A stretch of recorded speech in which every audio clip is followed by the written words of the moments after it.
toward our next game, which is Resident Evil 2. And that has a bid war happening for which scenario. And Claire A is currently winning with $392, and Claire B is in second with $172. So if you want to see some Leon on Resident Evil 2, get your donations in, as that is coming up after Four Swords Adventures here at Sgdq 2014.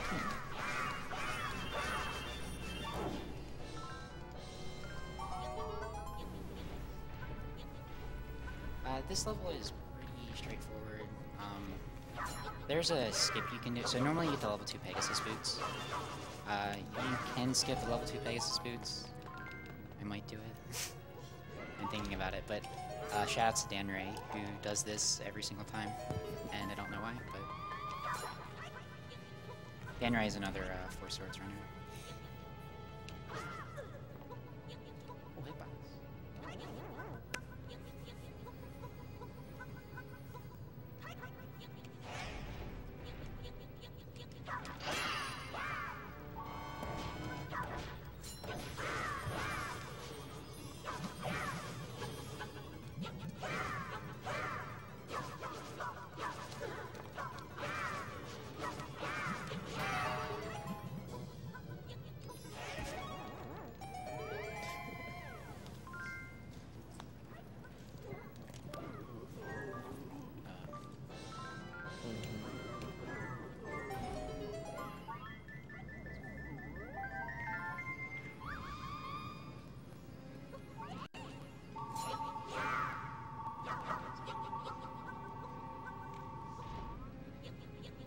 Alright, so normally what you would do is you would go in here and get the Pegasus boots, and then you would go to the Great Fairy to get level 2.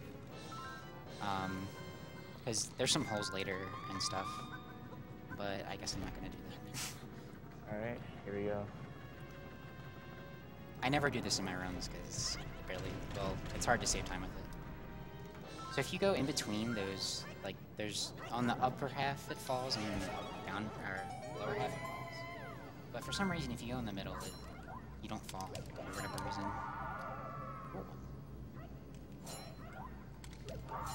So this is what you have to do if you skip the level 2 Pegasus boots. Nice. Alright, and then there's this silly hover. Oops. So if you hold a C direction over a hole, you hover. It's really not hard.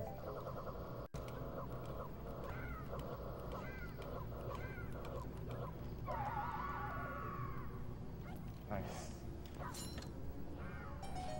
The hover's actually pretty difficult. Yeah, those things I did, they're not like, well, for me anyway, they're not really consistent, so that's why I don't skip level 2 normally. I mean, like, this route is faster, it's just kind of hard to skip. Also, during that hover, I'm guessing you pause to buffer the next direction, a different formation? Yeah, you don't have to, so to change directions in the air, for some reason when you pause, and you change direction on the C-stick, it's like 100%, you'll never miss it. But if you try to do it without the pause, it's just like, it's really inconsistent, it doesn't work very well. This is like the hardest one.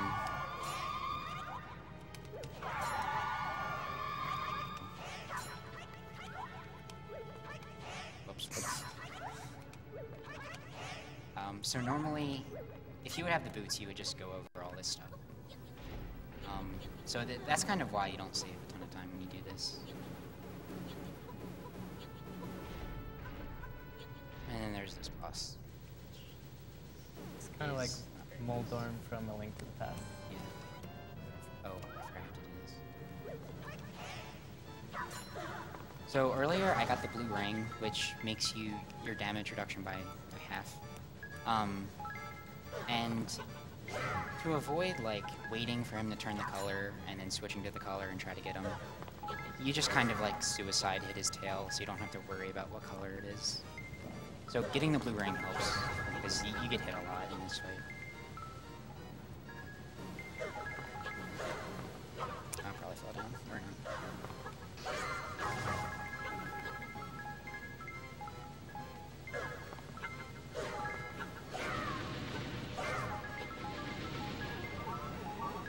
Is this fight also determined by number of hits or actual damage?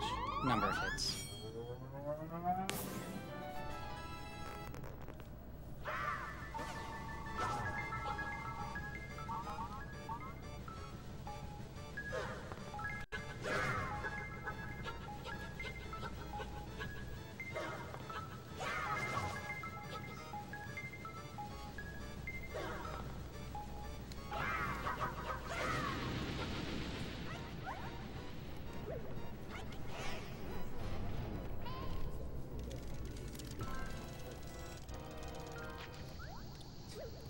Spawn. It's RNG manipulation, don't worry. If this cutscene will go fast. I pick up a ball? A really minor thing that he's been kind of just doing throughout the run is normally in this game you can only roll horizontally and vertical. You can't roll any other directions. But if you start a horizontal and then you kind of tilt your controller upwards, like right after you start the roll, then you'll actually do a diagonal roll.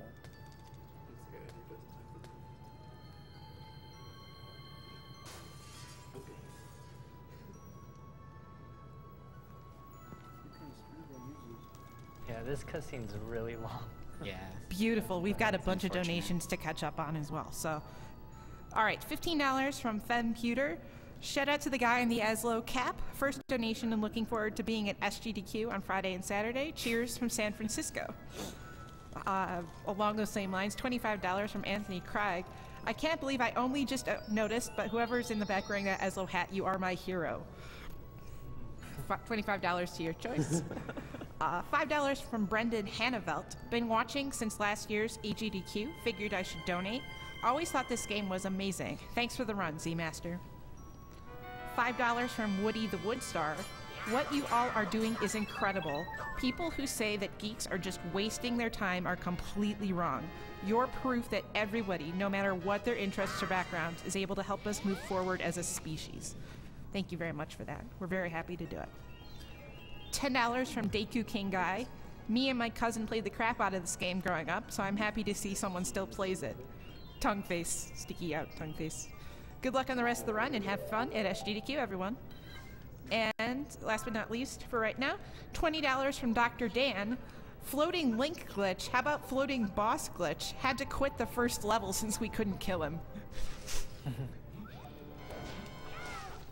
So this part is really tricky. It's very easy to die. I got kind of lucky. I got hearts from the grass. What they want you to do is go and get a medallion from like the bottom right to kill these guys, but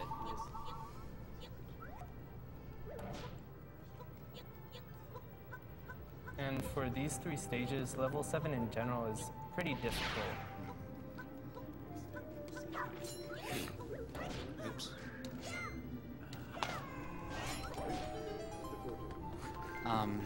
So here there's, you won't see it on the screen, but there's like a blizzard that happens every once in a while. Not sure how long it takes. You'll see it on the screen though. Yeah, you take when a blizzard happens, you take a lot of damage. Sometimes these ghosts can get in the way, but I got kind of lucky. Nice. There it is. Yeah, so when you're stuck in there, you get hurt for a heart or something.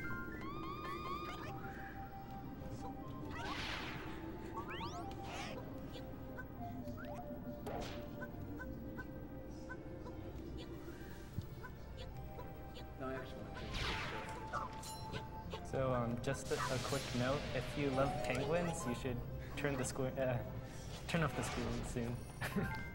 Just a warning.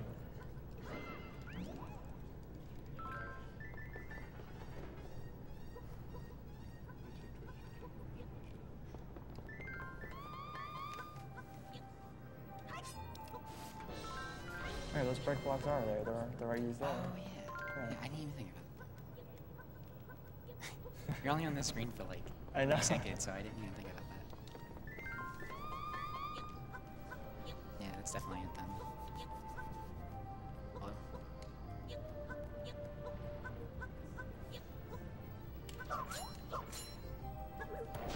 Double.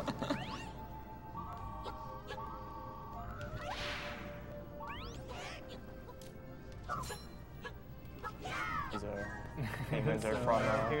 Where's your fair warning? These are guys from Link to the Past. I don't know their actual name, but rest in peace. This is a public service announcement to donate to kill the animals.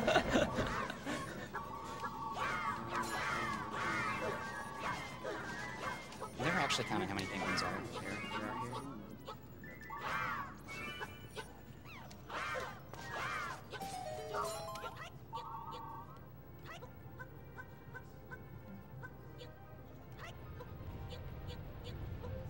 Did you just roll through that snowball? The hitbox is kind of weird for that snowball, so you can sort of roll past it if you're right next to the wall.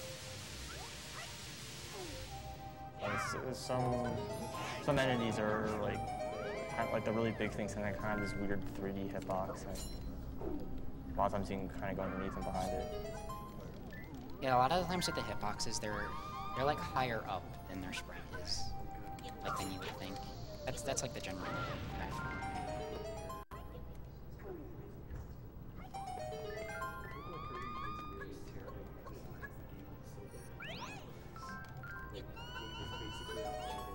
So this lobster fight coming up is definitely the worst, because you're on ice trying to do this stuff.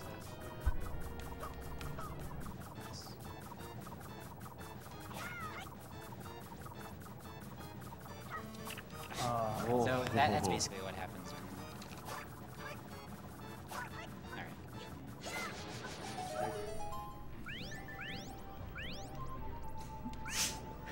Alright. Ice fist.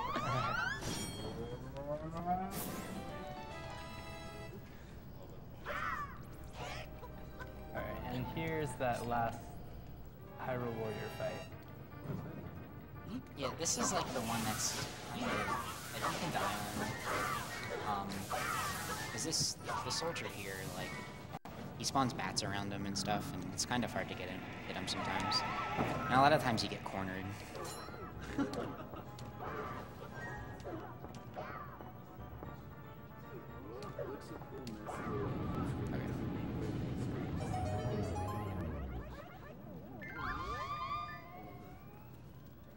You can donations here if you want.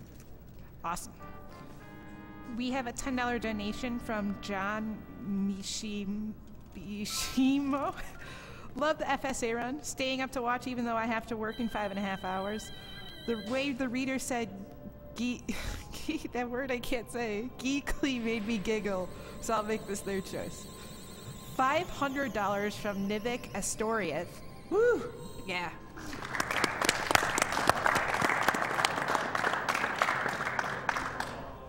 I was tempted to make an MSF Big Boss joke, but instead I'll say this. Growing up in New Hampshire with the state motto, live free or die, it's easy to take that concept for granted.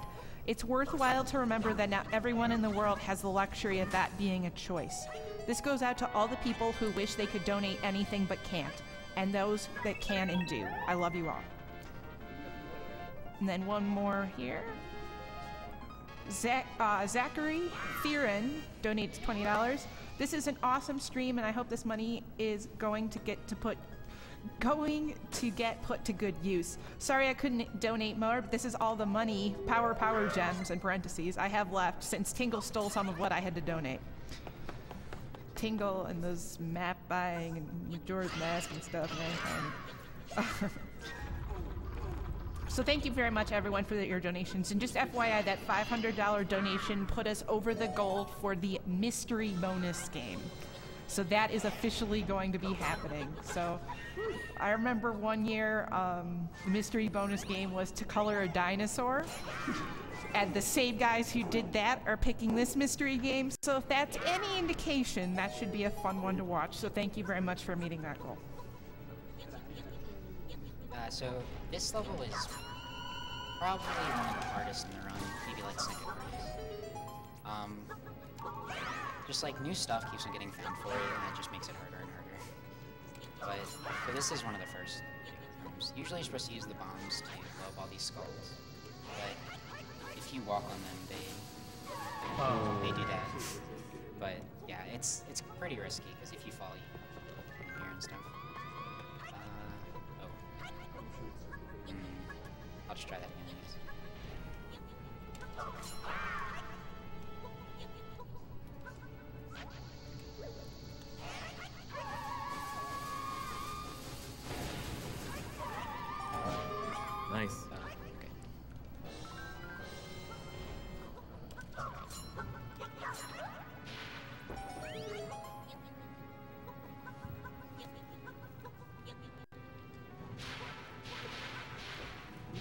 this next room is just stupid. The patterns of the bomb shoes are just completely random, and they just wreck you all the time. So as you can see, here you have to stand on the switches at the same time with all the links. And for some reason, in co-op mode, you can actually hit them one at a time.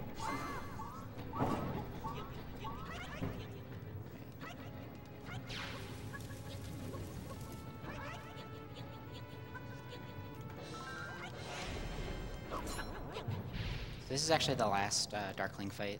Well, yeah, it's the last one, but this one's pretty easy, so it goes well most of the time.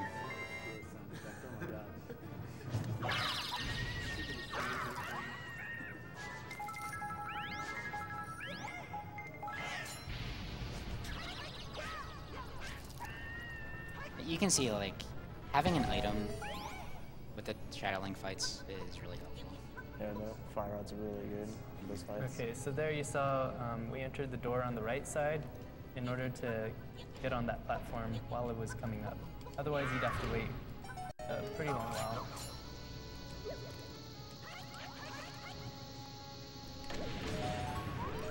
Nice. So normally you're supposed to hold on to the bomb and time it to hit that switch that's closest. So here, you're supposed to get the level 2 fire rod, which makes like blocks and stuff, and it makes platforms appear in this room. But you can skip that. Oh, please. Oh, come on. Okay. Yeah, the level 2 fire rods like the King scenario. You can place blocks and explode them, and you can also place them with question blocks and it's like using platforms. So just like into the past.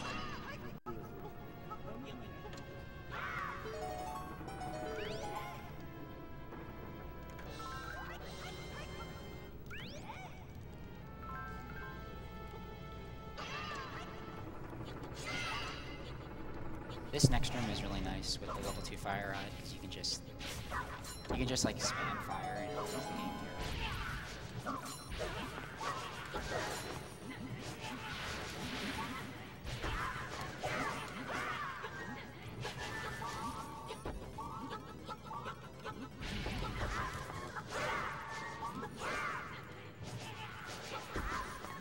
I always really love the items in this game. They're really interesting. You can either, like for example, the fire rod, you can either use it as like a flamethrower, which is close range, or shoot fireballs or like long range. So, very versatile items in this game. I had to be careful with my gems there because I missed the 100 in the bomb room where I fell. Okay. Alright, so here you're supposed to use the block that you get from the fire rod to hit the 5 switches, but you can press 2 buttons at once. If you like mash the C's there, the control stick grabs them.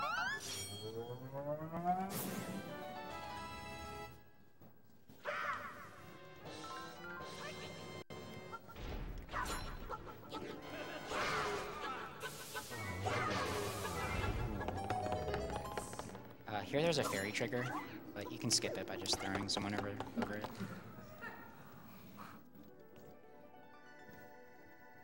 So this is a pretty long cutscene. Okay. $35 from Colby M. I'm excited to watch the games run live this year. Keep up the good work and continue to go fast. We will continue to go fast. We are Summer Games Done Quick 2014, hosted by Speed Demos Archive and Speedruns Live. Speed Demos Archive is the premier website for high-quality video game speedruns at a fantastic forum. And that's SDA, I'm sorry, Speed Demos Archive. And then Speedruns Live is a great place to race and with anyone of all skills and ages and skill levels, all that. And I believe you guys said this has, on Speedruns Live, this has an IRC channel, correct? If you want to learn this game, you guys want to plug that again? It's just... Oh, hashtag FSA. Hashtag FSA if you want to learn the game you are seeing now. We do also have some sponsors for this event that I want to tell you all about. The Yeti has some great t-shirts this year exclusive for SGDQ, and $3 from every sale goes directly to the charity. That's theyeti.com. That's THEYETEE.com/games done quick. And they're also holding a contest if you go to theyeti.com/contests/SGDQ. We're also selling a Humble Bundle if you go to humblebundle.com/SGDQ. You can get various games such as Amnesia: A Machine for Pigs, Dusk Force, Guacamelee, and Psychonauts, which isn't coming up next, but's coming up the run after that. And then also Avermedia, they donated the capture cards as well as providing lunch for the attendees here. So thank you very much to our sponsors here at SGDQ and making all this possible, and also all of you out there for watching as well. We wouldn't be doing this without you. Just started a little marathon in a basement. It's turned into a very, very large marathon room with lots of cool people watching. So we wouldn't be able to do this without you guys, and Doctors Without Borders appreciates your donations as well. So in that room where I jump slash the switches, normally you're supposed to get the slingshot from the bottom right room. But you can just like jump slash the switches to hit them. And what's really awesome about this stage, as you can tell, on the TV screen, instead of being a top-down view, it's a side view. Yeah, I think a lot of people like this level just because it's different than normal. I personally hate it because you can't do like any formations or anything when you're in 2D. So a lot of it's just, I don't know, just going through the level.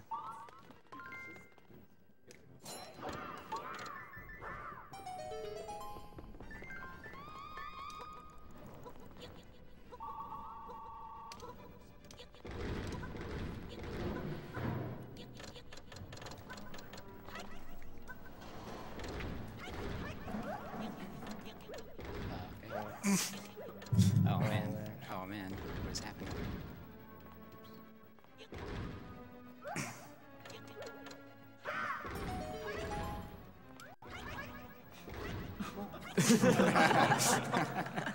Good squished.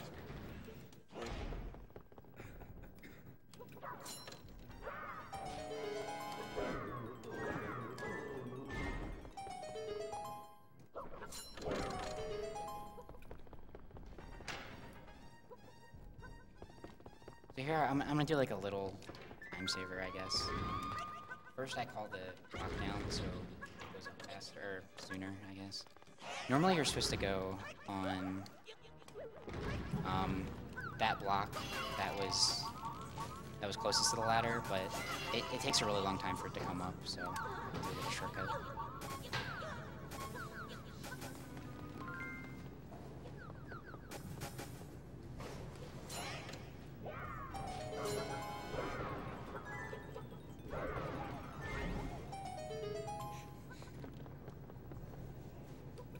Yeah, animations in this game are silly.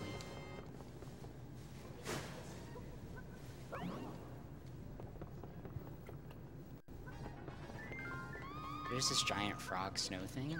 I don't really understand why it's there, but sure.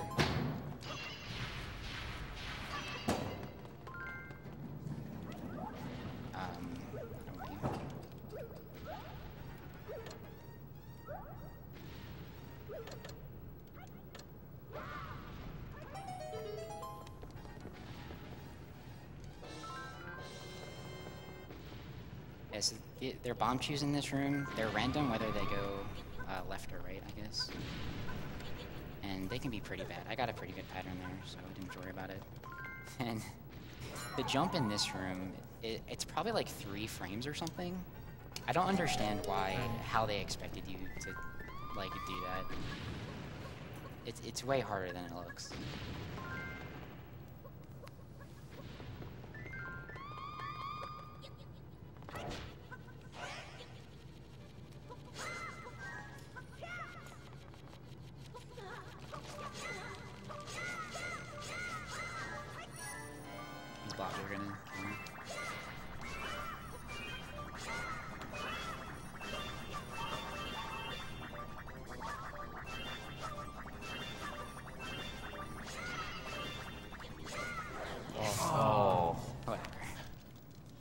and dying in this game isn't really too big of a deal.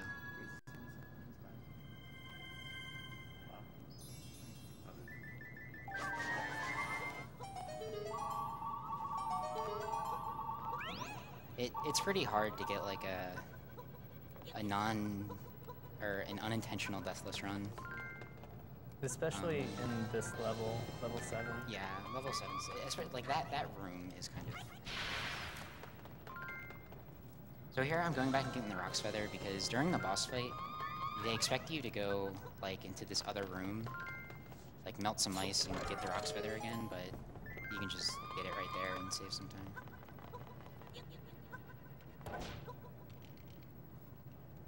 This boss fight is definitely the most random, I would say. He's definitely the hardest to do, like, consistently.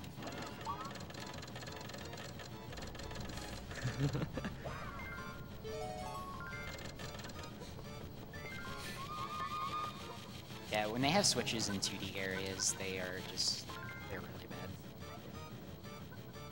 Please.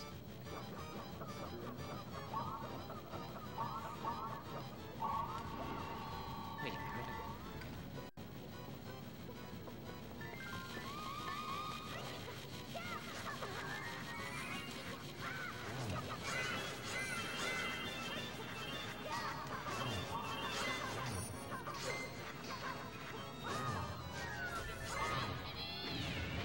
So you kill that boss pretty cool, because like you use the dye from the Rock's Feather to kill him.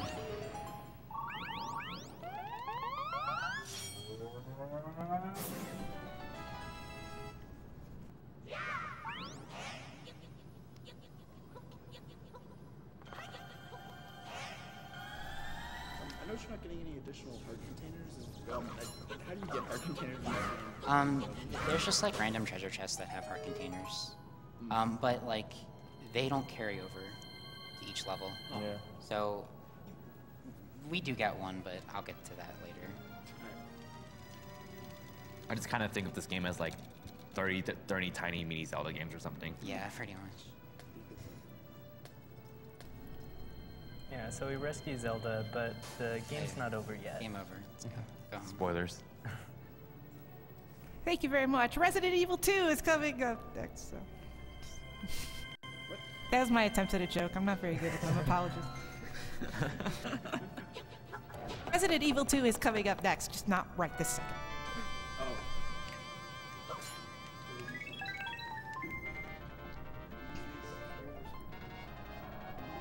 Okay, this next level, it's the hardest. Well, okay, I'm doing the IL strat.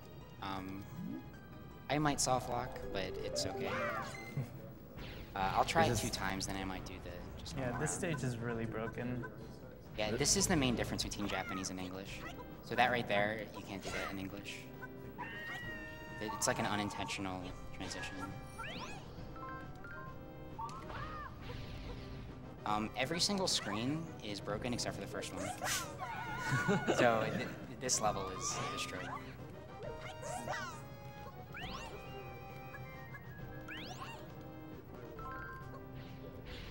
So, hello to Mr. Lobster again. Oops. That was a good pattern. Yeah.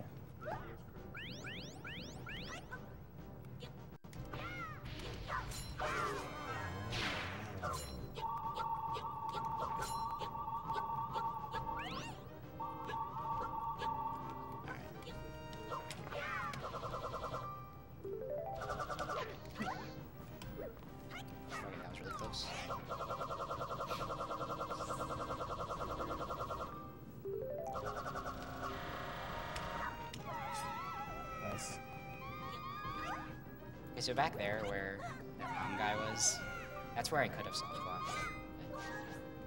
I thought I was going to.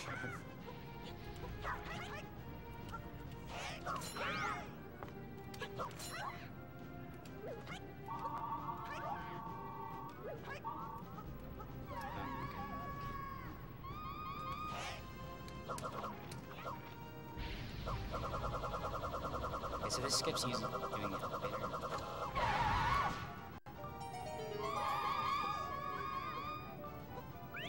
This is probably one of my favorite levels in the run, just because of all the hunters. This level went as well as well. This is the hardest trick in the game. Oh, the dunkers. So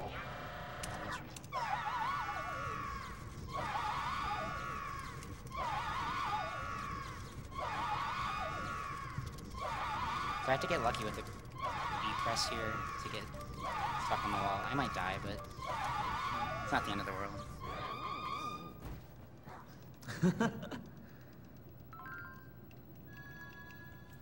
This trick was one of the first tricks I found. It's still, like, not the best thing in the world.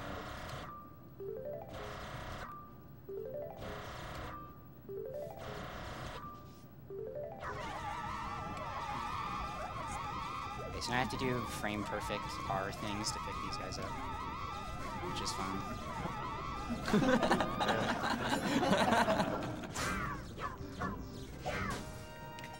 That seemed to go pretty well. Yeah, I've seen much worse. Yeah, that was really Very nicely done. We used to think that, so when you transition, there's 2 transitions you can get. I got the good one there, but if you get the bad one, we thought that it was a soft lock before. So I lost a couple rounds to that trick. But that trick's gone through so many revisions over the past year. Like, we didn't even know you could pick the guys up as they're falling for a while. So we used to have to die in order to actually make it work.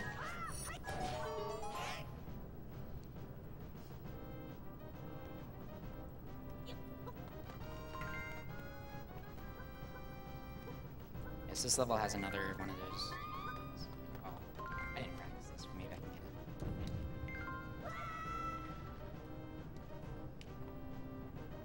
get it. Nice. So you can skip those balls there. It's not faster, but just...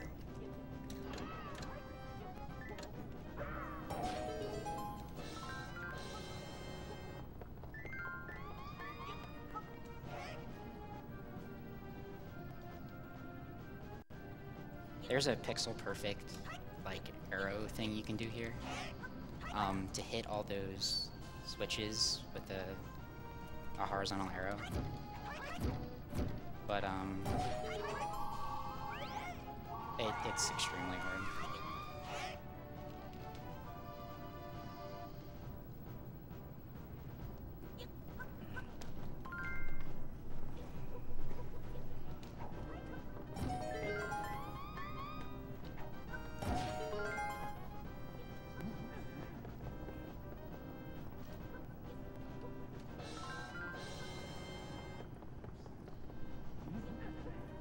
So you can roll past the guard because of the invincibility frames when you enter a Game Boy Advance room.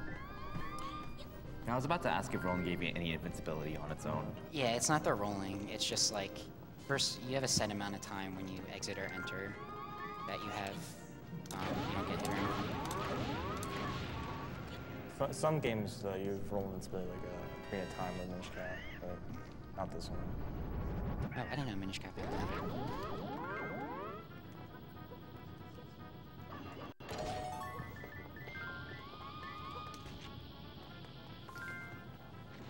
So we're almost out of this 2D section. Can't stand this part of the level.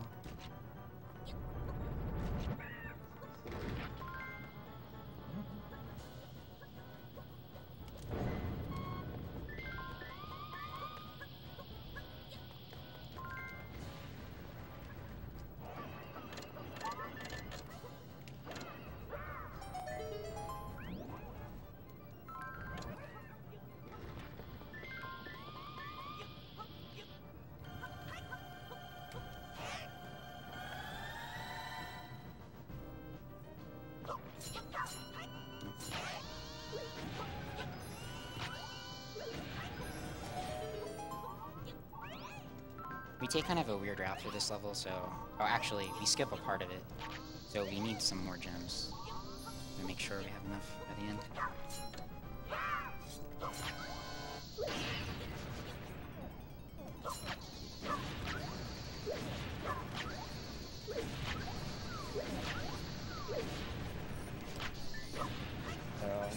Your sword actually reaches further than the bomb explosion, so if you place the bomb back a boulder and hit it and make it blow up early without taking damage.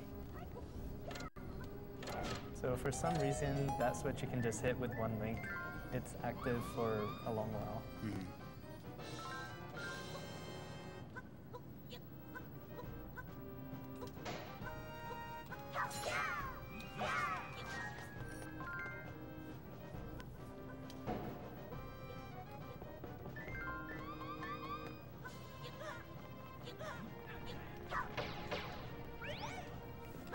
What?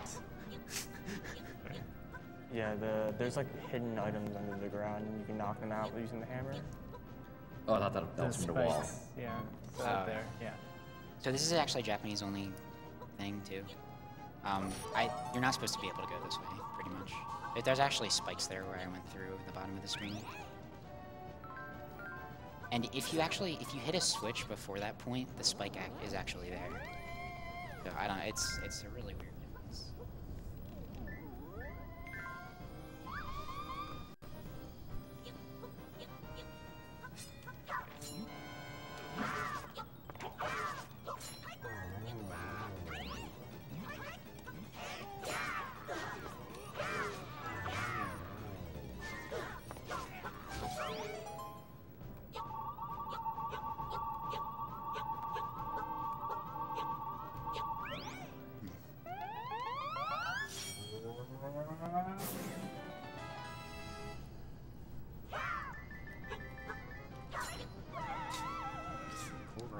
That happens a lot, especially because like you're controlling, you know, a 2D game with the control stick, so misdirection rolls happen very often, especially when you're trying to go diagonally.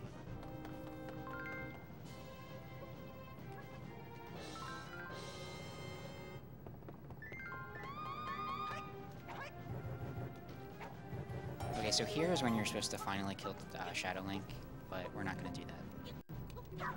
Because that takes like 2 minutes. And there you go. Nice. Alright,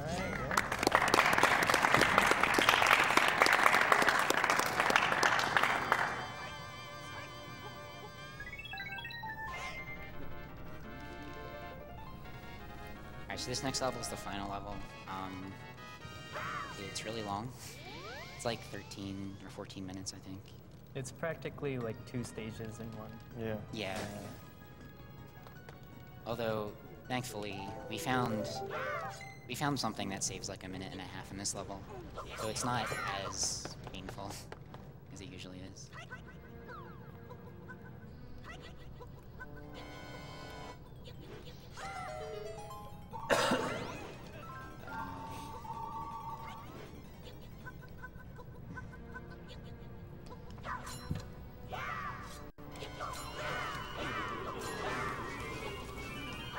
Is it all right if I fit in a few donations here?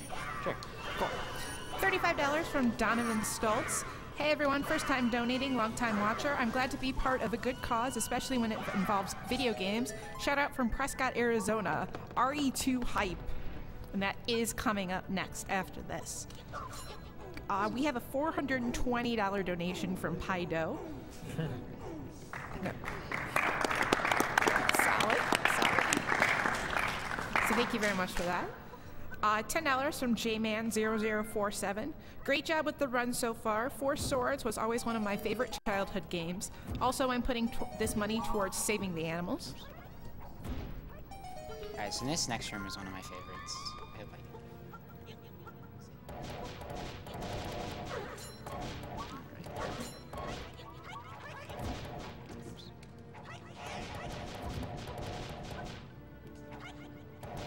Oh my god. Yeah, so that room's really crazy. The spikes only appear when you're really close to them, so like move around, change of formation constantly, and just to get the spikes to disappear just as the arrows go by. It's really crazy.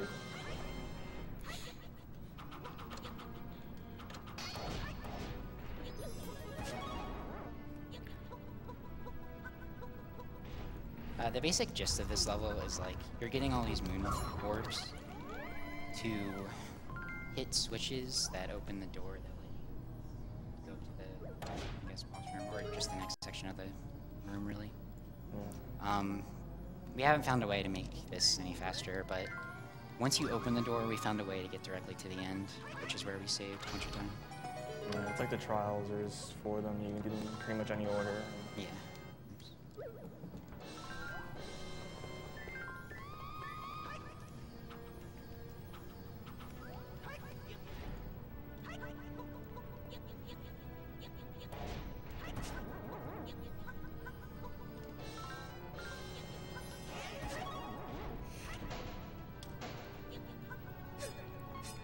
Just to let you know, since the run's coming to a close here, we do have some prizes you can donate for that are for this run exclusively. If you donate a minimum of $5, you can get in a running for a Japanese Link poster drawn by Carrie Fry. We work with her. She's a great artist here that we work with at SDA. And then also for a minimum of $10, you can get in for the Last Arrow Xexi print. I still don't know if that's how you say that word, but I'll go with that. So those are prizes you can get in on, and since this is the last level, I thought I'd just let you know, so that way, minimum of $10, you can get in for both of those in a drawing. So you saw I grabbed that heart container there. So the final battle, I won't spoil who it is, but,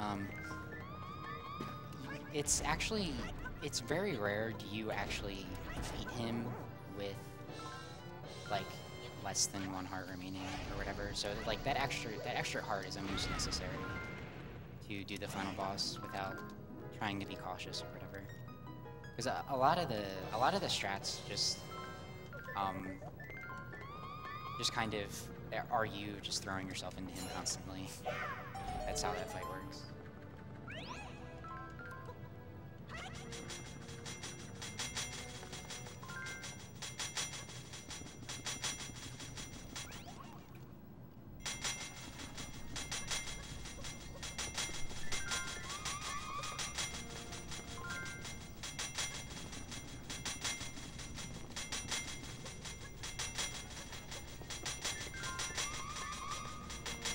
This room's pretty neat with the level 2 Pegasus boots.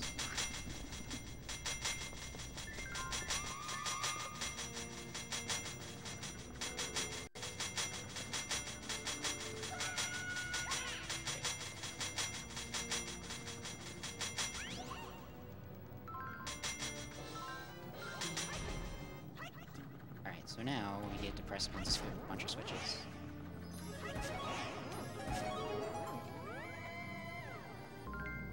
As I mentioned before, you can only switch between links if they're basically on the same screen as you.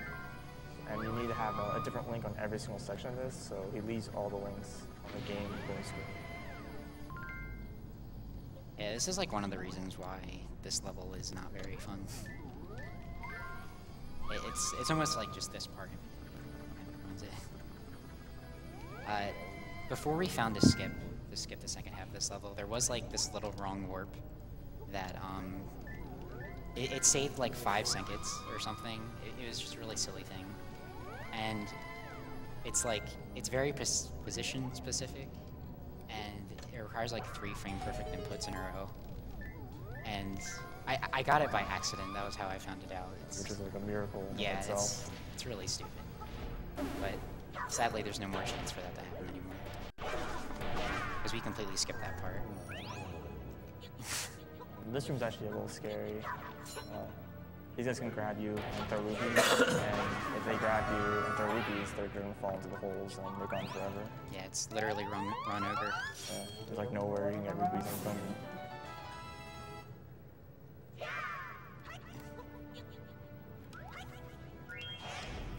So normally what you would do is go back and get the bow, because there's a bunch of gomas, but you can skip that part.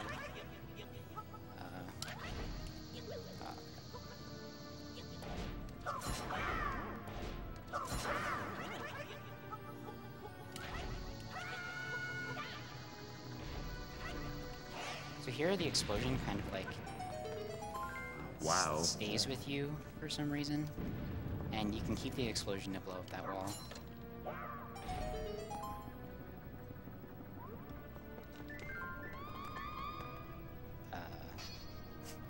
Excuse me.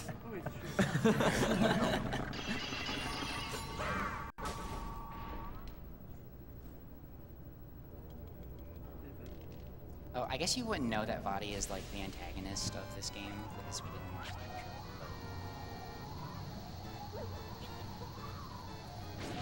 Is this the first game you showed up in? The original Four Swords.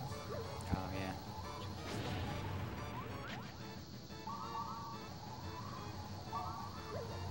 That was.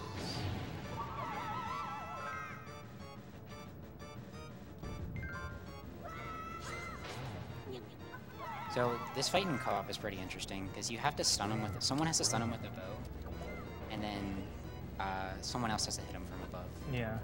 So it's a lot more difficult in co-op, not just because of that, but also because he requires more hits. Oh, does he? Yeah. That was a pretty good fight.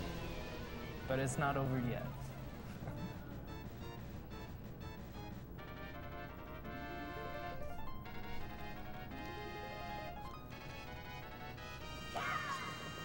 Unfortunately, there is an auto-scroller in this game.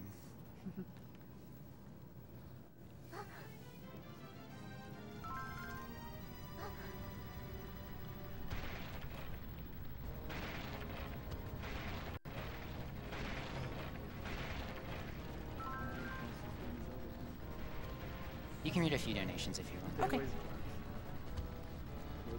We have $3 from Lady Pirate Larry.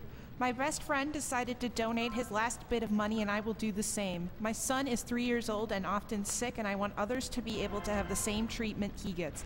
Please put this donation toward the Final Fantasy VI 100% run, because that's what Chupacabrasaurus Rex wants. $100 from Turner. After watching all the hours of highlights for the last few years of GDQs, I've been anxiously waiting to donate. I'm looking forward to all the runners' commentary and all the clips, zips, wrong words, and other glitches to destroy these classic titles.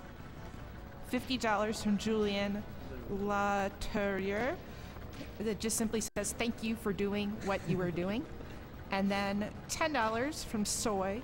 Love Four Swords, great run, Z-Master 91. And I have to very much agree with that. This has been a really enjoyable one to watch and commentate, or post on.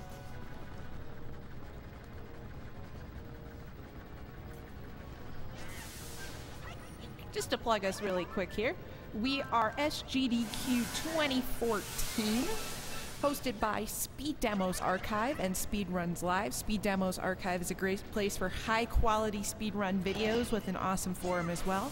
And Speedruns Live is a great place to race these games that you are seeing here at the marathon. It's for any skill level possible. And we are on Twitter, hashtag Sgdq2014, to talk to one another about how awesome Four Swords is, how you're hyped for Resident Evil 2 coming up, how Psychonauts has a donation incentive for the name, and the winning, the leading bid so far is MV Luck. So if you guys in the French community would like to solidify that, feel free to donate for that as well. And also, another thing that you can donate for is the Bucky O'Hare hard mode run by Garrison. That is $825 out of 1,000. So that is really close to being met. So that's something you can donate for as well. So you can actually soft lock here because you keep the Pegasus boots, which they didn't intend you to. And if you miss that last text box, like if you go too fast, there's no way for you to talk to her again. So you would have to restart the whole level, which would be like a 12-minute loss or something.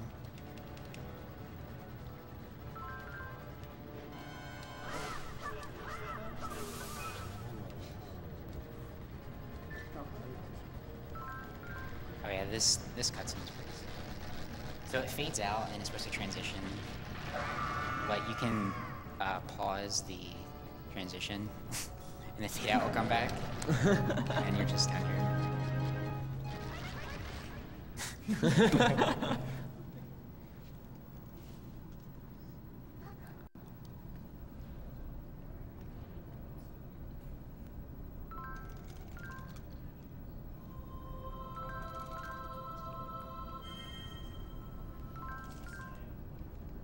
this fight is actually pretty hard to do fast. Yeah, there's a few phases. Yeah, the second half is pretty much up to RNG, but the first half, like, it's really. I'm not even really good at it. Yeah, well, because there were a lot of free hash bosses. Whoa, Ganon. So Absolutely in enormous. this phase in particular, we take intentional damage.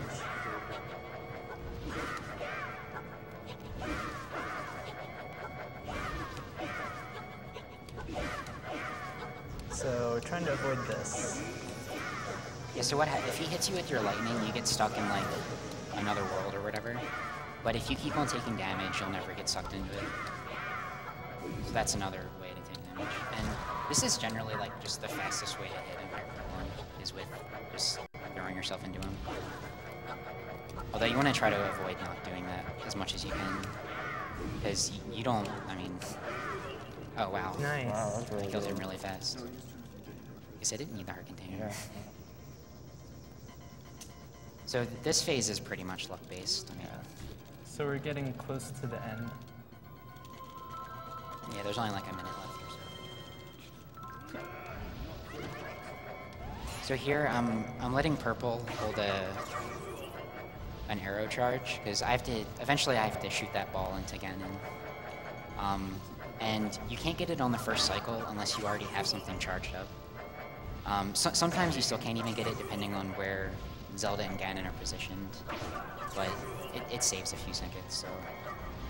What time's coming up? Yeah. Yeah, time's gonna Get be ready. in a few seconds. I wasn't counting, so I don't know if this happens. Alright, once this ball goes, it's time. Time. Time. Okay. Oh.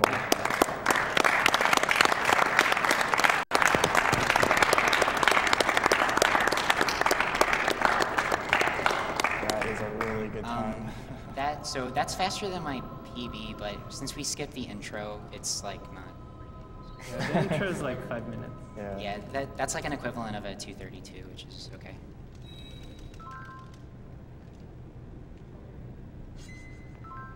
Okay. Guess that's it.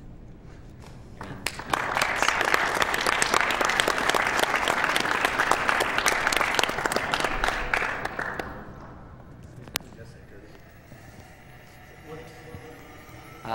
228.38. She got that on.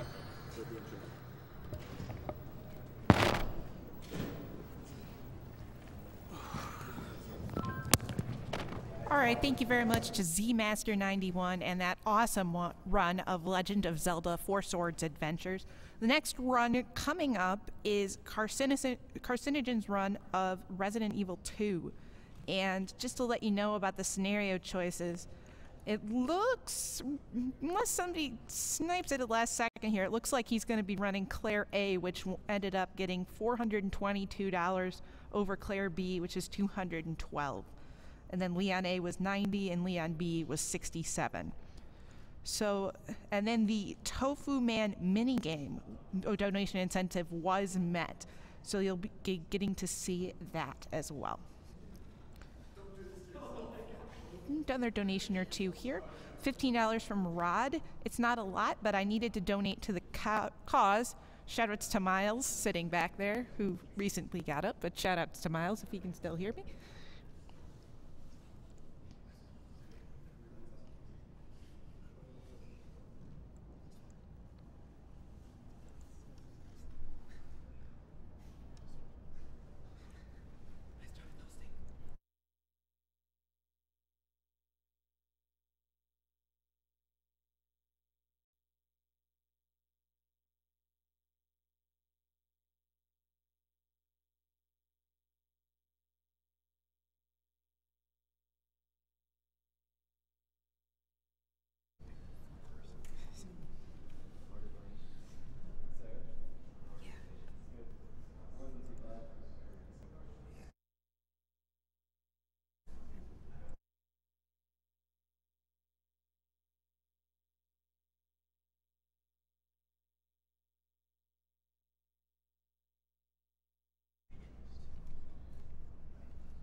All right. Hello? It's really loud, isn't it? It's kind of weird hearing you here and over there. Yeah.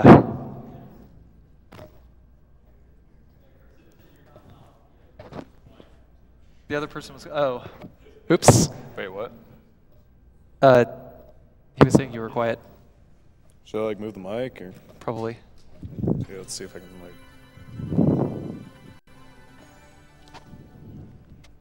Is this better? Is this better?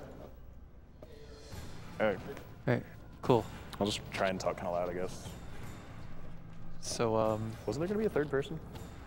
Bio Resident Evil Hazard 2.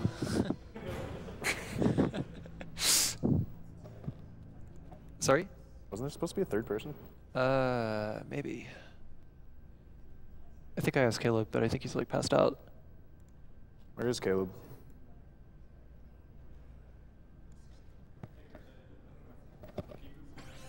Huh?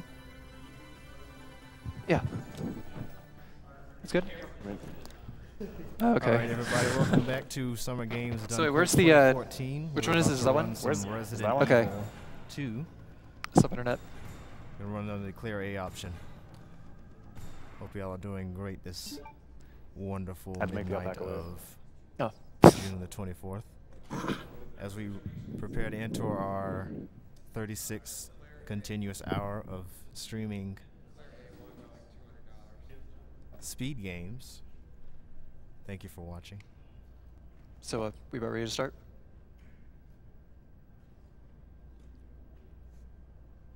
Should I speak up? Can I speak up?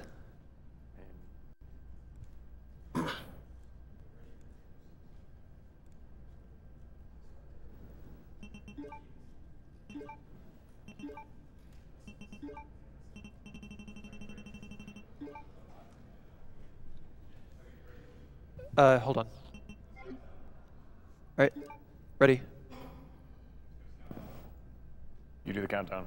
Oh, 3, 2, 1, go.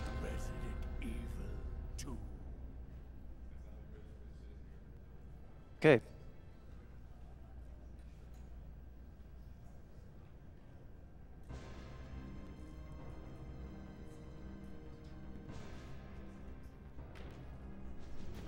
Over to the right. We're gonna make it. We made it. Okay, good. That's like a pretty hard dodge to get at the very beginning of the game. Yeah, the first dodge, it can be affected by RNG a little bit. Sometimes the zombies will jumble a little too quickly and will totally cut you off from making that dodge at all.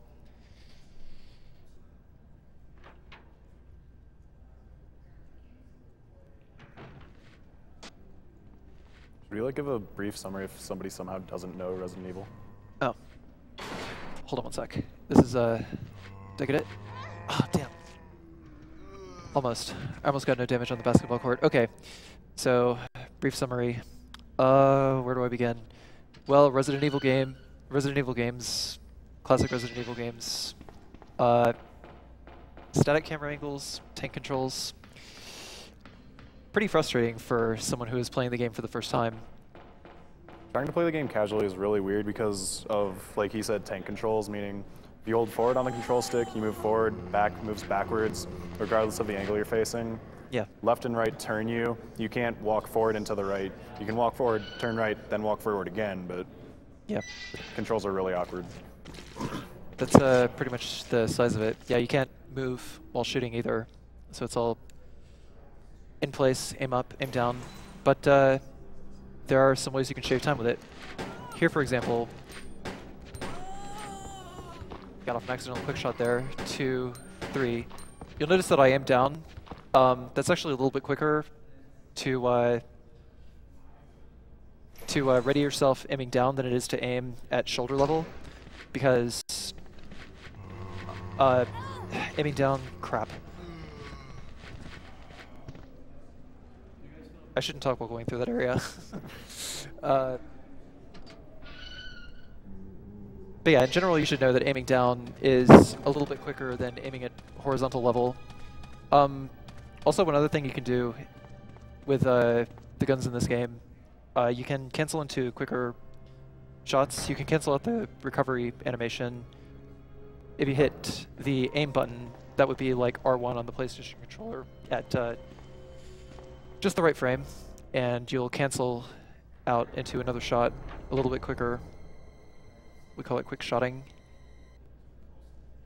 So features specific to the GameCube version. The GameCube version is pretty much a direct port of the PlayStation version of the game. You can skip most cutscenes by hitting start. The game timer is a lot faster in real time than it is in game time. Whenever you skip cutscenes, they're added onto the final time, so the game counts cutscene skipping.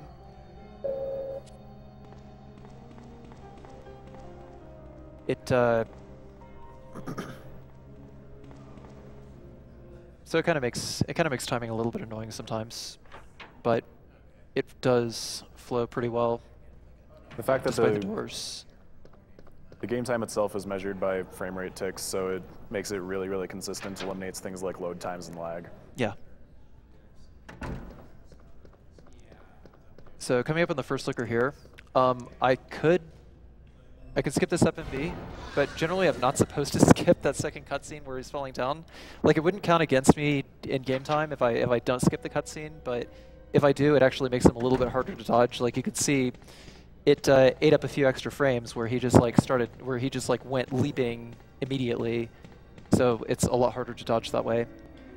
For this room over here, what you have to do is you just have to hold upright until you're 90 degrees from where you started, then just hold up until you get to the stairs, and then make a hard right. And you just completely go in between those zombies like nothing.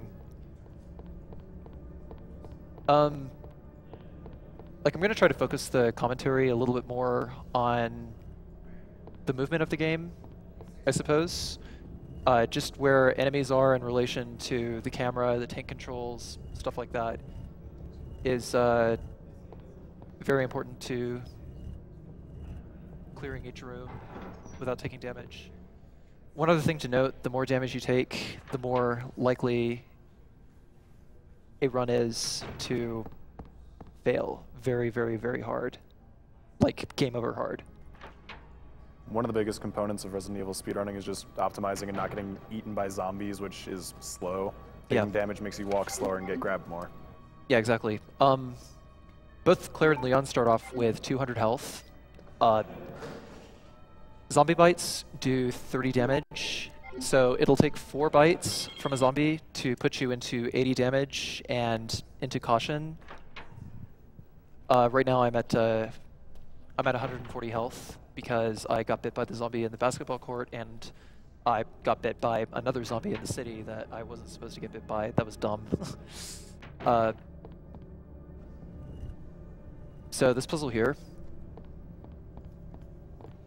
you want to solve it just a little bit at a time. Like, push one statue, go through the door, push this other statue, and then get the red jewel on the way back. I think, yeah, okay, that's good. It's very easy to push that statue 1 pixel too far, and then it'll eat up another 5 seconds, like, correcting it so that you can actually get it on the plate.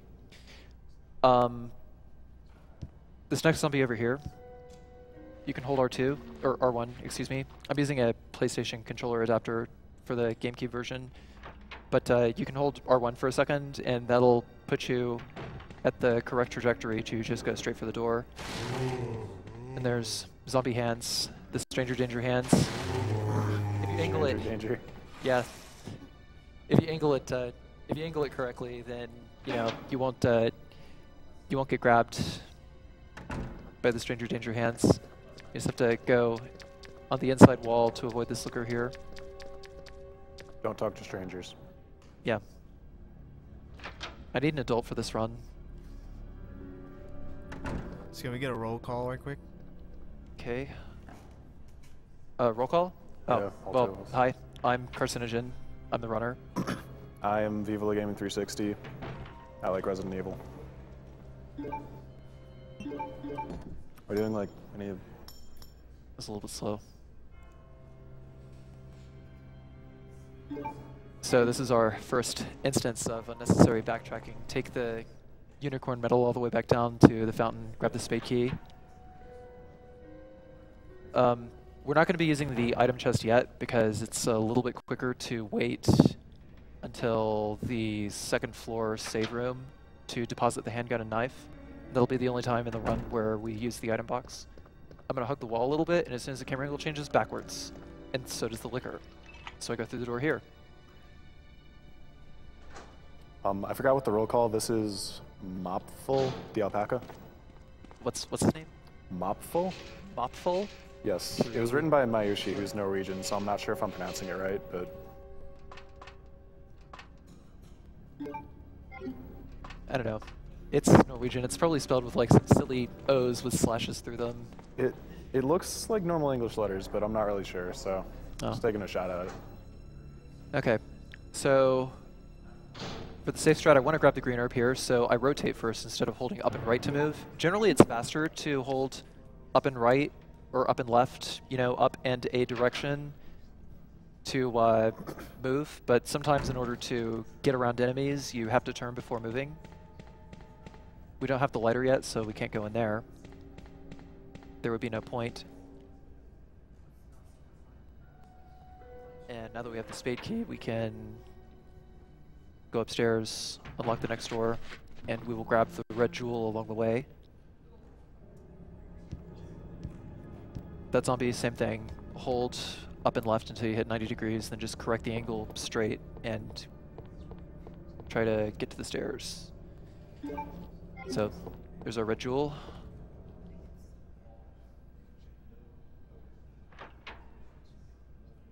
I kind of wish I was playing the PlayStation version so that I wouldn't be skipping all these cutscenes. These cutscenes are some pretty fun times.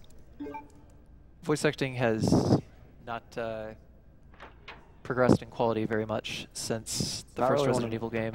It's not really one of Resident Evil's strong points. Or it could be one of Resident Evil's strong points. Well, it depends how you look at it. It's true. Yeah. Grab this red herb here. Because I'm going to want full health by the time I leave the police station.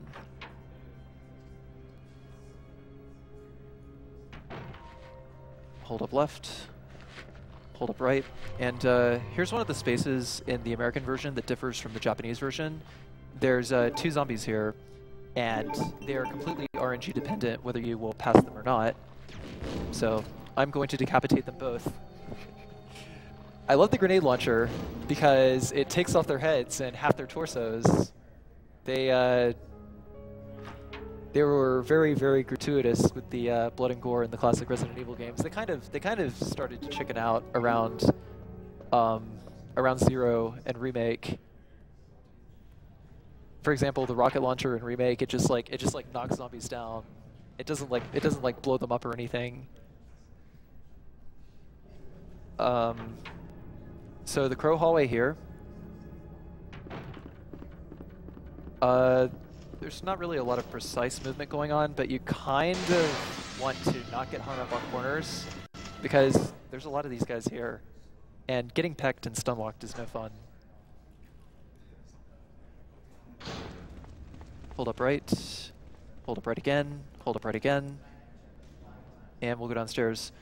This is another particularly difficult dodge. We call the female zombies Misties because they kind of look like Misty from Pokemon. And Misties are also very, very, very vicious because they are always placed in very, very tight spots to dodge.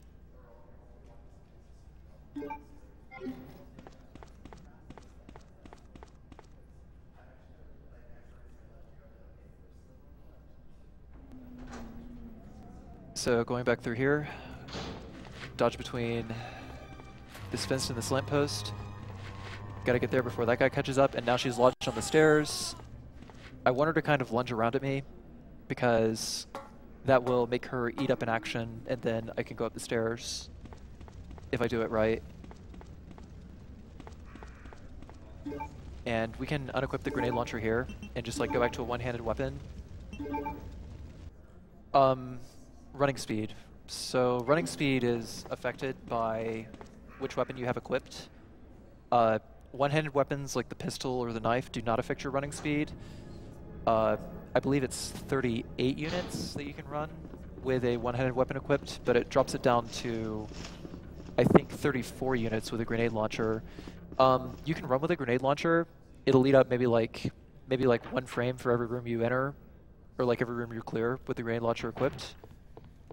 But it's not worth it to go into the menu to unequip it because it takes like 3 seconds to unequip it. So you only want to do it when you're going to use another item. Otherwise,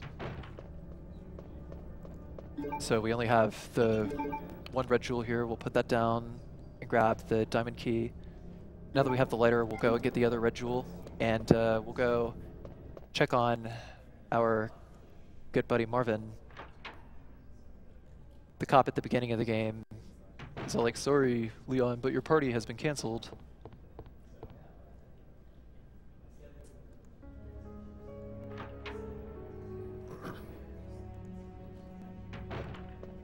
So here's the only time we actually use the item box. You can scroll a lot quicker than just tapping up by hitting L2 or R2. So it's kind of like XL1X, XL1X, like twice.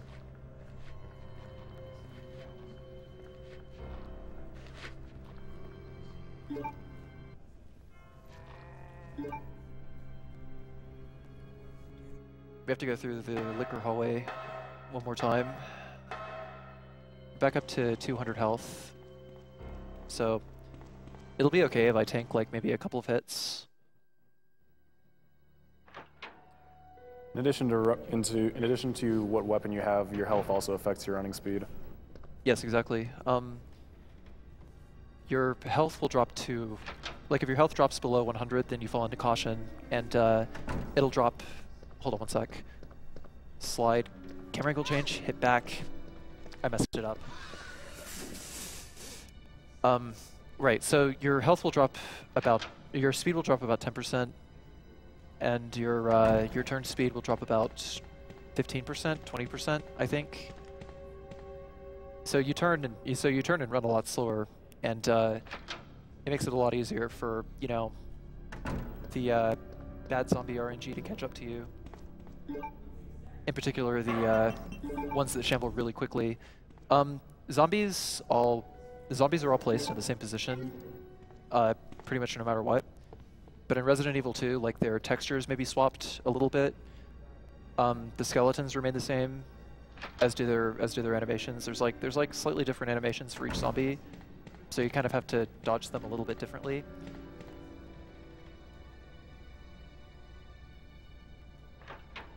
So here's another one. We want to lure this Misty forward over here. Turn right, go behind her, hit the door. This is another particularly hard dodge, which I may or may not make, depending on how fast these zombies shamble. 1, 2, go. I'm gonna reset the room.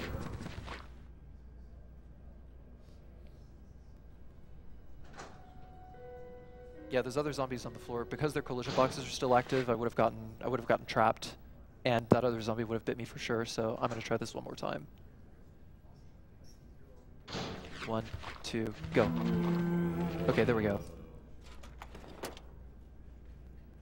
So, plastic bomb, blah blah blah, detonator, blah blah blah blah.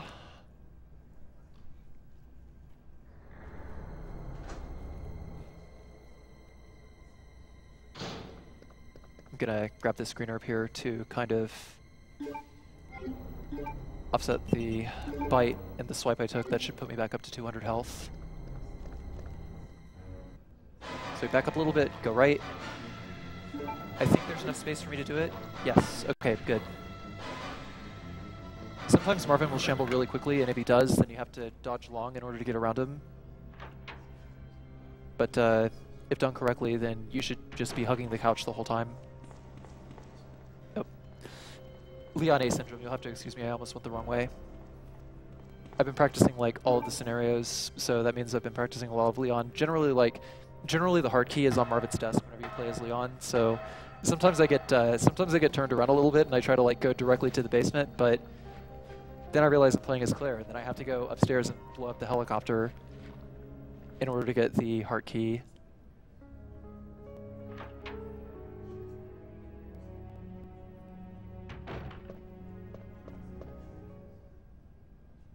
So there's not a whole lot going on over here for like the next 2 minutes, so if you want to like read some donations, it's cool. All right. I received a $50 donation from Woodley Scuds. Says, great work with the stream, guys. Keep it up. I will donate another $100 if you tape the pirate sheep to the top of Carcinogen's head for the rest of the run, so it has the best seat in the house for the run. All the best with the remaining days. Wait, what are we taping to Carcinogen? Wait, what? The pirate sheep. The alpaca. Oh, it's an alpaca. It's not a pirate ship. It's an alpaca. I'm not sure the mic is gonna reach, but I'll try. So a $50 donation from Petulant. Great work, everyone. This is Petulant. I had a clever donation comment prepared, but I'm afraid it's been canceled. I'm okay with it. Good luck. Have fun. Thanks. Thank you, Petulant. I don't have any tape. I'll just hold him here for a while. Are we really going to do this? I mean, only for a few minutes. It's for charity. Okay. I would feel a lot better if someone strapped into my head with like a belt or something, because I feel like tape would be kind of a problem to get off. I don't have any tape. I figured I'd just hold him for a while. Okay. Okay. All right, that helps. Thanks, Viva. No problem. I feel like that wouldn't be much better than tape. So we have another $50 donation from Deku King Guy. Here's hoping we can get a repeat of your little dance for everyone to see, Carcy. What is going on? I can't see. The camera is nothing but the alpaca. The camera is nothing but alpaca. Wow. So My arm's so we're playing Resident Evil 2, Claire A, alpaca %. Thanks, man. Oh wow. We got a bit of a co-op run. That's cool. My arm got tired. He's on alpaca duty for now. Alpaca duty. Nice. All right. So, we got the heart key, and we are going into the basement now.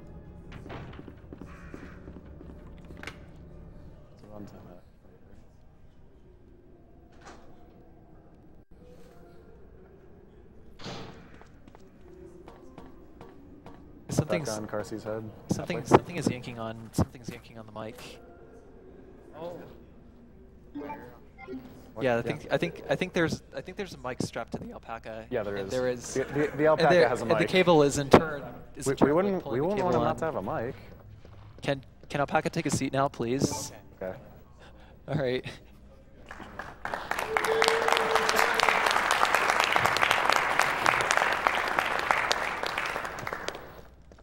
Cool. You haven't speed ran until you've So, got an alpaca on your head.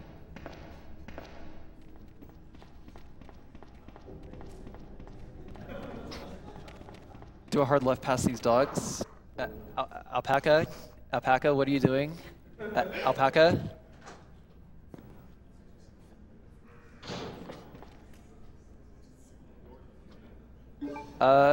You know, I never actually counted. But you can tell that there's a reason I streamed this game, and I only played this game on stream.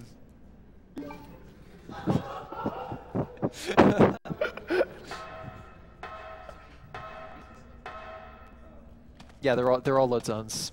They can be skipped in the PC version, but what the? Hey, your foot's on the mic. Yeah, what is with this huge brick sitting on the ground, like connected to the mic? It's like this big XLR cable. Can we like put it on my lap or something? Because it's kind of yanking on my ear. Okay, there we go. All right. Alpaca intensifies. All right, cool.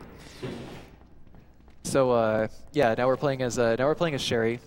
Sherry has, I don't know how much health Sherry has, but she runs about as quick as Claire or Leon do in Caution. Her turning speed is a little bit faster than Caution, but you know, no weapons. I wish she had like a submachine gun or something. You know, that'd be pretty cool. I feel like a little girl with an SMG would be odd.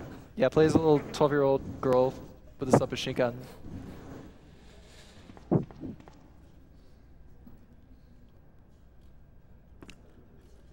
Do you think Push we this could to add the a right. donation incentive for me to suplex the alpaca again? And we'll push this down because pushing and getting out of that little corner there is a little bit faster than climbing. Wait, And also, Sherry runs the risk of dropping her legs sometimes, which she hasn't yet, I don't think. Yeah, the leg drop is total RNG. Like, sometimes she just, like, drops her leg.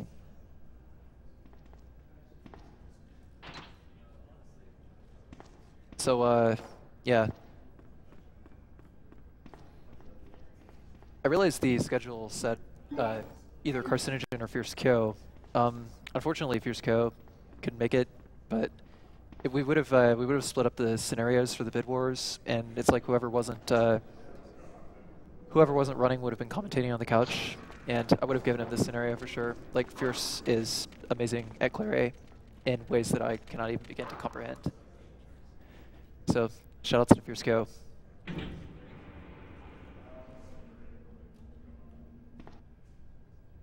Hashtag Free Fierce Kyo. Okay, so we'll grab the club key.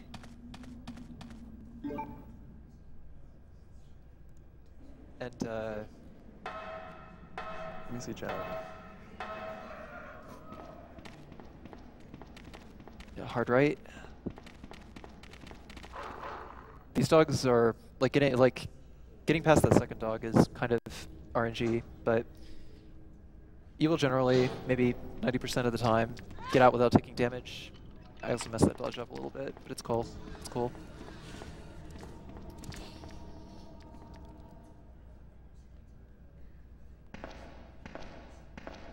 Need to use the club key at every door so that we can discard it from the inventory instead of having to put it in the box. Putting it in the box would mean another 5 minutes added, and it would also mean a lot of very risky dodging to get to an item box. So let's not do that.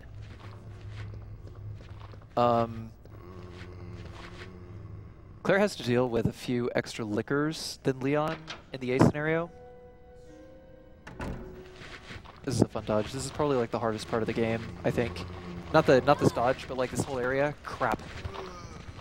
Yeah, if those other zombies caught up to me and started biting me, you would have seen exactly what I meant by how precise you need to be when dodging. Because like if you mess up one dodge, then it could mean game over. Jeez. Okay. This is looking to be a pretty bad red hallway, but I have to grin and bear it. Okay, good. Just one bite. That's fine. So here's one of the problem liquors here.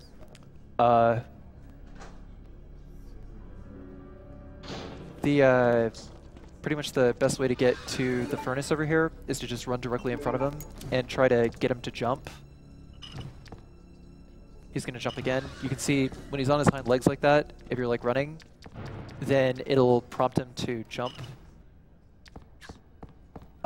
Liquors also operate on sound, like based on the player's movement. Not really sound per se, but it's all about whether the player is holding the run button at all. So with a little bit of trickery, you can actually get the liquor to jump. And you actually do want the liquor to jump. Even though a jump will cause 110 damage, which is really bad, the active damage frames are what? The active damage frames actually don't start until maybe the point the liquor is at like the apex of its jump. So you can actually run around it pretty easily. Oh, yeah, sorry, rest in peace headphone users. So we're gonna go hard right, hard left, hard right again. And behind this guy, who just barely misses me. And we're good.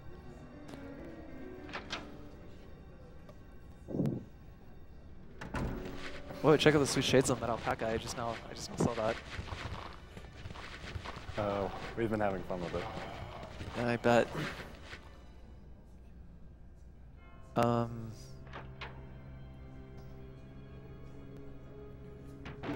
Alright, so how am I doing? Okay, I just have to use these green herbs whenever I go to use the crank and the cog.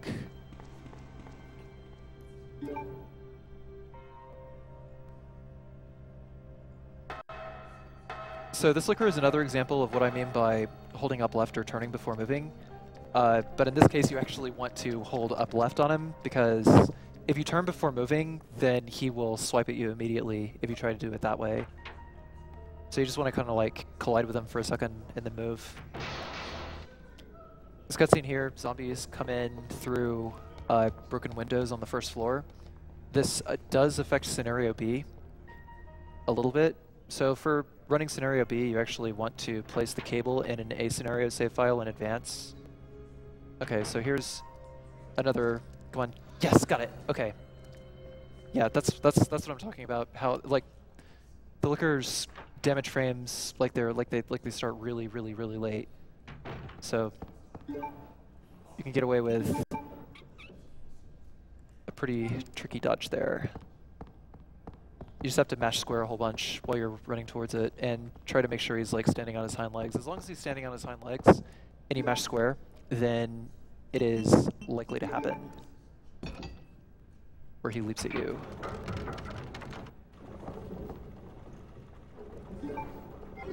So there's our other blue stone.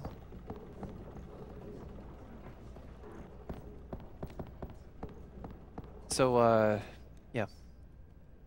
Coming back around, we have to hold up and left instead of turning and moving, because we want him to kind of turn towards us like that. And that gives us enough of an opening to just run directly to the door.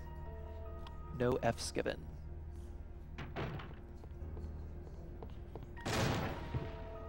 Break down here.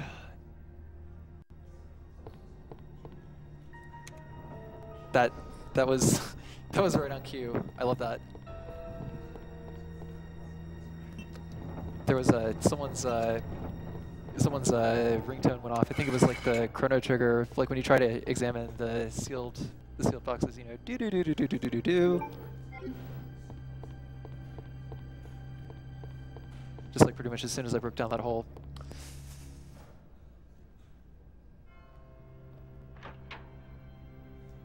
So we're gonna try to do the same thing with this liquor here that we did on the third floor. Start matching. Oh, never mind. Okay, we're on caution. So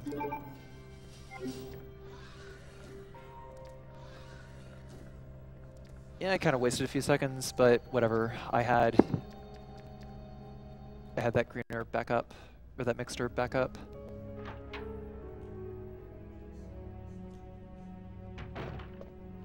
For marathon routes, I always try to route in at least one extra health pickup. Yep. Because if I get caught in caution while I'm trying to like run around zombies, then that increases my chances of a game over, and I do not want that. Sorry? I would try to dodge as many zombies as I could, and you know, like you can actually get away with using first aid sprays as well, and it won't affect your rank. Oh, I thought the cutscene was about to happen, but I didn't mash X enough. One of the biggest things with classic Resident Evil runs is just avoiding getting grabbed, so you can stay at higher health to be able to move faster and avoid getting grabbed, which kind of plays into each other. So. Yeah. Grabbing begets damage, which begets more grabbing.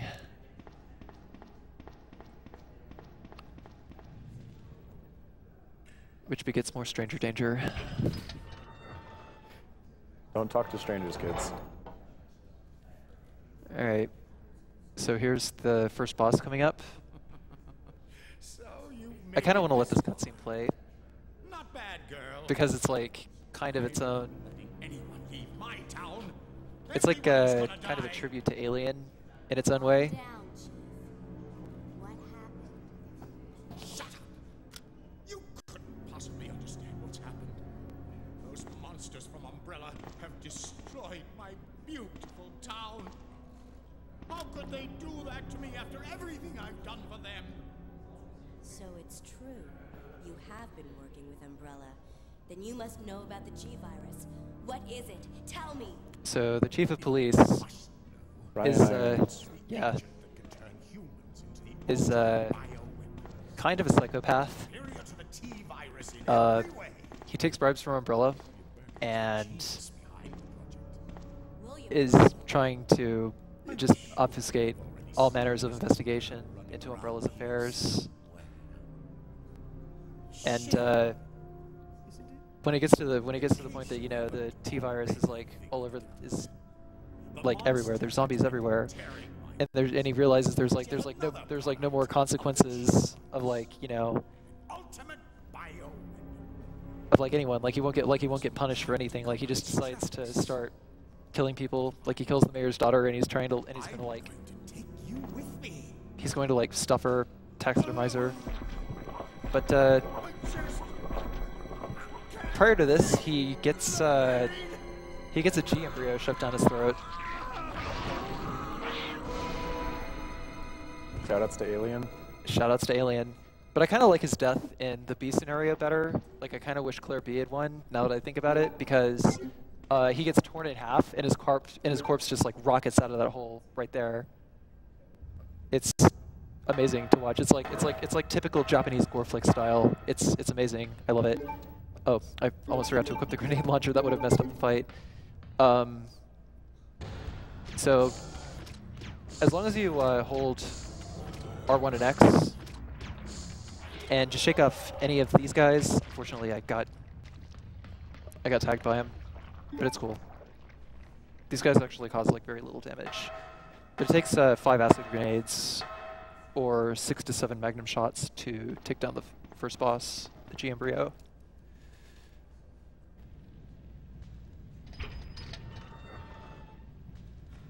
So we're coming up to a bit of a really boring part of the run. Speaking a little more about zombies, zombies have some pretty interesting quirks with their collision boxes. The shove mechanics, for instance, like if you get grabbed by a zombie, then you can shove the zombie after getting bit like once. I mean, like if you like, the faster you mash, the fewer times you get bit, but you're always going to take one bite. In Resident Evil 2, at least. It changes depending on the game. Resident Evil Code Veronica, you can just like totally shake off zombies without taking a bite at all, but it's still really annoying to get grabbed, and you have to be really, really, really fast. Resident Evil 3, it only happens like when you get chained. Like, so if you get grabbed by one zombie and you get bitten, and then you get grabbed by another zombie immediately after, then Jill will just like shove the other zombie off immediately. It's kind of a measure to. It's kind of a measure they put in place to keep players from getting stun locked. But the shove mechanics, if you shove a zombie and its collision box meets with another zombie or two, up to 2 other zombies, then those other 2 zombies will get shoved. But those other 2 zombies that got shoved will not shove any more zombies. So the shove effect only stacks once. And also their collision boxes are all active until their HP is at 0 and they are no longer moving, and like there's a pool of blood going around them. So it's like when those conditions are met, then you can actually walk over zombies. Otherwise, you know, if you kill a zombie and or like you shoot a zombie down and it's like right in front of you, then you won't be able to dodge around other zombies quite as efficiently. So you have to be pretty careful with your shoves. So there's really nothing going on here in the sewers. You can go ahead and read more donations if you'd like. See if the alpaca ends up on your head anymore. So what? See if the alpaca ends up on your head anymore. We could. All right. Oh, crap. Received a $120 donation from Whitley Scuds. Happy Pirate Sheep is happy. Extra 10 for the people on alpaca duties. Keep up the excellent work, guys. Thank you very much, Whitley. Move your mic away from your mouth just a little bit. Where? So your mic's like popping when you talk. So what? You said your mic's like popping when you talk. That should be good. Okay. $50 from Matt Rassler. $50 for Carcinogen SDA/alpaca participation. Great camera work. Exclamation mark, exclamation mark.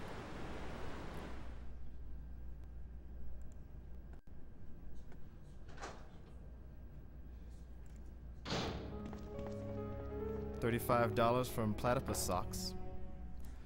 Wasn't gonna donate again today, but I had to after that amazing alpaca % run. Keep it up, guys.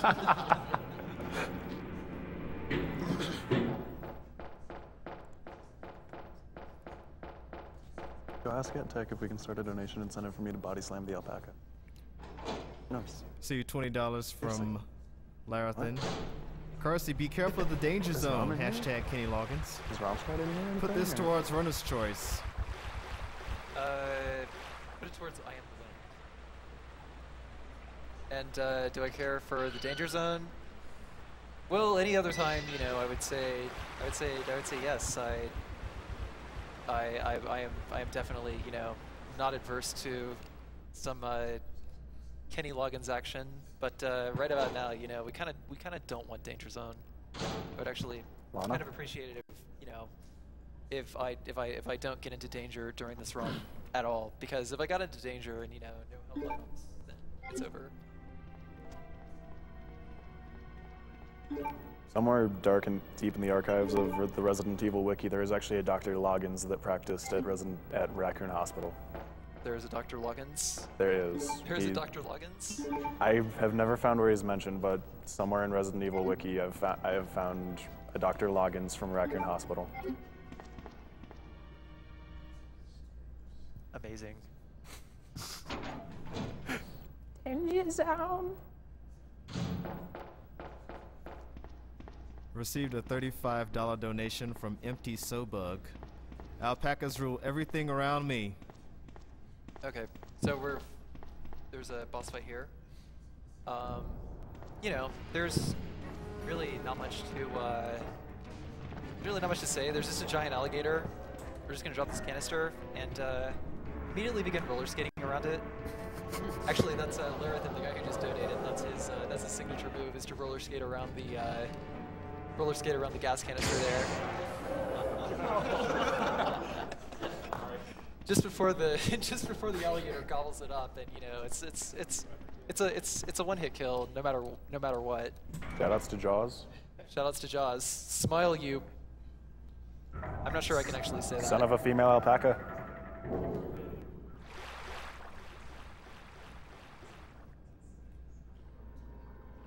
All right. So we're back to having Sherry tag along. If Claire runs way too far ahead of Sherry, then Sherry will just crouch down to the ground and wait for Claire to come pick her back up. It's kind of a dumb mechanic. Usually what I like to do is I just like to leave her there. You mean like? So I'll just leave her there, then pick up the eagle medal.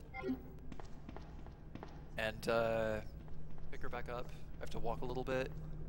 There we go. That's good. It's perfect. Way perfect.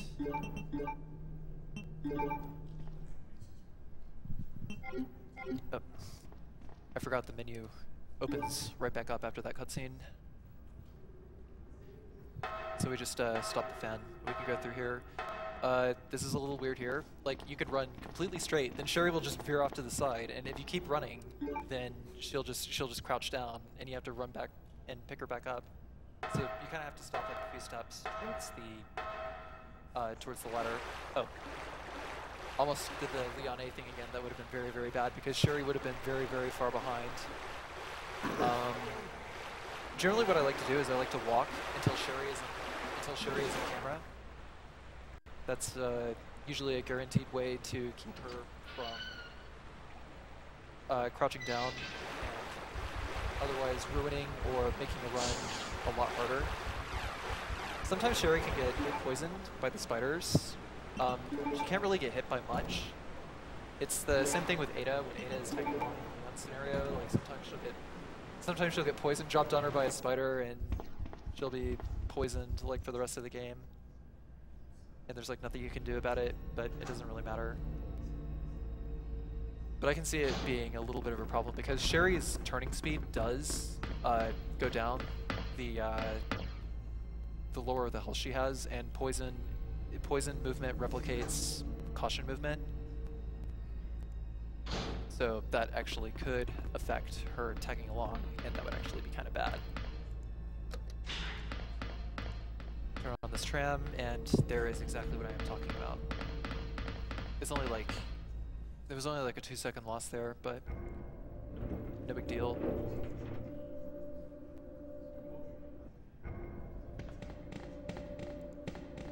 We're going to completely avoid the weapon box key. We don't need it.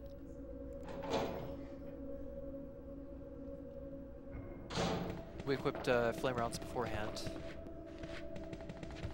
This camera angle here, pop this zombie, because there's no other way to get around it. Its collision box would still be active. Sherry would have trouble pushing around it. So just blow it up. Just blow it up. These zombies, on the other hand, though, will just vomit at Sherry, and you can actually dodge around them, like no problem, like so. And so will Sherry, and the zombies will just vomit. So that actually does kind of help, because the active damage frames on vomiting are not that great.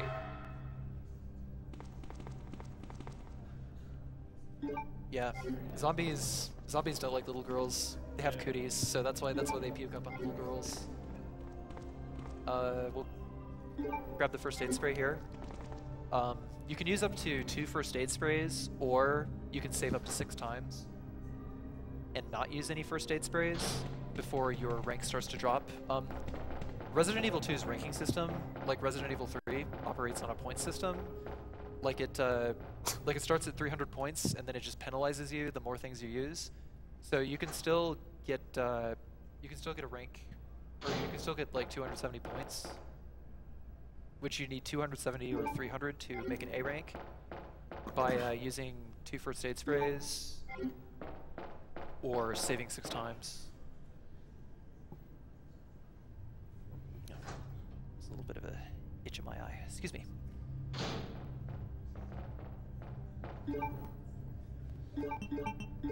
And packed up a lot of flame rounds.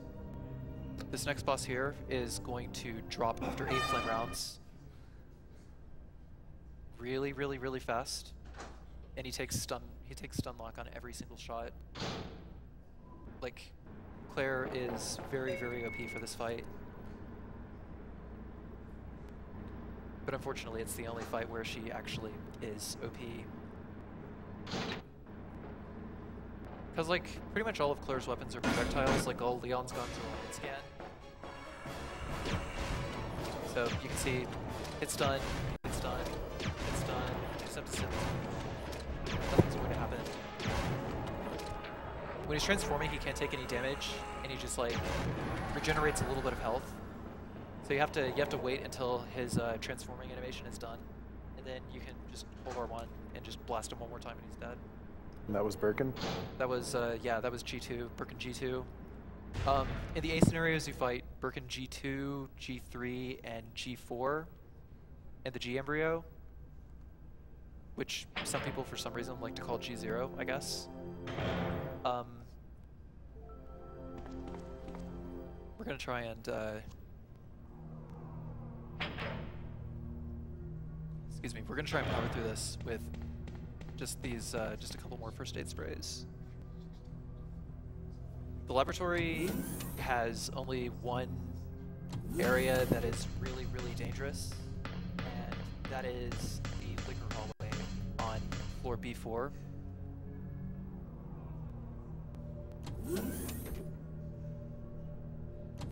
Oh yeah, also any form that you do not fight in the A scenarios of Birkins will be fought in the B scenarios instead. If you kill the alligator in the A scenario by blowing up its head with a canister like I did, then he won't appear in scenario B. But if you just straight up shoot him or knife him or whatever, yes, the alligator actually can be knifed. It's really, really, really difficult to do though. Then it'll appear in scenario B, and you'll have to blow off its head with the canister, or just kill it, you know. But on top of that, B scenario also has encounters with the trenchcoat tyrants, which are kind of the next level of the tyrants from the first game.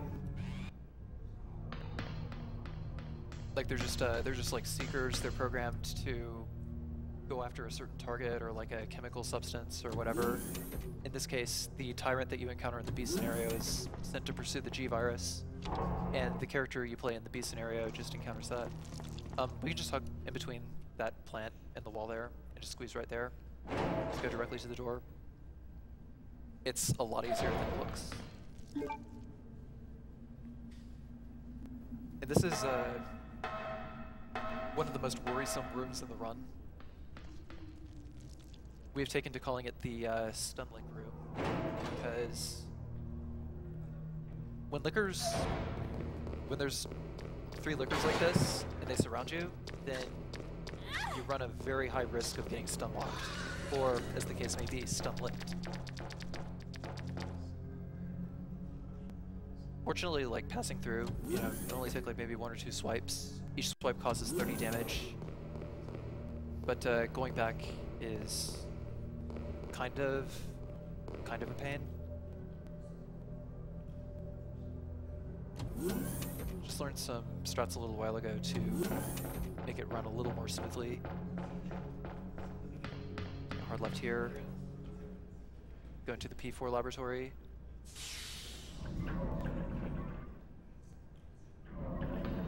Right. Hard left, hard right. And sometimes this zombie may shamble really quickly, but if he doesn't, then you can just like turn in place and run before you got to. But if he shambles too fast, then you will not be able to turn and run, and you kind of have to do like a rather large circle around him to get out of the room, and that wastes about 5 seconds. Actually, no, not 5 seconds. Actually, maybe more like 2 or 3, I think. I generally don't use split timers to gauge how much time I lose in my runs. I just look at a mistake and I realize, wow, it's either bad or it's really bad. And if it's really bad, then you know there's a chance that I might not be able to continue. Okay, so I'm gonna try and get these lickers to jump. Generally, you have to start mashing square like the first time you hear it start clicking, like this, like that. See? I kind of got slashed there. That was good. That was good. But yeah, generally the more you mash square, the more likely the licker is going to try and get on its hind legs, trying to detect where you are, and when that happens, like you're still going to be mashing square, and it'll try to leap at you. I can't tell whether it's like a distance thing or whether it's just something you trigger by sound or something, but whatever, it works. The licker jumps. It's very, very difficult to understand the enemy AI routines sometimes.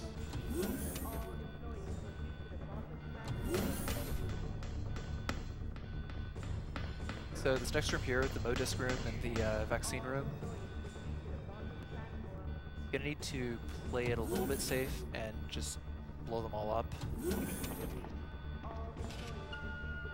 There are ways to do this room without firing a single bullet, which is pretty nice, but when you take into consideration how many of them there are and how clumped together they are and whether they're going to shamble slowly, shamble quickly, you know, I don't want to take that risk right now.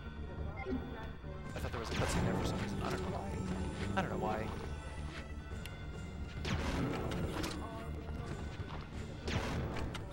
Shoot that. Shoot him. We'll shoot the other one at the distance. And we got him. Off camera. Nothing to see here. Nothing to see here. Just another dead zombie. One of the more interesting things of Resident Evil runs is that zombies shamble quickly or slowly, and there's no real way to manipulate it, so you have to be able to adapt to either one. It actually makes it a very interesting run. Yeah, pretty much. Especially this Tofu.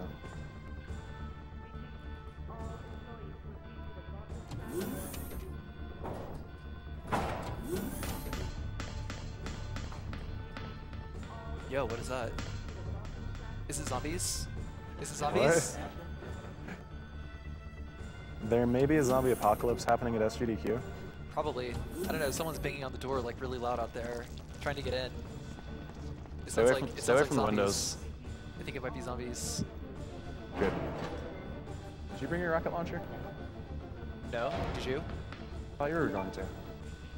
No, I left it. I left it back home. TSA wouldn't let me check it through. Are you kidding? Really? Of course they didn't. You're supposed to check it in your bag. I mean, it's already bad enough that I have a game console with Carcinogen on the label, and they stopped me. They stopped me last time I had that. It was like, whatever. TSA. Shoutouts to TSA. You have it? Whoa. Alpaca, please. He didn't have the grenade launcher. Are we? I don't think that's going to work. Just like launch alpacas. I'm probably gonna get yelled at a lot for that. I think so. Yeah. You were going to face retribution. Can I see? The owner of that alpaca. She's I not thought you going had to Shadow. please. I mean, they got high five.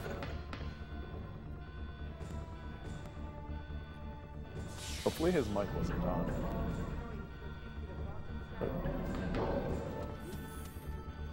So grab this other FAS here, and that's going to be our backup plan in case something really, really bad happens. Which fortunately it has not yet. But actually I do need to use an FAS here for the boss because it's actually a good thing that I remembered because the boss can sometimes combo you. Like Birkin's dog form can sometimes combo you where he just like jumps up, jumps down, you get hit twice, and then there's like a third attack that triggers while you're in hit stun animation, and that causes like 110 damage, so your health can drop by a lot, like at least 140 health. So you need to be prepared for that. I'm sorry, Alpaca. So it's always good to be at 200 health before you go against the final boss in the A scenario, especially since the final boss in the A scenario, if you mess something up, like if your positioning is a little bit off and your timing is a little bit off, then he will just go ape poo. I don't think I can say that word on camera. I can say poo, but I can't say the other word. Ape. Did anyone see what chat had to say about the alpaca? Okay. So here's the final boss. Gotta go around this corner here. Aim up. 2, 3. Shit. Excuse me. I get one. Thank you. I don't think I should say that word on stream. But where is he? Where is he? Come on. Oh please, keep looping, keep looping. I like you. I like this. No. Oh crap, here he comes, here he comes. Where is he? I have to shoot him when he comes around the corner, right there. Okay, good. I was at just enough health. That's like 110 damage right there. I'm probably in danger now. No. Okay. 2 more hits. Yep, there we go. So it takes 12 grenades total to take down Birkin 3 and 4. But we were really, really, really lucky we did not get caught by his combo there, because if I got caught by his combo, like where he jumps up, jumps down, then does that chomp attack where he spits me back out, that would have been the end of the run. So time. 57.29. So what? Okay, great. So rated 57. Good.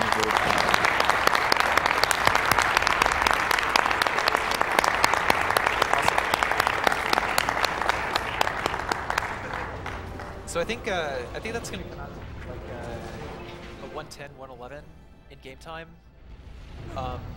We took a little bit longer. Like it would have been slower. It would have been faster real time if I'd skipped that cutscene with Chief Irons. So I think we might actually be around the 110 mark ish. I have the antidote. If I give it to her. So anyways, yeah. What's the world record? The world record is 108.07. I think it's 108.07 by Fierce Co. Yeah. And my own personal best is about 109 something for the GameCube version. I haven't actually practiced Claret as much as Fierce Co has. But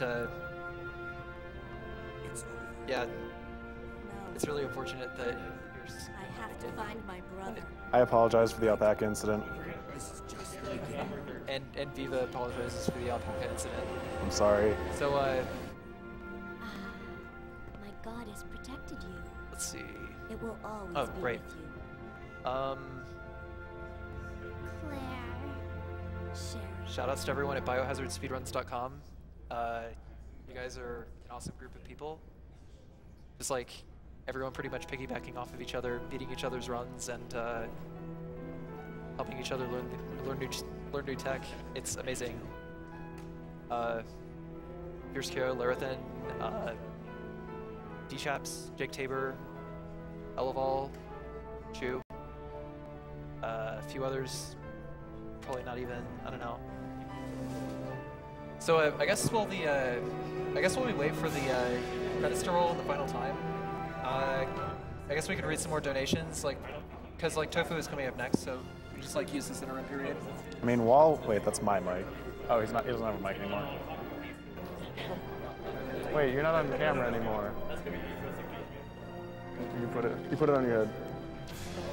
All right, we've received a I figured while we were $100 waiting, donation for. Also, shoutouts to the Collective Clinch. Love you guys. Received a $100 donation from Bryson Monma. What was that? Glad I caught this year's GDQ. I hope. Yeah, Tofu Memory Games coming up next. Yeah, I got Matt. Glad I caught this year's GDQ. I love all the runs, and I love knowing it all goes to great cause. Glad to see Carcinogen here. I hope he can twerk it out. Oh.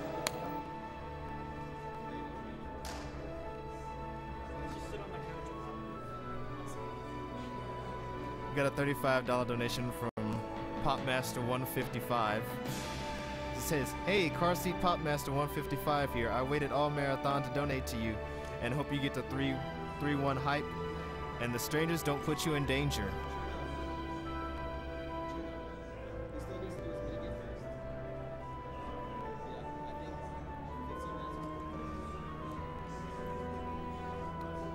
$35 from Stephen Noren. Thank you for putting on these events. It gives me something fun to watch while I study. And best of all, it all goes for an amazing cause. Good luck to all the runners and keep being awesome.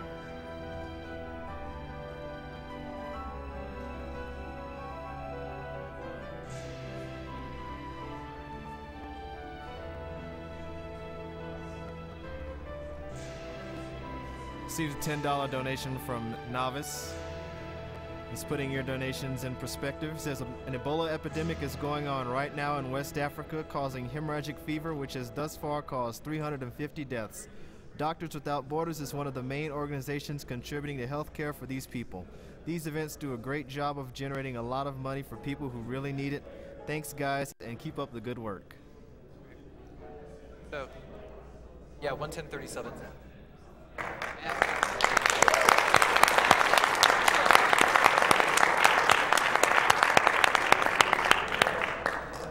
So it's pretty okay for since you're running. Up for grabs. So, dude, I wanted to sit next to you.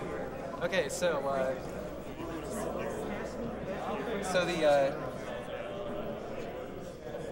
is that what I think it is? That's totally what I think it is. Is that Frank or Z? It's pretty. Do we want him on catch with the alpaca? Hey, let's put this on camera for a second. So, Here, I'll hold it with the alpaca. Yeah, hold it next to the alpaca for like. Where is the camera looking? Yeah, the camera's like right there. No, I know. I see the camera, but I wasn't sure where it was looking. I was going. It's like right about. I almost. Well, I'm going for. I'm just looking over there to see the preview. So, okay. Chat exploded with Frank So, and Z. here's the Tofu mini game. Gonna need a little bit of quiet for this. Because I've been practicing it. I haven't done pretty consistently, but all right. Yep.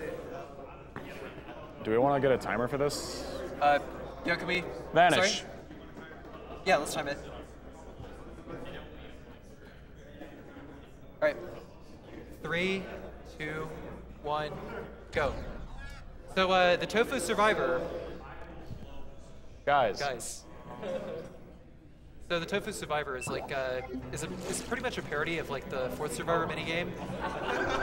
You play as Tofu, who is a character that it's believed that Tofu was put in the game to test the hitboxes, but he's an unlockable character if you beat the game 6 times in a row, get like an A rank in all of them. Yeah, but these dodges are really, really hard to do because Tofu is only armed with a knife. Normally I like to play as Hunk for this, but, you know, because this is a donation incentive, we're gonna do Tofu instead. So hard right, hard left, behind this guy, almost got bit. Normally I play as Hunk, a special ops agent, to come in and retrieve a sample of the G virus. Spiders. Okay, that's good. I was able to stay on the inside. Okay. And instead of being a special operations soldier, you are a large block of bean curd. Yes. A rather large block of bean curd who he gets redder as he takes more damage, and he swears in a sunken dialect every time he gets hit. So, hard right, hard left. Didn't get caught on the corner. That's good. Okay. This is a really clean Yeah, run so far. we've cleared like several rooms without taking damage. I'm usually pretty good about not taking damage during the first half of the Tofu Survivor, but it's the second half that really you know puts your skills to the test. Like Tofu is pretty quick. He's still got but he's only got like 400 HP. Like he's got 400 HP compared to the 200 HP the other characters have. Oh crap. Okay, this may have messed it up. Okay, yep. I got pecked. He's a walking hunk of bean curd with a heart full of meat, as evidenced by all the gore. It's like left. Yes. Okay, good. Very nice. So the world record for this is 159 and some change by a Brazilian player named Smallville CS. Or at least that is for Hunk. For Tofu, the fastest time is also 159 and some change by a Japanese player named Jika-chan on PS1. So, move left, forward. Tofu likes to spurt bits of Japanese when he gets grabbed. Yeah. So that was like 60 damage, so I'm up down to 340, I think. Okay.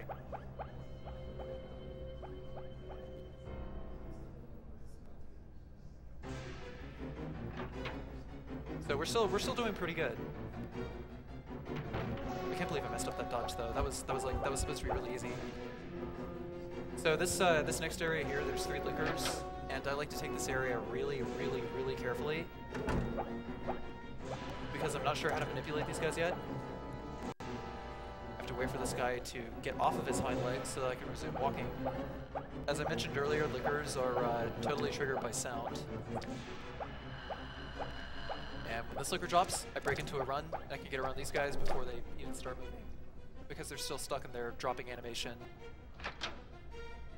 So these plants here are where you're going to take the most damage in the Fourth Survivor Wyvern Spit, and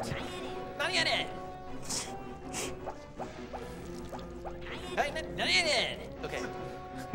Oh, I almost got poisoned. Not yet. Okay, that's nice. I think I took a little bit of damage there, but that's okay. All right, so this one is this other one is also really difficult. I have to wait for the one on the right to spit. Move forward. Not yet in. Okay, this is bad. This is real bad. Okay, we're good. I'm going to try a trick that I learned while practicing this and practicing Leon B. I'm gonna try and get the Tyrant to do a cartwheel punch. Hopefully it works. Nope. So if he hits you with a clothesline, that's the T103s that I was talking about from that appear in the B scenarios. If he hits you with a clothesline, he will always follow up with a hammer blow. So when he's doing the hammer blow, you can run around him, but otherwise you'll just be tanking damage. So we're at the zombie minefield here, and wow, this is glorious. I should probably heal. Each green herb heals 50 damage. Combining the two does nothing, but combining 3 refills your health to full. Which I'm not sure if which I'm not quite sure if it's the same in Tofu's case. Okay, I'm gonna try and get the other one to leap. He doesn't leap. Whatever, that's fine. That's fine.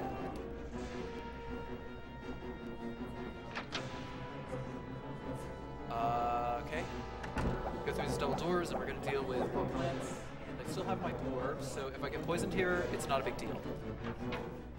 Like this is, you know, as long as I don't get poisoned here and not have a blue herb, then we'll be able to do the last 2 rooms without much difficulty. Not yet in. Okay, come on. More damage. That's good. He also sweats more and he gets redder and redder the more he gets hit. Not yet in. Okay.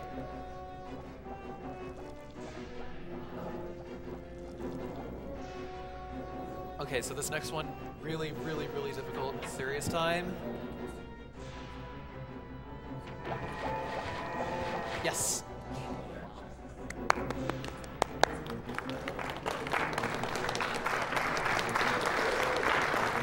Okay. What? You did. Okay, come on. Go, go, go. Yeah, so that's collision boxes in action. You know, shove one zombie, then the 2 other zombies that connect with the first one's collision box get shoved over. And I still have enough health to tank the last hit from this tyrant here. And is this going to be a new PB?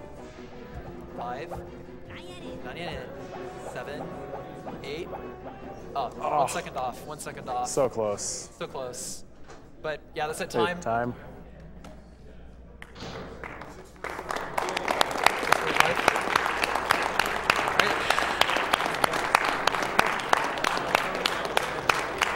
So that's the Tofu Survivor.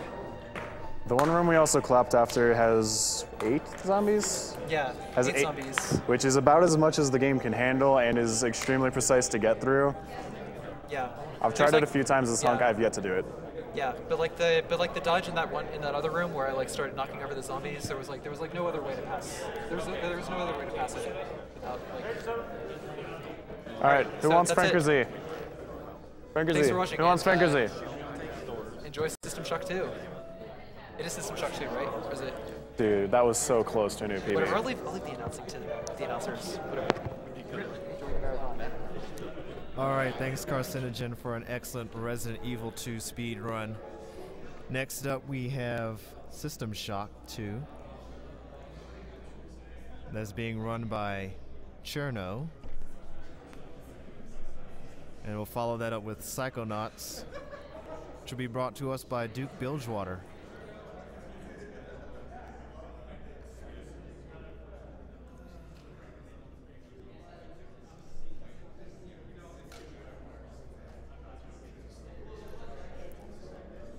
And we will be right back after a short commercial break.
All right, everyone, welcome back to Summer Games Done Quick 2014.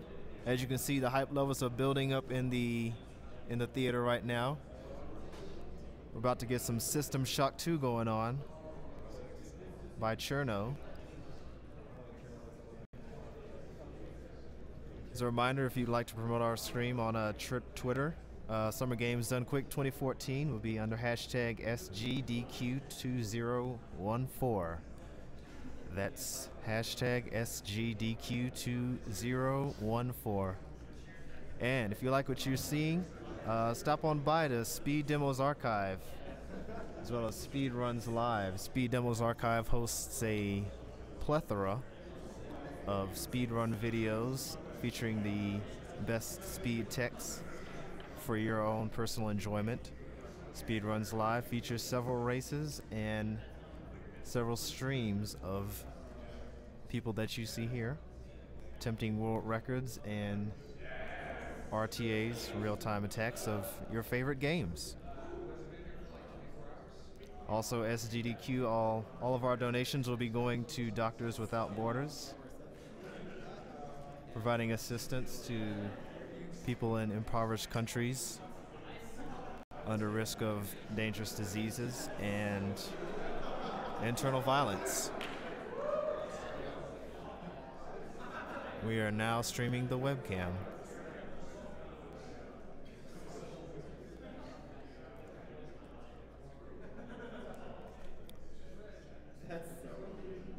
We received a $100 donation from Alex Day. Been watching since Sgdq 2013. This is an amazing event to support, and I'm glad I can finally support this cause. Please give my donation to Runner's Choice. Hashtag Sgdq 2014.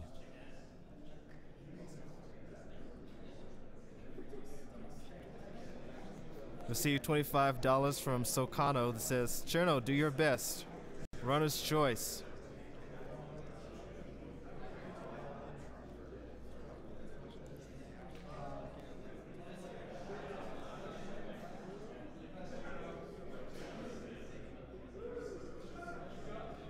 Received $20 from BBF that says, hello, BBF here.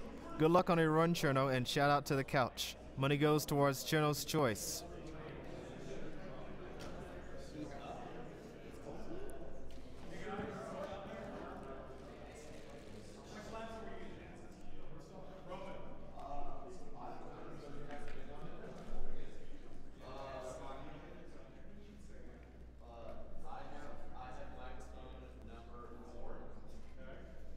Lab 3?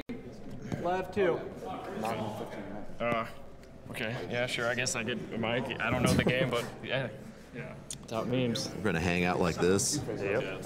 Do you like talking about fan fiction? I do. Let's talk about it during Talk about some fan fiction. We only got like 20 minutes. Yeah, it'll be okay. It's okay, it's appropriate, right? One time I really wanted to kiss Laz. I thought about Broman's big muscles while he held me really tightly. And he caressed me and whispered dirty secrets. Dirty secrets. And then I slowly raised my hands and said, whoa, not going there. Whoa. Sorry about that. Then, quietly, we in there. Raise your butt brushes. Love you. I love all men. Me too. Not equally, of course. No. That would be unfair. It would be very unfair. How are you, Cube Face? Doing good, man. You doing good? Excited. I'm excited for you. Are you quivering with excitement? Yeah. We're gonna have to look over here to see the game, because I can't. I can only see Twitch. You guys shut up. He's about to speed game, if you could just...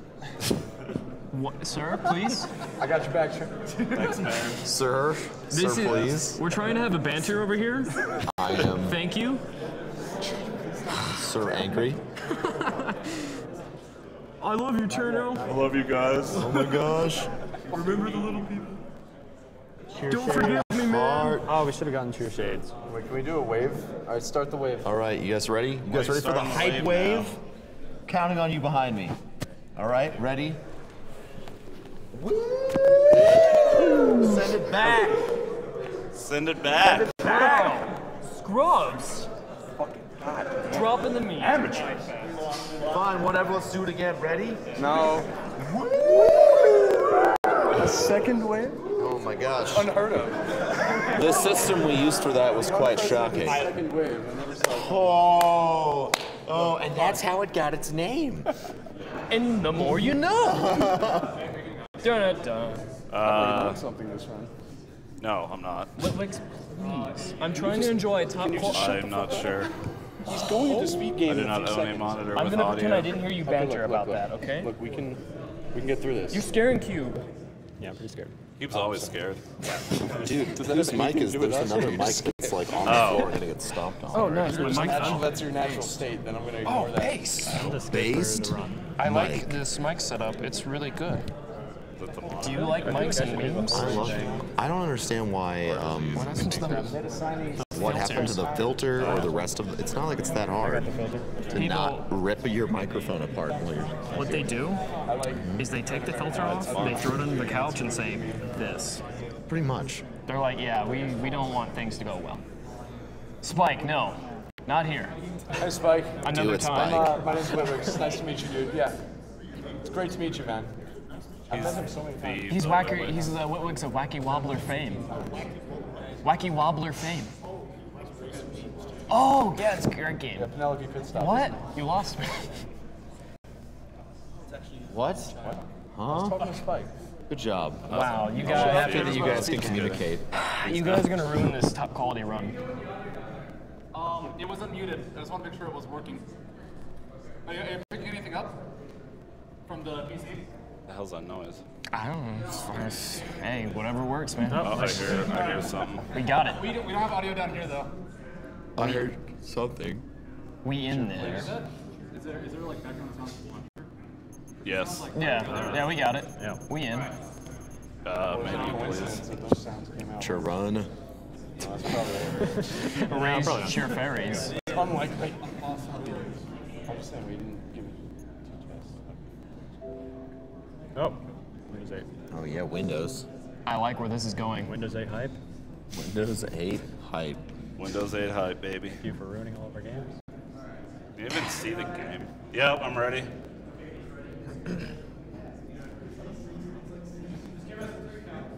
Right now? All right. 3, 2, 1, go. Well, I guess I want us to do a roll call first, so I'm Cirno. I am Professor Broman. I am Laserlong. Q-Face. I'm Whitwix. We have a pretty good couch going. So if any of you have seen Peach's run of this 2 years ago, it's changed quite a bit. It is quite broken. So you'll see me running at an angle a lot. That'll increase my speed by about 10% while I'm running. Not too much to say in this general area right now. So I guess if there's a super quick donation, you can go ahead and read it. I have a $100 donation from Tensai Tetsugaku. It says, hello, you sexy devils. Daisuki Suki Hanbaga. You're welcome, bro, man. Good luck, Cirno, and all runners. Goes for runner's choice. Also, nah. Thank you very much. All right, so right here, I picked the Psy branch, and I'm going through a specific order of the tunnels. I'm going middle, left, left, and that'll give me what I need for the run at the beginning anyways. If you're doing this run casually, why is it flickering so much? Something's stuck. There seems to be some issues. The menu. The side menu. Good start. The side Yeah. menu start. Let's do a second roll call. Practicing, it was working just fine on this same machine. That's interesting. So I'm not sure what's happening right now. Yeah. We train right now. I'm not too sure what's happening. I need some tech help, please. Every time I hit tab, it auto-opens the menu again. And the upgrade panel is flickering when there's no upgrade panel. We'll try wave. We wave. Every time I hit tab, this closes. Do wave. Are you reopens. guys ready? Ready for distraction? So I wave? can't turn. 1, 2, 3.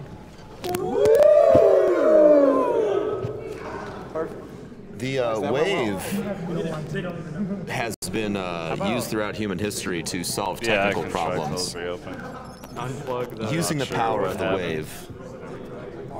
Oh, whoa. Someone with a keyboard. Donate to Oh my god, no. What's the next big incentive? Second keyboard plugged in. That. Speedrun. The speedrun is canceled, folks. Yeah. I'm okay with that solution. Yeah. Oh man. So are we starting over, I guess? Alright. Alright. Sorry about that. Attempt number 2. All right, we had a reset, but Yep. we're back in the game. Other Not a keyboard problem. plugged in I was unaware of, I guess.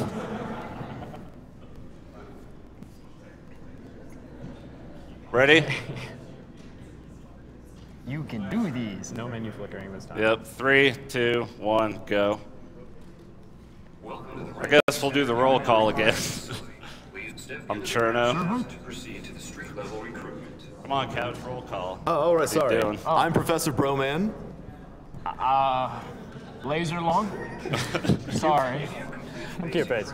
You know my switches. Yeah. Alright, so as I was saying, I'm going through the Psi path. This is basically a Psi only run. We'll be using a lot of agility. So that door there is a little weird sometimes. If you take the corner too sharply, the door won't open. I assume that's just taking a trigger too fast and the game not registering that you walked over it. The sensory deprivation tanks aboard the TOS route. So I'm going to be going middle and then left twice. And that will start me with cryokinesis, agility, and psi pull, which I use once in the run. Acts of political terrorism and corporate. So a big part of this game at the beginning is just memorizing important door codes. A lot of how fast you... Yeah, no getting stuck.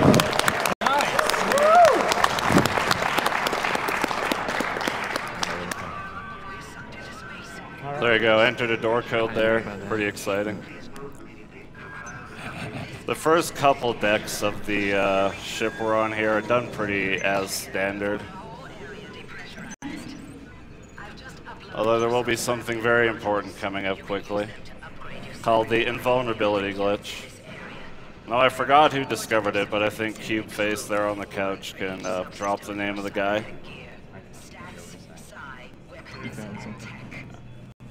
I don't know if he did or not, I can't hear him at all. So I damaged myself there to set up the first part of the invincibility glitch. I'm then going to come through this door and charge up again and hope I can get it. Got it. Yay.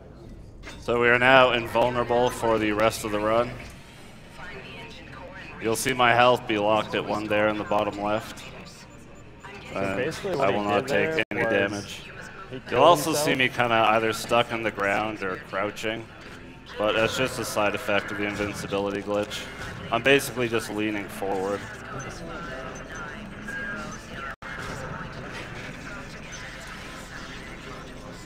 So right there, I picked up a few things I'll need for a bit later on in the run.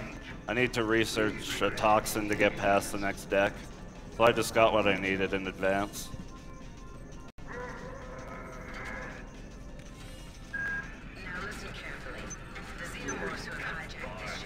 I'm just picking up a bunch of speed hypos here. Speed boosters are what you'll probably hear me use.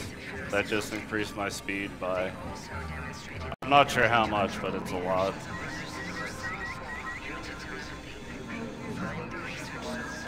So as you saw, I started the run on Impossible, and that's just to set up the invincibility glitch faster. As soon as we get in this room, I'll be switching to Easy, which will let me get duplication earlier on in the run, so I can duplicate speed hypos. That's some good duplication luck. Duplication's a little bit random, but if you charge your duplication ability, right here I'm going to do an armor skip. I'm going to try to jump off the armor at the right angle, and it should put me over the cutscene trigger. Just like that. Very nice, very nice. So that cutscene's about 30, 40 seconds long. In a run that's under 20 minutes, that does definitely matter a lot. So I'll just spend most of my time here now just duplicating what I need and just going through it as quick as I can.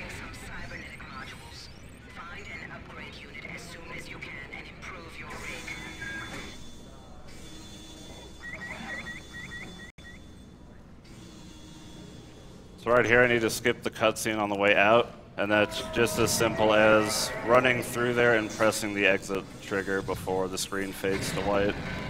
Otherwise you have to watch the cutscene on the way back. So that's the last door code I'll be entering in. There used to be more in the older route, but we're far past that now.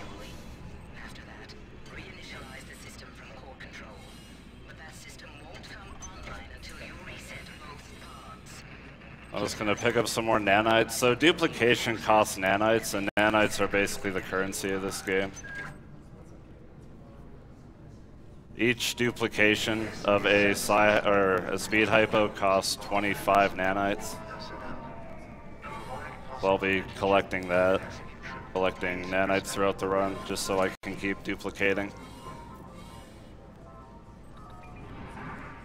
So here I'm just putting a couple ports online so I can progress out of this level of the ship.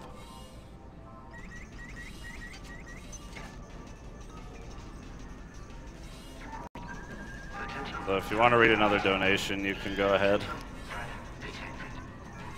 Alright, we received a $69 donation from a derpy pony. It says, "Hey Cirno, have you done your Dark Souls run yet?" "Sure, Fairy." "Oh, you aren't running Dark Souls? Well, good luck on your System Shock 2 run, you sexy W." "Sure, Wink."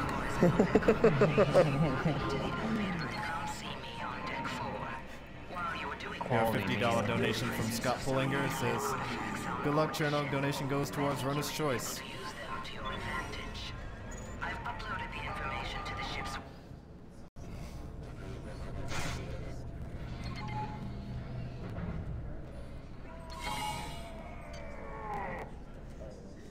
We have a $50. That was deck 2. Hydroponics is also done fairly straightforward. There is one slight issue though. I'm short a speed hypo.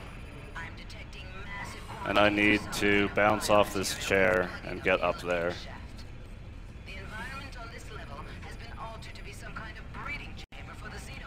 And I could still do it with a nice strafe run there. So right here I'm going to start researching Toxin A. I need to put it into 4 environmental regulators on this deck to get the game to let me progress through this part.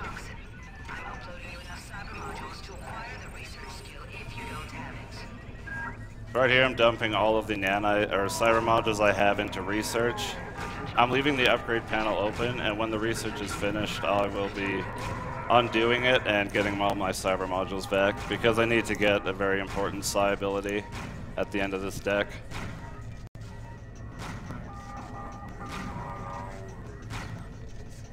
There we go.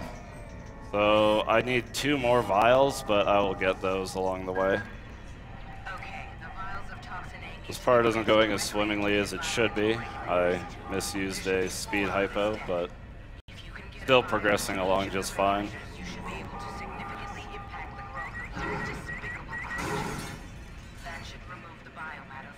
So our first environmental regulator will be down here. But I'll be picking up a few things, like some more nanites, an access card, and a speed booster, which I will need to duplicate before using. You always need to make sure you have at least 1 speed hypo in your inventory to duplicate off of. Otherwise you kind of run into a little situation like I had. And there's monkeys everywhere. I don't know where the ape escape runner is, but I could use him. Perfect.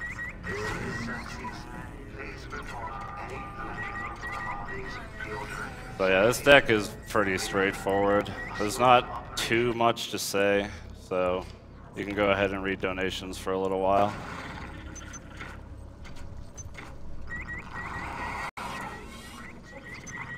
And right there I used Psy Pull to get some cyber modules down. We used to jump up to those, but since we're kind of locked in this sort of death state, we can't really do that anymore. So we need to pull them down towards us.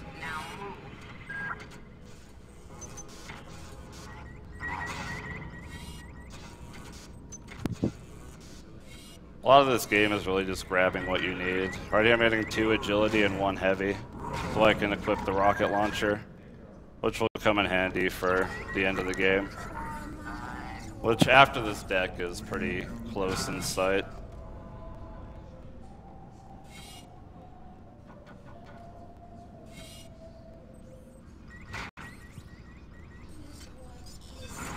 Going down here, and now we just have 1 more to do.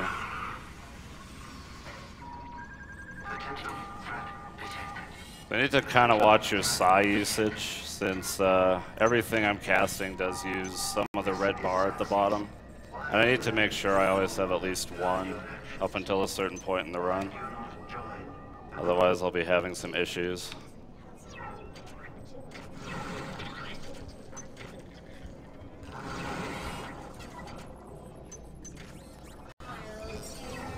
So the last one is in this area here.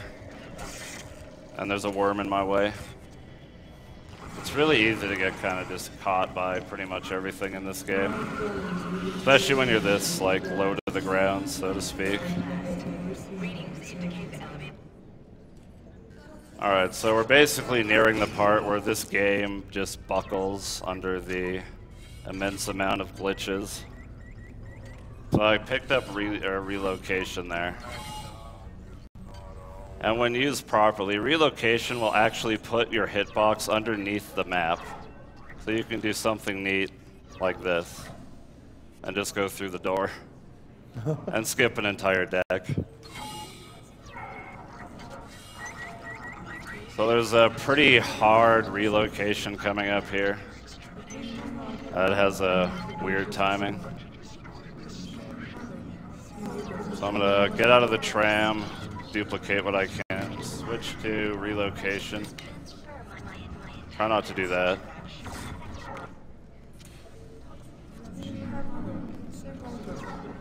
That should work. Yep, perfect. And now we're off that ship and onto a new one.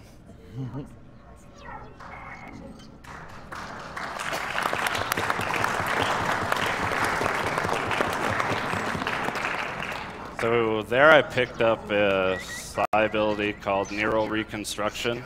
I basically use it in place of getting some more grenades and upgrading the rocket launcher to kill an enemy later. I can just mind control him and he gets sidetracked and either runs out of the room or just stays out of my way. So normally on this ship you would do 2 things. You would kill 16 eggs and you would reverse gravity. If you did neither of those things, you weren't able to progress. But thanks to Big Jim, who discovered the relocation glitches, you no longer need to do pretty much anything that makes this a game. And actually, Keepface here kind of discovered this little jump, if I remember correctly, which there we go. Saves a few seconds, but it looks cool. And up here we have another weird jump. It's the rocket jump. It has kind of 2 different jump timings. With the speed hypo, you want to jump from a bit farther back. Now with that one, you want to jump closer. Otherwise, you don't make it. So I'm basically just using as many speed hypos as I can and trying not to overcharge like that. 6 should do me for the rest of the run. So I don't need to do that anymore. Alright, coming up is one I'll be using Neural Reconstruction on the Rumbler there. Getting 5 in agility so I can do one of the last big tricks. Getting up there and hoping things be nice so I can fall to the floor and go through this door.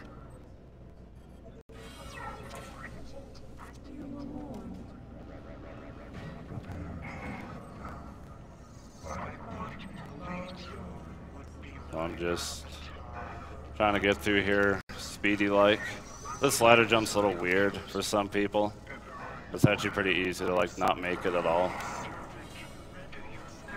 So coming up is the door that wouldn't normally open until you killed all 16 eggs on the ship.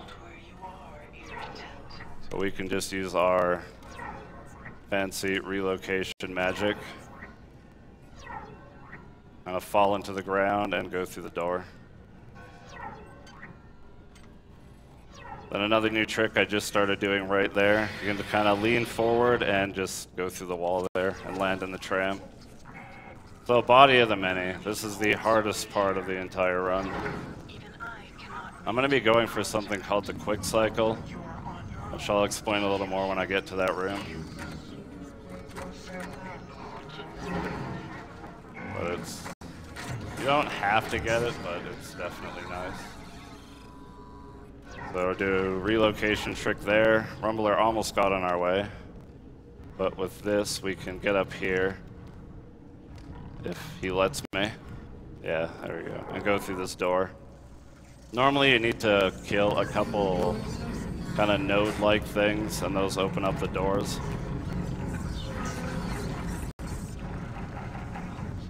Yeah, I missed the quick cycle. I think I missed it. Yeah, I definitely missed it. So if you miss it, you get kind of crushed by that tooth up there, and you just have to wait an extra cycle. It's not a massive time loss, but it's nice to get. So here's probably my couple hardest tricks in the game. Got the first part. I'm in the ground. I now need to do a line up here, and hopefully the game, stops glitching me through the floor.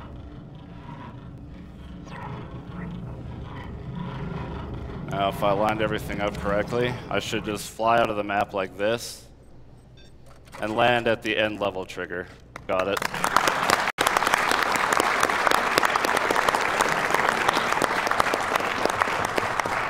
And now we have one final trick, and we have probably the best line in any cutscene ever, so you must listen to it. Very important. I'm just going to make sure I have this lined up. Another out of bounds trick on top of the final boss, and just shoot her till she's dead. And time.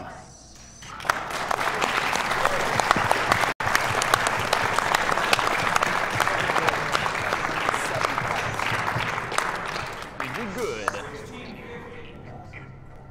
Not bad. You did good. All right, we have a very important cutscene here, so serious time. Is that the boss? Yep, this is Shodan, an evil AI.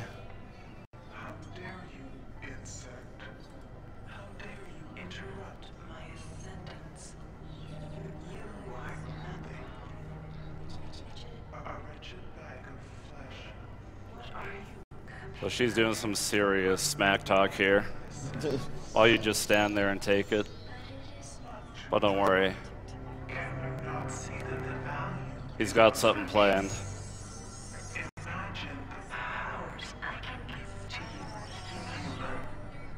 The cybernetic implants I gave you were simply toys. If I desired, I could improve you, transform you into something more efficient. Join me, human, and we can move. And we can move together. Nah. There you go. System Shock 2. Thank you for watching.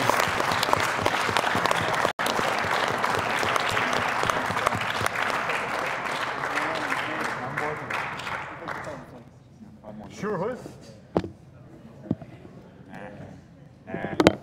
Nah. Guess you're NASA anymore. All right, we've got a $1,024 donation. Oh yeah, it's time to meme it up. Nice. From Uller RM. It wasn't a real Cirno run until the first reset. Okay, yeah, I'll sit on your Couch lap. isn't nearly lewd enough. Raise your fairies in chat, folks. Cirno picks where this goes. Okay. All right, we're about to take down the stream momentarily, so is there another one down there? please sit tight and we'll be back soon. Right here.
All right, everyone, welcome back to Summer Games Done Quick 2014. We're about to play some Psychonauts with Duke Bilgewater. Then we'll follow it up with run of Deus Ex Human Revolution by Xexi.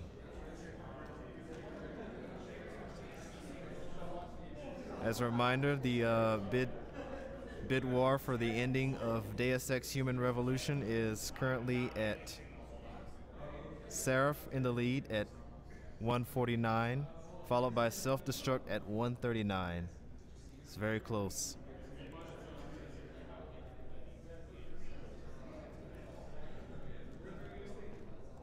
We'll then follow up the run of Deus Ex Human Revolution with a run of Sly Cooper and the Thievus Raccoonus by LovableLambchop. As a reminder, all donations to Sgdq 2014 go to Doctors Without Borders.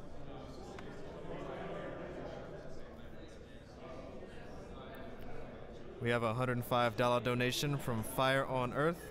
It says, "Hey Cirno, it's Fire on Earth. Good luck, buddy, on your run. Put this towards Cirno's choice. Stayed up for a while to see Cirno. Heart."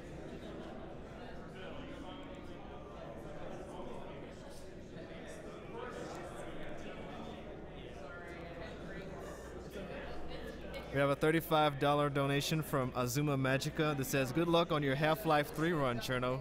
Raise your hamburgers."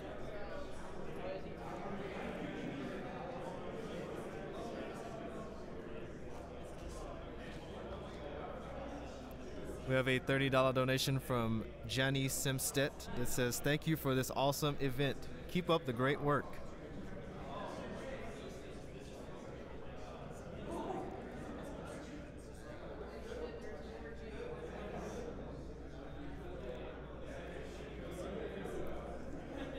As far as other bid donations, you can place your donation to. We have a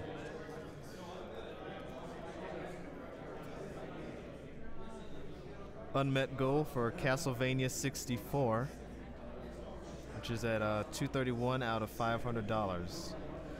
This is for the Legacy of Darkness Henry run.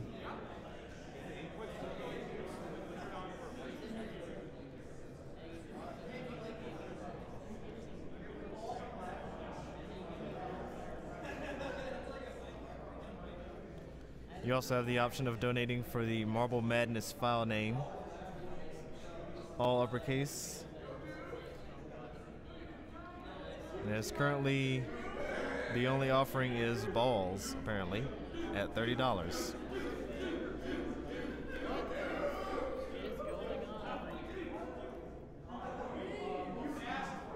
You also have an option for donating for the Star Tropics 2 Zoda's Revenge file name. It doesn't look like there are any file names donated for. So you can easily donate and snap a quick file name for that.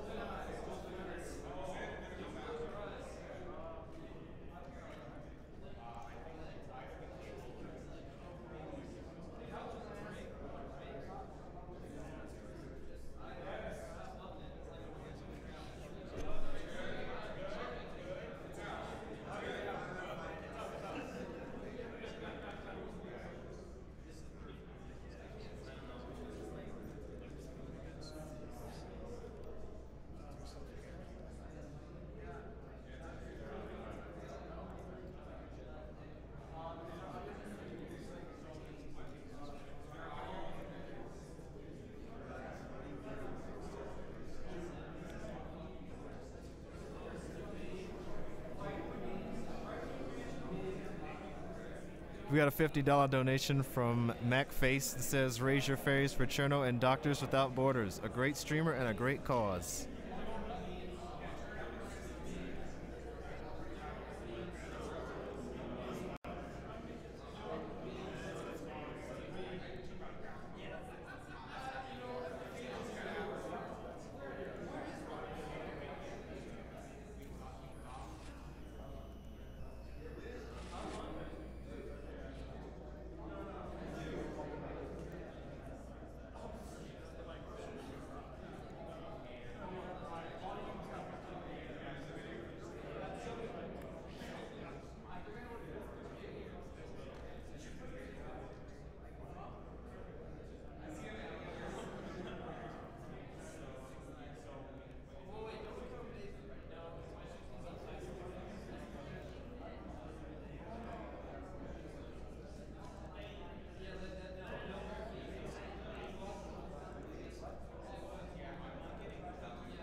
Beam game.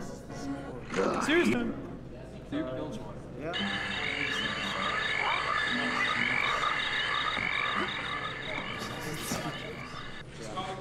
Oh wait, do we have a file name for this game?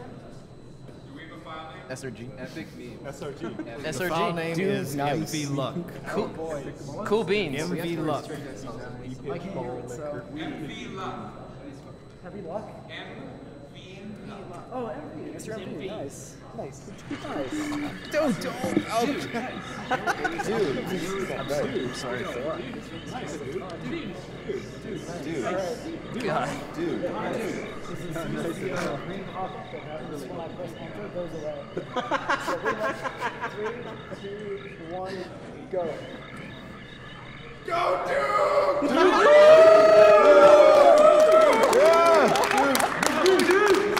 You guys are all Psycho, not a good game. This is Psychonauts. It hasn't had a showing at Sgdq in about 2-3 years, and it's changed a lot since then. Thanks to people like Grim Donuts, Mr. Fleshlight, SMK, Adrift, and Stingray. What do you guys laugh? That's a silly name. It's a good name. Even a donut be cool. What you'll notice is that I'm bad at mashing with my right hand, and there's a lot of mashing because we skip dialogue by mashing A and cancel. So the game's pretty fast. It's resetting. I can barely see anything. One thing I this is the early game, just flipping around like it's over enough time. That means it's a really good speed game. It's also three-dimensional, so it has 3 dimensions of scale. Alright, here's some How many dimensions of time are there? Hold on, flip. Did you practice at all? Yeah, this trick is really tough. I missed it, so I'm not surprised. Don't worry. That's like, I want to show you. Yeah, combos, or when you translate your vertical momentum into horizontal momentum, but you can bunny hop in this game, which is where that goes wrong. I know. I didn't see the mic, dude. There's actually legit bunny hopping in this game. It's a 3D action. Thanks, Studio. Does Portal 2 not have bunny hopping? Yeah, Portal 2 does. It's 3D. So you're saying this is Portal? It's a first-person shooter. Are we having a Portal? Yeah. Are we having a debate about Portal now? Yeah, this is very on topic. No, do not tickle their belly. Yeah, do not tickle the microphone, guys, shut up. please. I'm trying to explain a trick. Sorry. I know, I asked for this. So what I was doing there was canceling on ladders, which pops you off when you jump, and it's a little bit. Oh, pole, why? Yeah, there's a lot of issues with this game. A lot of them are tied to the frame rate. One is that poles are very finicky. They will kick you off, they will eat you, they will do a lot of nasty things, and there's a lot of them in this section of the game. Is this like a hidden shortcut? This? No, this is part of the route, really. This is very simple. You just jump straight through and do some flips off this. It's fast. It's that easy. It's fast. It's cheap. It's going fast. This game is very scary. Is this too spook? Get out of like fast. Get out of here. Alright, fuck this. Wow. That goes in the swear mode. This is an amazing meme. I give it 5 out of 5 language very clean for this. I practice my gangs and my darns. I'll pull out a few fricks if I have to. Where's the swear bucket? I love Goose. You want a meme bucket? He's a lovely man. Because Isn't Goose on the SRG team? Alright, so this is another glitch. So it's having a good time. There's an even worse one later on that I've been having issues with lately. So it's This is not the time. You and Skeleton go together. Cutest couple of Sgdq. Rest of the Q. Check your mate. So this is a really fun part of the speedrun because you stand here and punch cardboard cutouts for about, I don't know, 2 minutes. I guess it's a minute. But you get to look at that guy in the back do a sick dance for this whole thing. If you really like this game, you really like this minigame, you should 100% where you do this 10 times. For about 40 points. And 1% completion. You get nothing. You get nothing.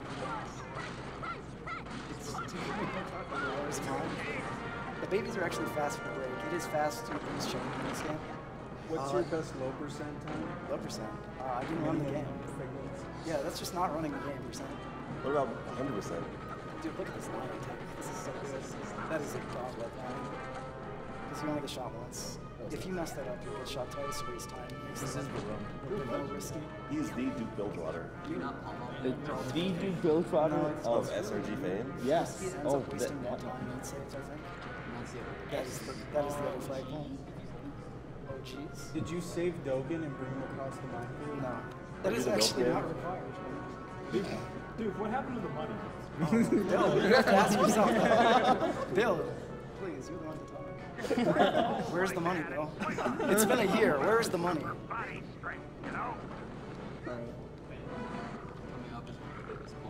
Yeah, this is going to be a good indicator of what this run is like if I got it first try, which I have been doing in practice, which is nice.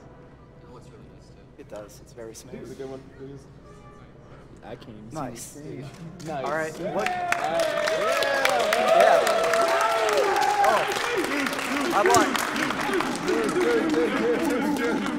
I lied. That's an easy trick.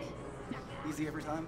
Let's beat up a bully because we can. How did you levitate if you haven't beaten Gloria's mind? You actually just, it's not even Gloria's mind, it's me, Liz. What are you doing? Why are you on the couch?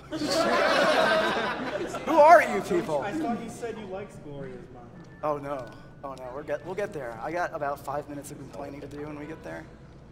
So this is a neat little trick. You can actually just jump off this, and oh god, I might have to do another one. That was really weird. I bumped my head on the ceiling and I didn't get enough momentum to make it in 3, which is what you can usually do. Yeah, it's pretty slick. It's actually one of my favorite parts of the run because it's just very straightforward and shows off all the cool mechanics in this game. Except you love Coach Oleander? one big one. Oh, dude, I love Coach Oleander. He's so nice and he knows everything.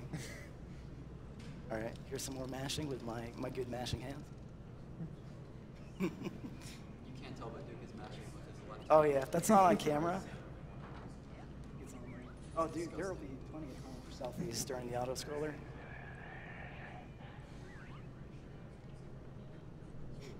Bill was falling asleep. Are you the milkman? Oh yeah, my milk is delicious. By the way, I hope that incentive is met, because that's a good one. It has been met. Romcon, chocolate mangasm, represent. All right, actually that's intentional, running into that wall, because it triggers a warp point later. Yeah, triggers. Tickers. You're triggering me. What? Come on. Explain why you're getting these arrowheads. Yeah, this route is actually to grab arrowheads. I need 50 for the dowsing rod later in the game to get massive deposits during the auto-scroller. So yeah, just sort of flip around up here, grab a scavenger hunt item for later, that basically translates to ranks if you collect enough of them, and getting enough arrowheads that I can finish this off in Brain Tumbler. This is just a lot of flipping, really. There's not much going on here. The flipping is actually more difficult than it looked, because once you're doing it, you're sort of locked into position, and you're not really sure what direction you're facing sometimes.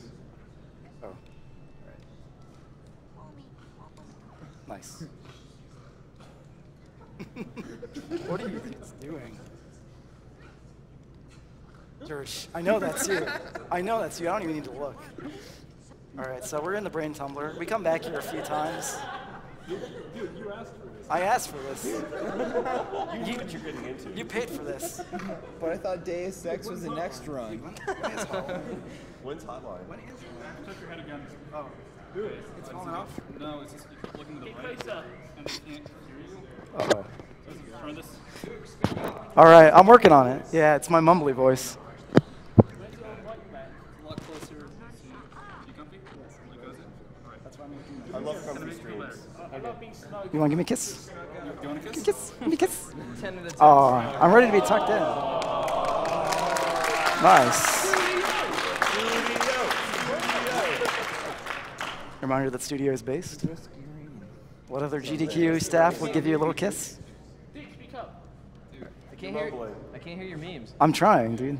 All right. I'm loving these memes. There we go. Fort Sanctuary. You're going all the way to the bottom, also do a warp? Yeah, that's intentional. That is actually going to mess me up slightly later, but I can fix it. Dude, that menu is actually pretty fast. I need to just make sure. Okay, good. I'm on Agent 9's lab.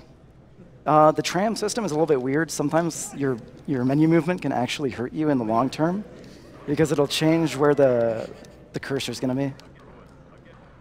Duke, stop stick. Who's Big D? My Big D?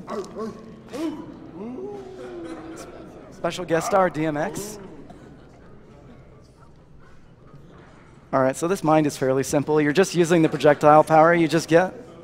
And yeah, you're just abusing angles to shoot these a little bit quicker than you would normally. Jumping off here, get a clean shot after I kill that guy. A lot of mashing through cutscenes. Oh, that jump got gimped. What happened? It's really hard to tell where you are when you transition on side to side. Yeah, there's definitely a feel to it that lets you get either a really high jump or a really long jump out of that transition. But it's kind of weird. I haven't found a consistent way to do it yet. I'll try and get the high one on this next one. All right, that was really good. Nice. It's not really a massive time saver or anything. Dude, good work. Nicolare, are you okay? Are you okay? Are you upset? Oh. Hello? I am so sorry. I apologize to everyone involved in this. This is disgusting. Piken is the all-star.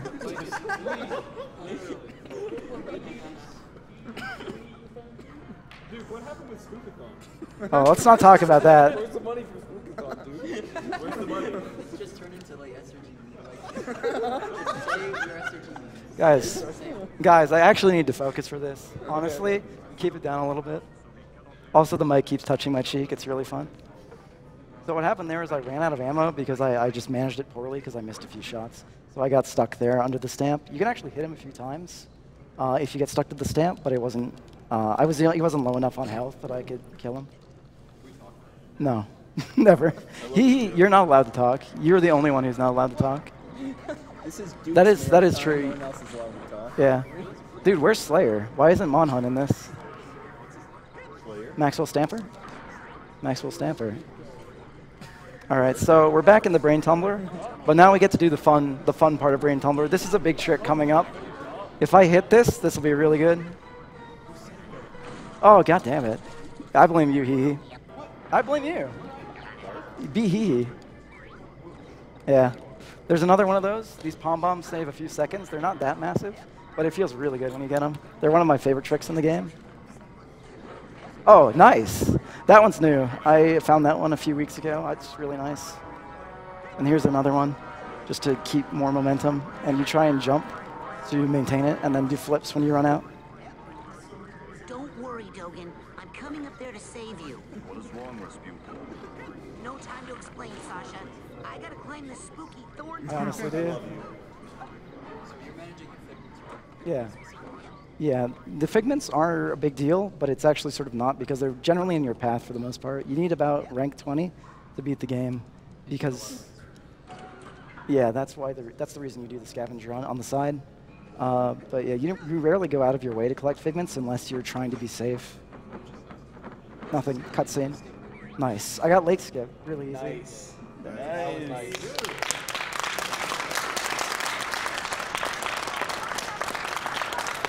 That's one of the really fun palm bombs in the game. Yeah. Taking the boat is slow, though, so who wants to do that? Speedrun? Oh, hey, what's this? What is this? That's new. No. Oh, yeah. That was a little preview of a trick that's coming up. Hold on, I need to focus for this. Guys, I need to focus. Please shut up. Yeah, please. Honestly, just shut the fuck up. Real talk? Honestly. All right. So once I get up here, there's going to be a trick I do that you're going to see a lot throughout the run when there's any vertical movement, which is flying, where you hold focus and then either mash cancel and jump or the PSI power and jump, which I'm doing now. And that skips a lot of the game. You're going to get used to that. You're probably going to get mad at me because we skipped some of the really good mines. We skipped some really bad mines too. All right, here. Gets to do some more to get up to the platform. Oh no, the only limit is your own stamina because it is actually kind of tiring. It's also frame rate dependent, so I'm sorry if it looks like I'm going a little bit slow, but I can't control my frame rate. That's a big issue with this game, unfortunately. As fun as this game is to run, there are a lot of technical issues with it, like the game crashing on certain cutscenes, or frame rate issues, or just, I don't know. Somebody hit. Yeah, this is the ultimate bunny hopping. Normally you're just supposed to roll through this race, but that's pretty slow in comparison to just jumping the entire time. It's super fun. This is honestly one of my favorite parts of the run, and it's something I just practice casually. Yeah, definitely. You get to play with your momentum. It's really cool. Now that I've said this, though, I'm going to crash into something, so get ready for that. Ooh, nice. That is a really tight choke point. All right. Yeah, it's new tech. Let's just say it is. All right, let's not go around. You'll see me turning around. That's actually just a really subtle adjustment to my momentum to make sure I don't hit the roof or anything. All right, let's play it safe. There we go. I like this strat. I think Stingray might have come up with this. You ride the ball down this ramp, which is a little bit slower, but once you're down here, you just sort of hop off, and you hit these trampolines, which take you to the end of the race. Don't have to touch the controller. So yeah, I love the race. It's one of the best parts of this game. All right.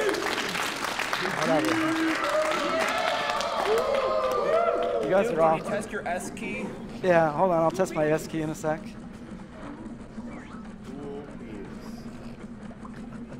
All right, more flying. This is one of the puzzles you actually have to do in this level. Just drop down, go through the ring, easy.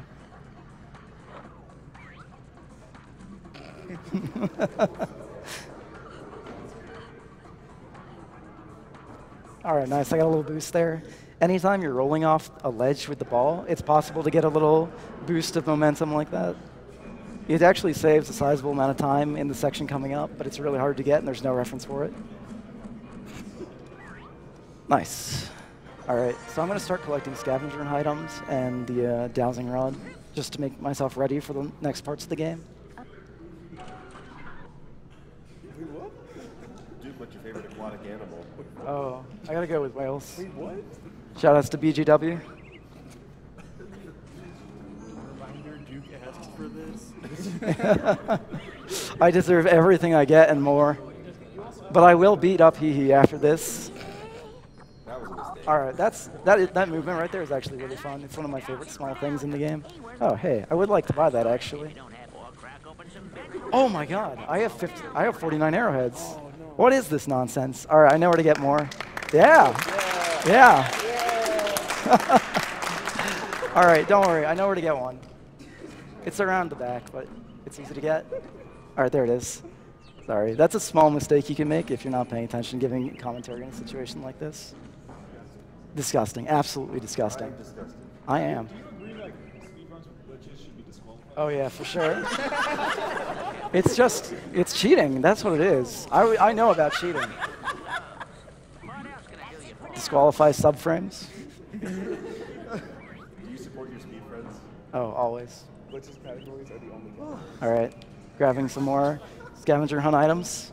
Oh, wow. How'd that happen? Yeah, I don't know what happened. I clipped the ledge. That's actually new. I haven't seen that before. This is the run. This is the run where everything that hasn't happened before happens. All right, that was good. Quack, quack. All right, so the only reason you're in this part of the world is to grab the last few scavenger items like the dinosaur bone and the condor egg and get another psi core to boost your rank a little bit. This is much faster than collecting figments for reference. Oh, hey. Oh, nice. That's save. That was awful. Oh my God. How many frames did that damage move save? Let's say 1. A solid 1 frames. How many actual frames? How many alpha frames? Sub-pixels? What's Sonic? Is this Final Fantasy? Yes. Dude, when's Billy? This is 7 hours long. Dude, when is Billy? I want to watch Billy. When's Mon Hunt? All right. Back in the brain tumbler. Never. When's good memes? Never. None of this is ever. Shut up. I asked for this. I'm sorry, dude.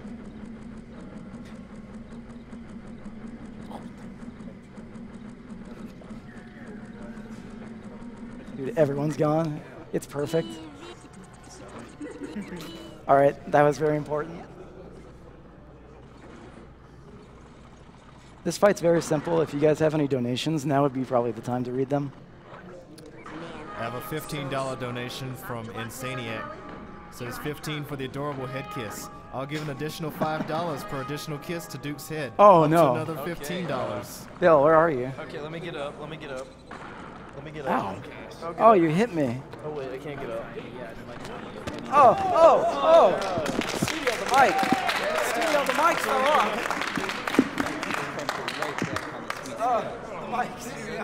You kissed the mic off. Oh, jeez. All right, no, we didn't lose any frames. We're good. Don't worry. Yeah, fix it. Breaks it up now. Oh, it's in my eye. Get in there. Studio wins Risky Rain. All right. The real hero of Sgdq, Studio. The only real thing to do in this fight is to just collect water, because it actually influences something coming up that's very annoying, which is an underwater auto-scroll with RNG. And it's really fun. I'm using my words. And I'm backwards, and the mic is backwards. Am I? You got it? You have to. We're doing it? Nice. It might be good. Will it be good? We're good. Studio wins for Nice. Yeah, what am I doing? All right, this is the second phase. It's much simpler. You just hit the guy until he moves, and then hit him some more. By the way, that trick that Studio just pulled off was frame perfect.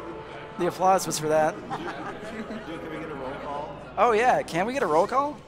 Okay, we're SRG. That's good. Yeah, we're SRG.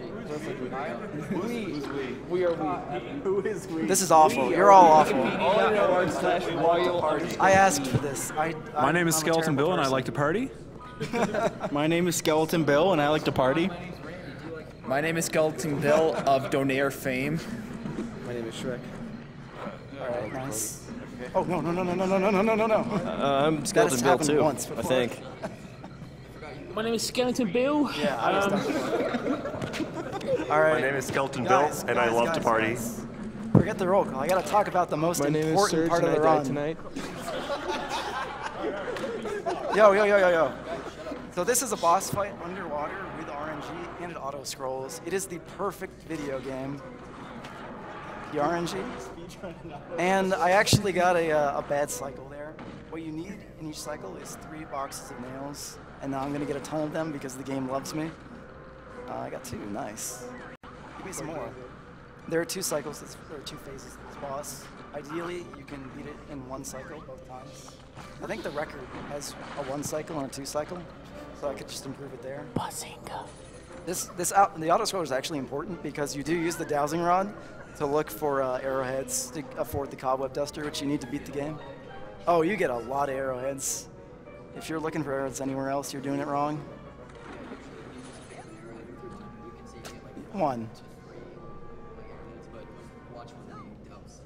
You might be thinking dowsing rod, 20, 30, maybe a generous 80. No, 400, just 400. So this is why this is actually useful and why you can't really remove it for the run, which is unfortunate. Yeah, people like Stingray have been actually digging around in a hex editor, looking at like level entrances and stuff, seeing if there are any loading zones sitting around, or if you could change your where you load into the game. No, you can't, because they change every time you launch the game. And also, there's no point, because you have to do this anyway for everything. So I would say this is the only bad thing about this game as a speedrun. Otherwise, this is definitely one of them. Yeah, once you hit the asylum, Yeah, it's really interesting how you auto scroller. Yeah, I've done it before. I've lost 30 seconds on an auto scroller. Yeah. Beautiful time loss. Dude, who is the milkman? His milk is delicious. That's all you need to know. What is your stance on partying? I like to party. I like to party. So there's a theory that your ammo count, health count, actually influence your luck in these cycles, but I'm not sure how accurate it is. I think Grim Donuts actually contacted one of the staff members at Double Fine and asked him. And apparently Linda will spit out more just useless projectiles for you to hit if you need any health or ammo. So ideally you want to come into this with 30 ammo and full health, but I'll make do. It's all random anyway, so.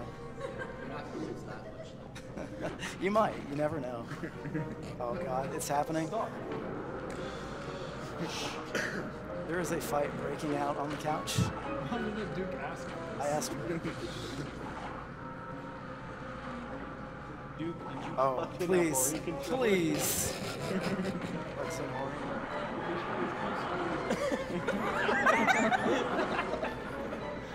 All right, so I only got 2 mailboxes, so I have to hope that one just showed. Oh, nice. Okay, good. That's nice. There is actually times where once you hit the second mailbox, a third will load in the air, flying into Linda's mouth, which is fantastic. And then she spits 8 at you. And you just enjoy your nail boxes. So this is the part where nothing happens. So I just I like to fly down these. Hands? Oh yeah. Let's talk about the story of this game. It's actually a really good story. So there's a gypsy curse on Raspberry. You can't go in water or else you will die. Is there any like context for that, or is it just generally water? I think it's just all water. It's just water. Yeah. And you got sent to brain camp. Yeah. Brain camp. If you fall in the water, which takes about a year, I don't get a kiss. reach out and grab It's it. okay. And after the 3rd grab, it just... This mic love's falling off. It's cool. This is ear. I'll stop. I'll stop.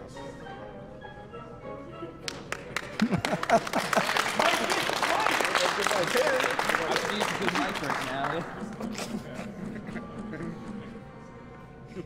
It is kind of a shame that you skip a lot of the story for this game in the speedrun because it's really well written. It's really funny. If any of you watching haven't played this casually, I definitely recommend it. Go give Tim Schafer some more money. I know he needs it. Because I'm a dirty, dirty cheater.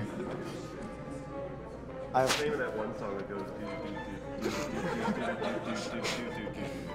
I know that one. Dude, who is the milk man? His milk is delicious. Please.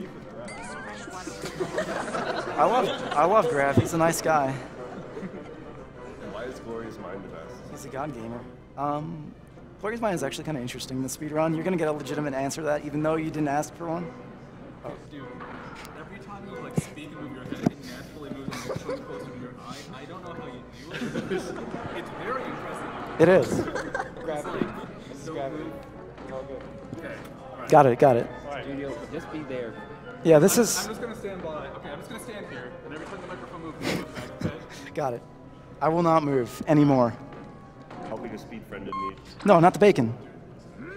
I gotta say, one thing I don't like about this game is that the item management, the item menus are very finicky. It's very easy to select the wrong item or power. It is directional, and you have to hold the direction. Yeah, I got him.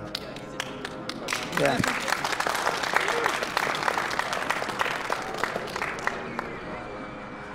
So Linda's mine is fairly slow compared to everything else, but you can't do any tricks like bombs or the best you can do is something coming up after I load into the next area where you gain a lot of momentum in a way that you're not intended to. Other than that, it's just flipping around and jumping on stuff, working figments, and then the boss has an interesting trick to it. So yeah, it's a very simple level. It's still pretty fun though. The thing I like in the speedrun is that the levels still maintain a unique feel even though you're speedrunning them. There are a few that you actually play as intended in a very unfun way. Yeah, that one's interesting, but yeah, you just kind of have to play it. All right. So once I get up here, what I'm It's slowly racing. once I get up here, the reason I roll into the water there is because it gives me more momentum in the air. My speed's much faster now in the air. So what I want to do is just jump off the top of buildings, get a few figments, and stay in the air as much as possible. Dude, why do we have to tape it onto you? What? Yeah, just like wrap it around me. Duke, are you FF guy? No. I can't shake my head in response to that because the mic's going to fall off. All right, let's see. Where's CFP? Uh-oh. Uh-oh, I see. I knew it. Tape. Nice. All right. Duke's on tape. Stick it in his hair. I'm going to try and not fall off this building while they tape a mic to my head. Don't shiv me, though. All right. Good. I didn't fall off. Yes. Go for the hair. That's punishment.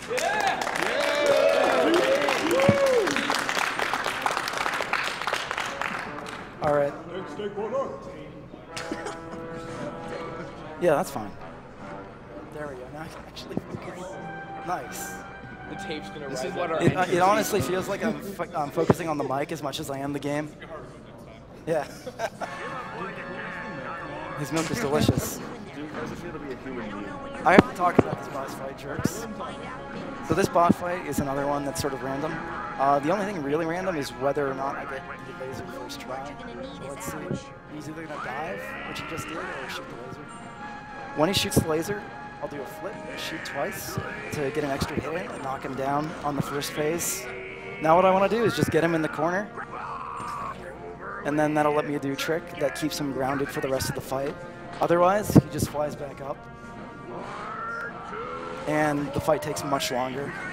So the trick is you hit twice, get kicks. Oh, what's he doing? Why is he doing this? All right, I might be able to pull it off.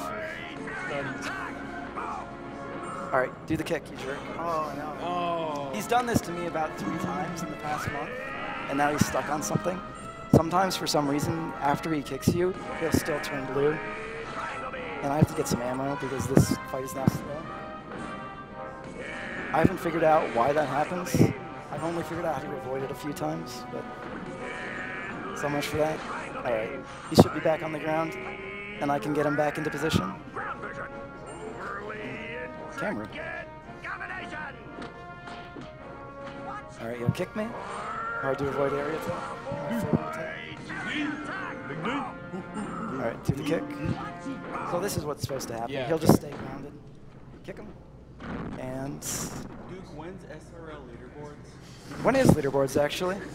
That is a legitimate question, and I deserve an answer. How long is a business day according to SRL?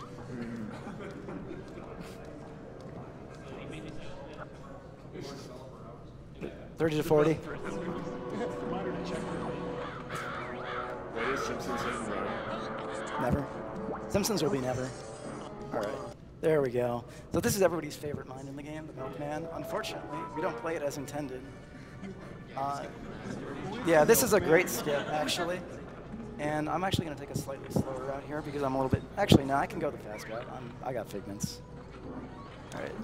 Let's see. There we go. Oh, my milk is completely delicious. Yep, pretty much. The fly is very fun to use in this game, and there's a lot of uses for it.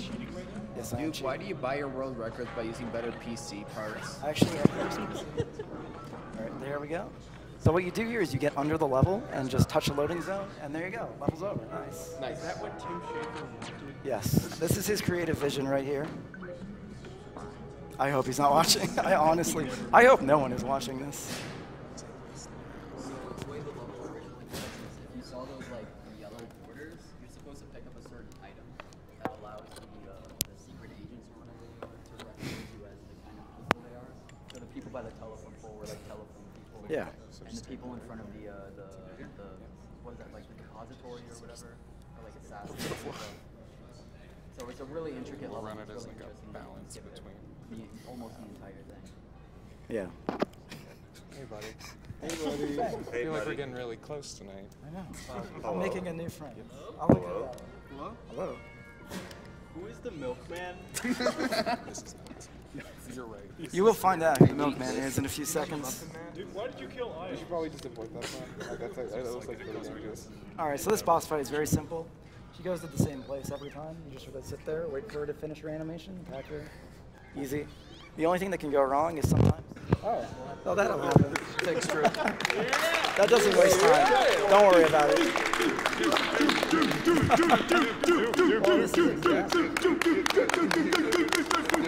Don't worry about it. I have made Grim Donuts the happiest man in the world tonight. Reminder that Duke asked for this.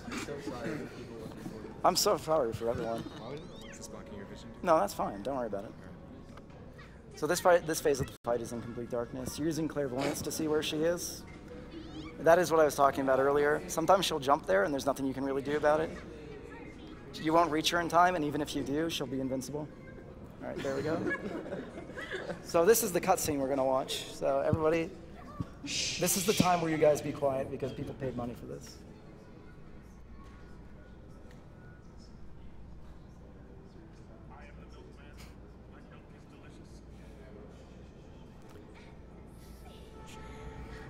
So white with his rage.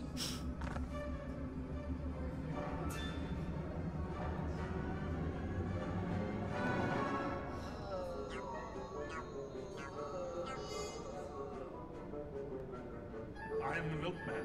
My milk is delicious. Special delivery today. X gonna give it to you.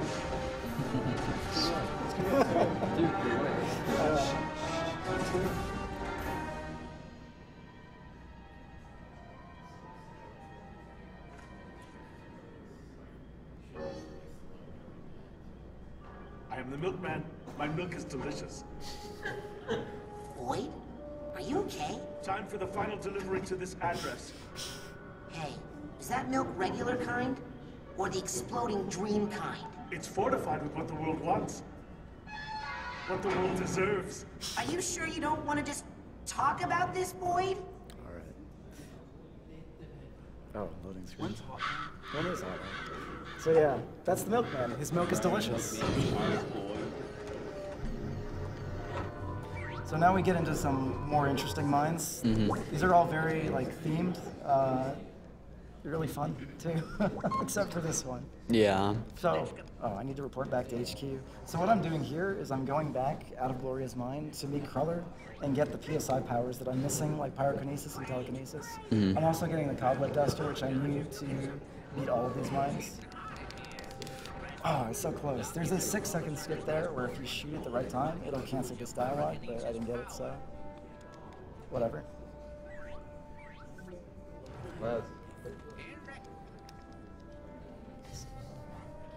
He's done for. Are you feeling it now? Are you feeling it now? Why does Duke get to wear 2 mics? That's you. What's Hammer Watch? I feel window mic. Alright, so now I have all the PSI powers I need to beat the game. Now I just gotta go get the item I need.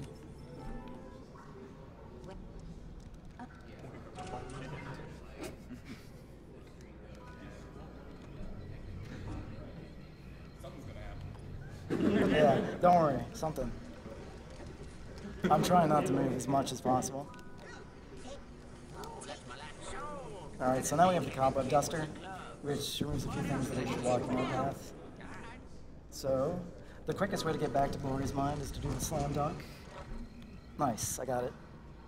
And just go to Agent 9's lab and back into the Brain Tumbler. And now we play a boring mind. Spoilers. Yeah, but in Gloria's Mind, you skip quite a large portion of it. Yeah, it's still like full of skips. Yeah. There's plenty of tricks to explain here. How often does the game actually crash? Oh, very often. Luckily, mine only seems to crash on the credits for some reason. Are the crashes consistent in certain areas of the game? Yes, definitely. All right, here's a big skip. Yeah, so what I'm doing here is I shoot, and that sticks my head in the wall. And when I'm stuck in the wall, I can talk to Gloria. And that triggers the rest of the level. Otherwise, you would need invisibility, which is rank 30 to do this. So that's a massive improvement in this run. All right, candle. Need that. So I just got to bring the set down now.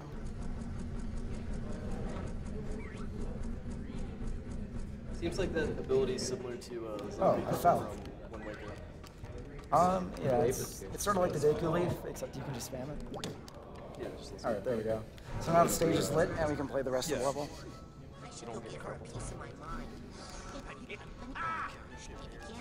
Dude, I don't want to talk to you. All right. So the way this level operates is there are certain like stage sets, and you trigger different stage sets to appear, and there are 2 different moods there are. There's the happy and the sad. Yeah, and you'll see the difference in a bit. What you're doing right now is getting the correct script for the sad set that you need to basically make the loading zone to beat the level. Unlike some other levels, the loading zone it's not there because it's actually like part of an animation in the level. Oh god, camera, what the fuck? Yeah, that was a little weird. The camera in this game is fairly tame as far as 3D platformers go, but there are definitely times where it likes to spaz out. What the heck?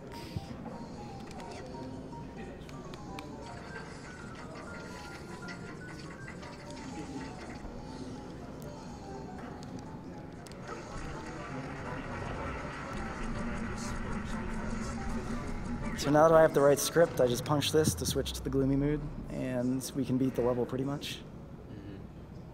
If anybody has actually played this game, there is another section to this level, the catwalks. But guess what? You don't have to play it, thanks to everybody's favorite glitch, levitation. What's your PB? My PB is 4940, which is world record. BKT, FKT, BKFT, my favorite sandwich. Yes, and cheating. That and cheating. Then why don't you run any silicon hotline? Because I'm afraid. I'm a scared little man. Alright. I don't know. I can't go near Donkey anymore.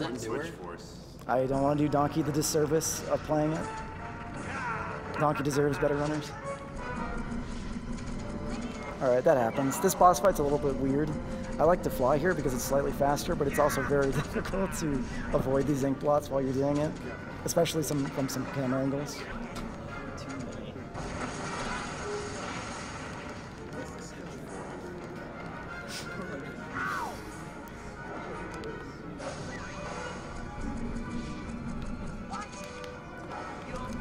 All right, here, let me use this. This will make it a little bit easier. And again, fitting with the theme of the level, this guy's a critic. Yep. And he's firing negative adjectives at you. Can I make an on-the-fly donation incentive? For $300, I will punch Hee square in the jaw. I can't even say it. Yeah. The music is it's a... Look, Niglaria, look what you did. Look what you did. You killed it. Again, I would like to apologize. I think we all want to apologize at this point. All right, there we go. That's the last hit.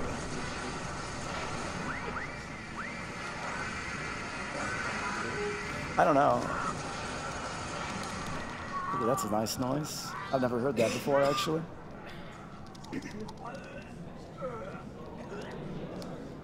So mashing through that does actually make it a little bit faster. So now we get to play some fun mines. One of them is very short, and one of them is a little bit long, and not so fun. I lied. How much donations for all figments? Wait, excuse me. None. Never. I'm only doing that once in my life, and you guys missed it. I spent 4 hours looking for figments in Napoleon's mind. I'm never going to do it again. Now I can get Edgar's cards. Alright, so if anybody's played this level, you'll know that it's sort of a puzzle.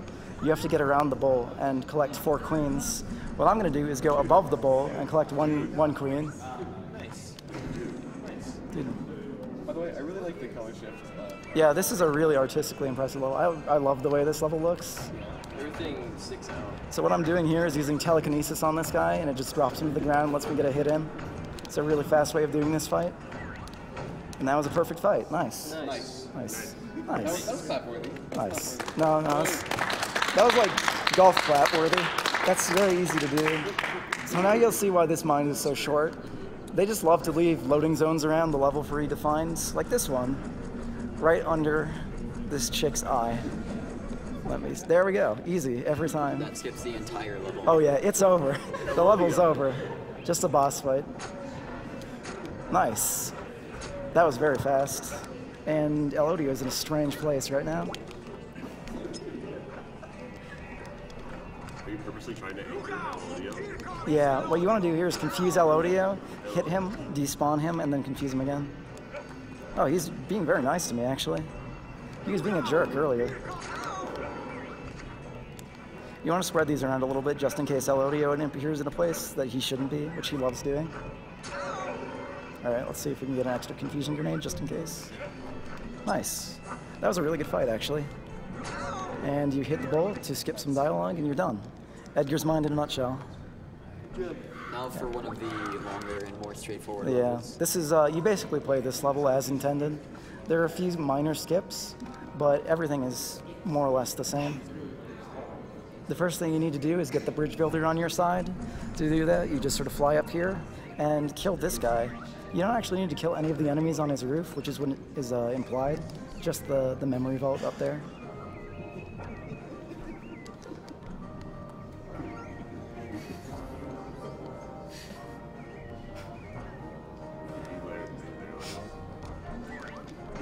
The reason I'm talking to this guy is to activate a trigger that lets me talk to Napoleon, or Fred, and get an item I need to get him on my side.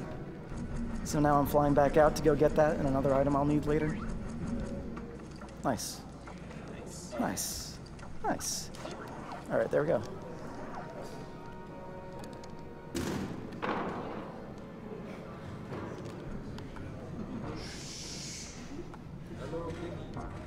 Hello, Bimmy.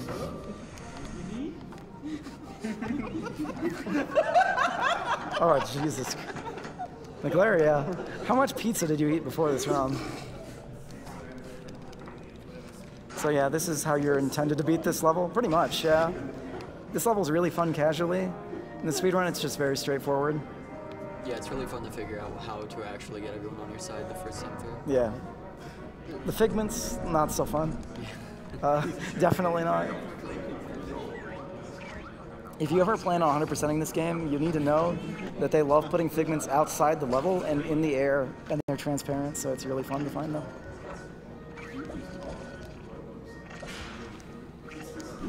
What?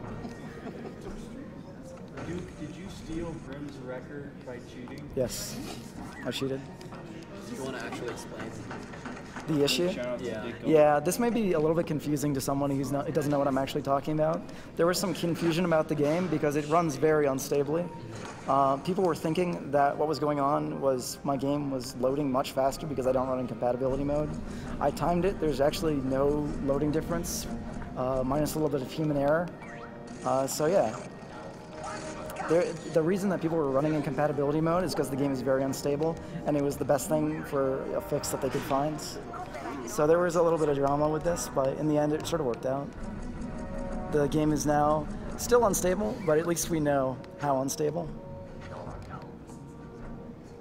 By the way, isn't this game also on the Humble Bundle thing? Is it? I hope so. Duke, is it true that you run this game? No, not at all. They just told me to play this. I don't know what I'm doing.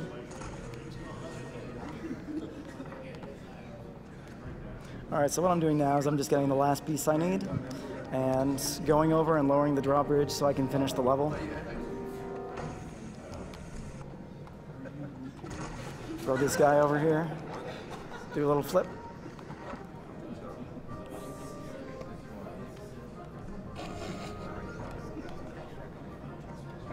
And correct me if I'm wrong, but this is one of the few levels without a boss fight. Uh-oh. Uh-oh. Alright, this is actually kind of weird. This is the area where the frame rate matters the most because there's a lot of enemies on screen and you need to fly there. If not, you end up losing some time doing a backup strat. Luckily that went really well, actually.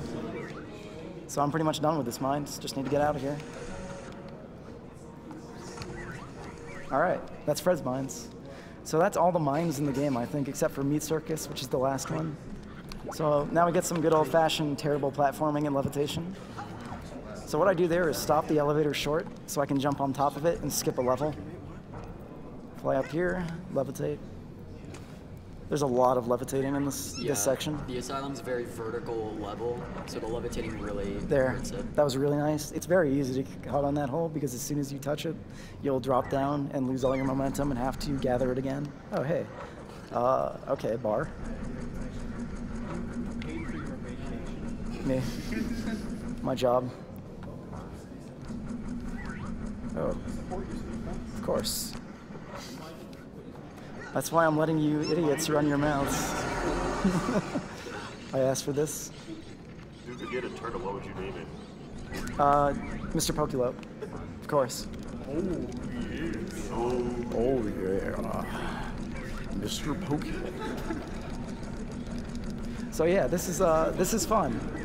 This is the longest segment of mashing in the game because you're just flying straight up the asylum into a very tiny hole up there. And the camera doesn't really know what to do. Oh, the camera gets very confused. Your best bet for telling where you are is looking at the lighting on surrounding terrain, but even that's kind of sketchy. It's really easy to hit your head. It looks like I'm up there now, though. Nice. Oh, that was really good, actually. Yeah, that was really clean. Yeah. And then you just float through this hole.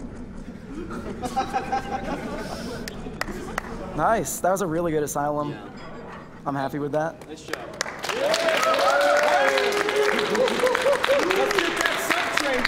Oh, remember to bop that that donate button, I guess, in this case. All right, so now we get the most important item in the game, not the cake, but Mr. Pokelope. Bop that follow. Bop that swag button, everybody. All right, Mr. Pokelope loves cake. So this is the epitome of speed right now. Mr. Pokelope. Mr. Pokelope.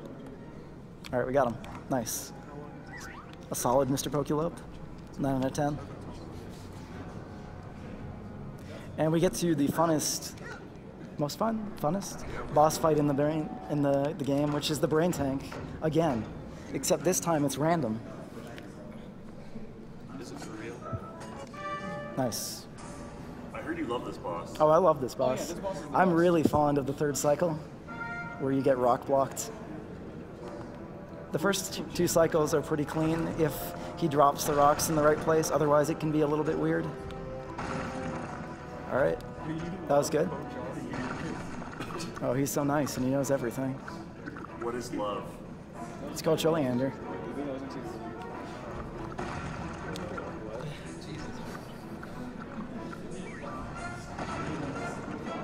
All right, good. Those are really good first cycles. First one's a little bit slow because of RNG, but this one is just sort of you wing it every time. I haven't found a very consistent way to do this. You just sort of hope you don't get rock blocked, which looks like it's going to happen. All right, nice. Just give me a rock in the right place. Oh, nice. That was actually really good. Nice. I was surprised by that. I didn't expect that. Dude. Dude, do you prefer R speedruns or SRG? Oh, neither. Neither, never. What's your favorite Reddit? Yeah, just on the spot. Dude, what is your spirit animal? Dolphin. Who's the milkman? Who's your favorite shitposter? Everyone on the couch. Yeah, pretty much. Are you actually Xexi?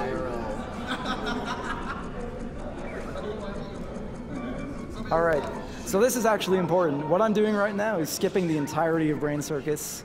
The one trick that Tim Schafer doesn't want you to know, to not play the worst part of the game. So hey, look, we're right at the boss. That was easy. Normally, this whole level is an escort mission, but now it's just some boss fights. All right, oh, there we go. I have everything I need to beat the game now. No. No. Doesn't matter if I get hit here. You don't really need the health for anything except for maybe the second phase of this boss fight. So what you do here is bait a few attacks out of him and stay away from him to make it as quick as possible. And then he'll just cleave the ground. And you'll be able to get a hit in on him.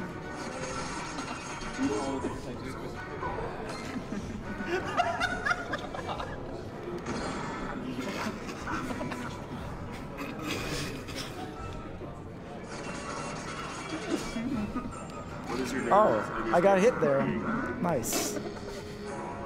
That was actually really early. I've never seen him attack that early. Nicolaria, are you drunk on pizza? I feel you, Piken. All right, I feel you. I said I feel you. Yeah. Are you going to speed on Hotline 2? Yes. That is actually a legitimate question, yeah. Hotline 2 looks pretty fun. Are you going to run any percent in Hotline? No, I'm going to invent a fake category so I can have record. So right after this boss, you're going to do a pretty big skip, right? Yeah, and it looks very complicated. It's really simple. I'll even put down the controller for it. Yeah, I want to throw a Hori on instead. So normally you do a bunch of acrobatics through this section, but guess what? You don't have to. You have to do a few, but...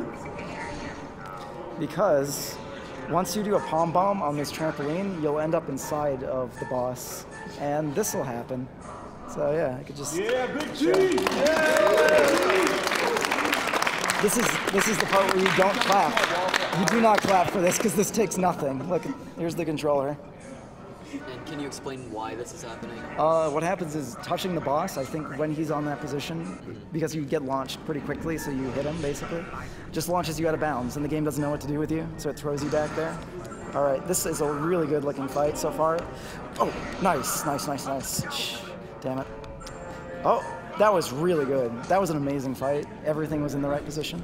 And final boss. Yep, let's see if I can get the 2 cycle. Uh-oh, oh, this might be close. Oh, what's happening? Why is my screen going dark? Yeah, that looked really weird. All right, so time will be on the last hit. It'll be pretty sudden, so I'll just call it out. I'm expecting like a 54, 53.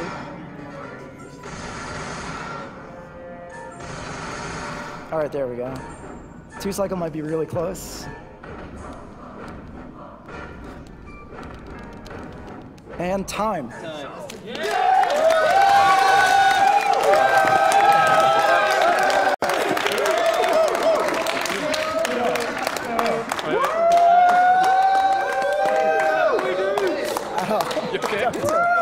duct tape. All right. Wait. Oh, put that off. That was awful. if this microphone is still on, this game is in the Humble Bundle. I am so sorry, Double Fine. I've got nothing. This was the worst advertisement for this game you could ask for. Reminder, Duke asked for this. I asked for this. I deserve everything I get. Shout out Superius. Yeah, watch out with this microphone because it's not set up.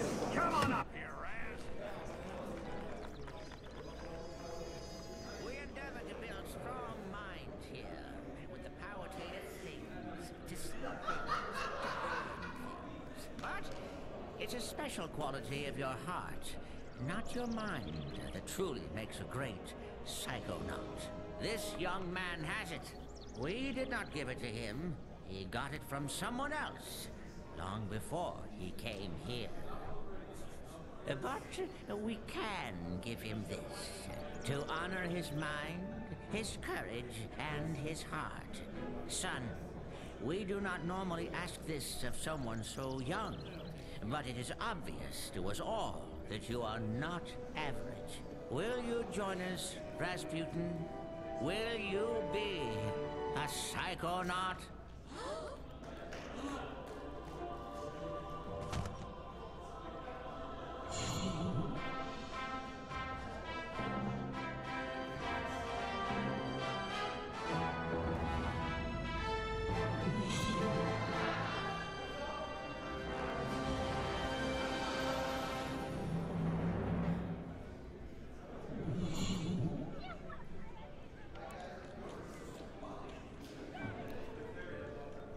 Okay, let's be perfectly clear about this. All right, thank you very much, Duke, for that amazing Psychonaut speed run. Coming up next, we have My family's out on the East Deus Coast. Ex: Human Revolution by, I believe it's Xexi. Well, we better We'll follow that up with Sly Cooper and the Thievus Raccoonus by LovableLambchop, and then Blasto by St. Connor.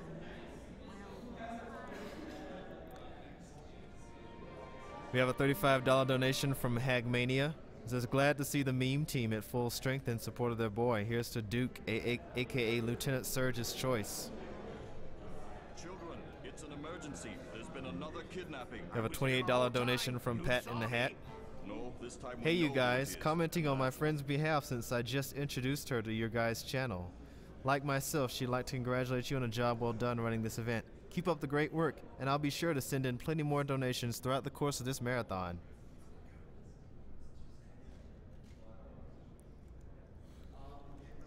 Alright, and we are going to go to a quick commercial break. Stay tuned. We'll be back soon.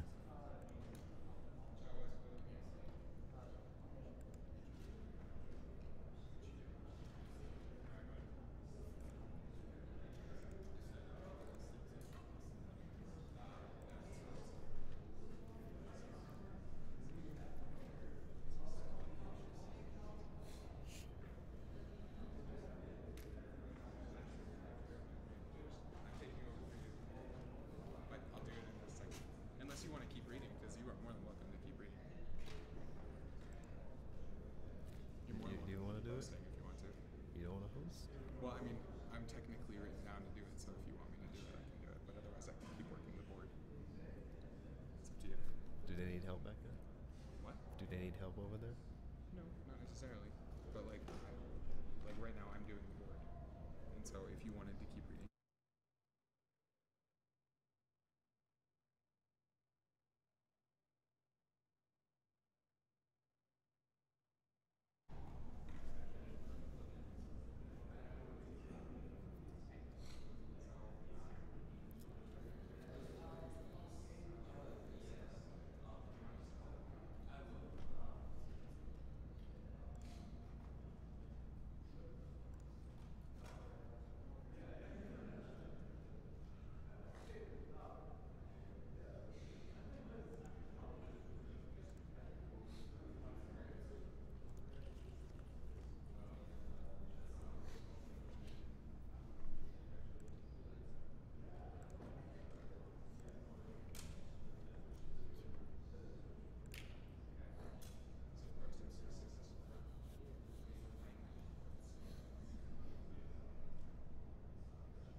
Ladies and gentlemen, we are live in Denver, Colorado for Summer Games Done Quick 2014.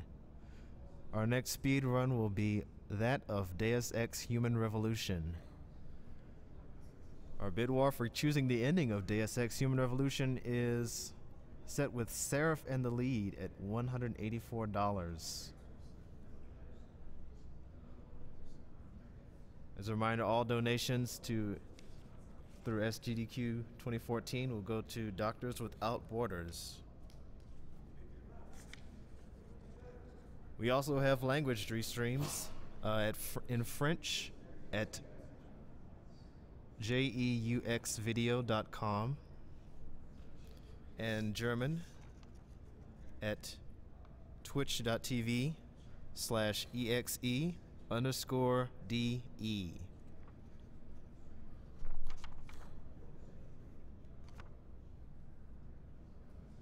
Also, if you like what you see, you can check out Speed Demos Archive and Speed Runs Live. Speed Demos Archive features a myriad of speed games available for your own perusal with the latest techniques. Speed Runs Live features several races and streams from your favorite streamers trying to achieve world record or just a really good time.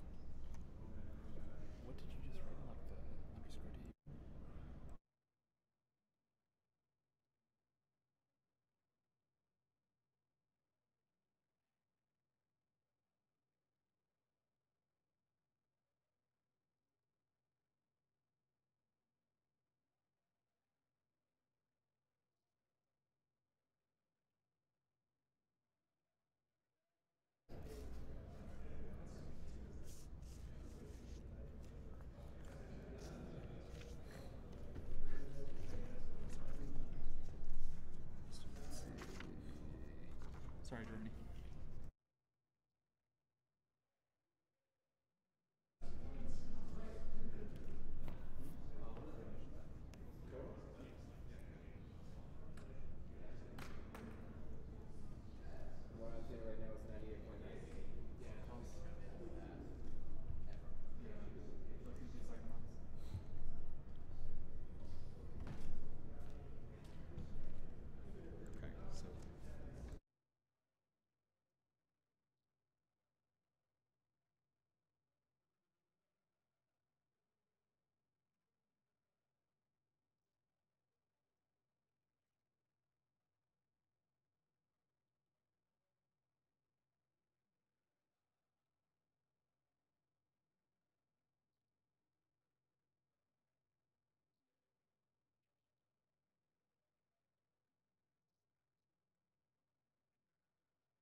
but it doesn't have a ball around it.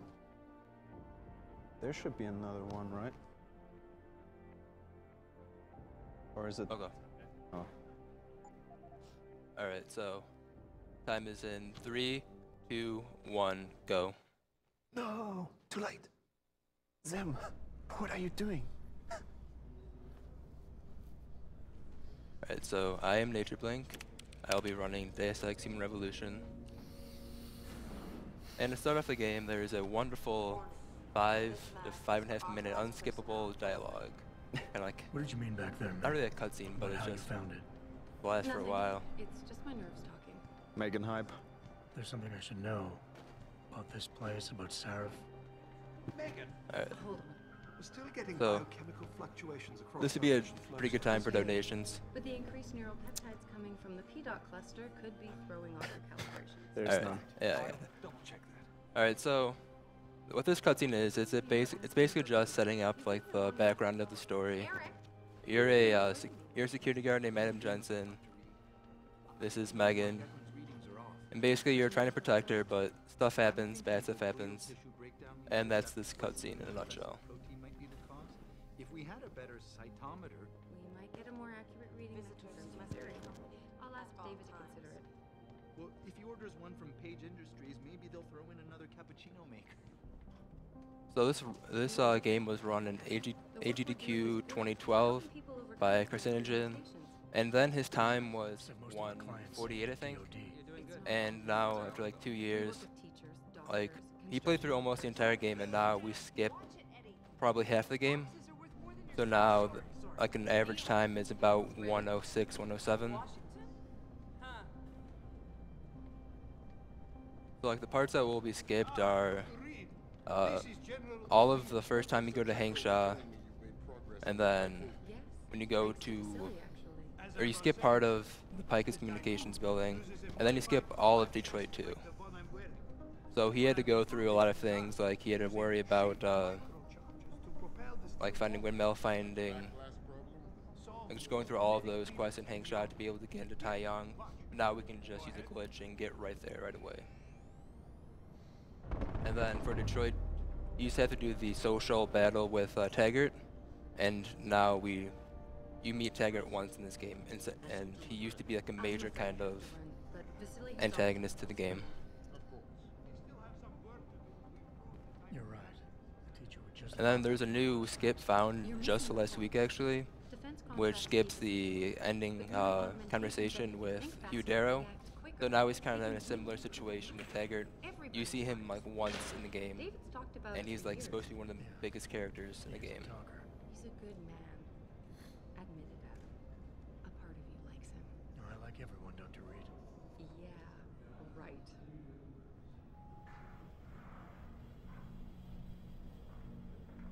Alright, so we're about to meet probably the most likable character in this game, Mr. Frank Pritchard. How far are you going? Diane's office. I forgot to. If you haven't played this game, you'll quickly understand why he's probably the best character in this game.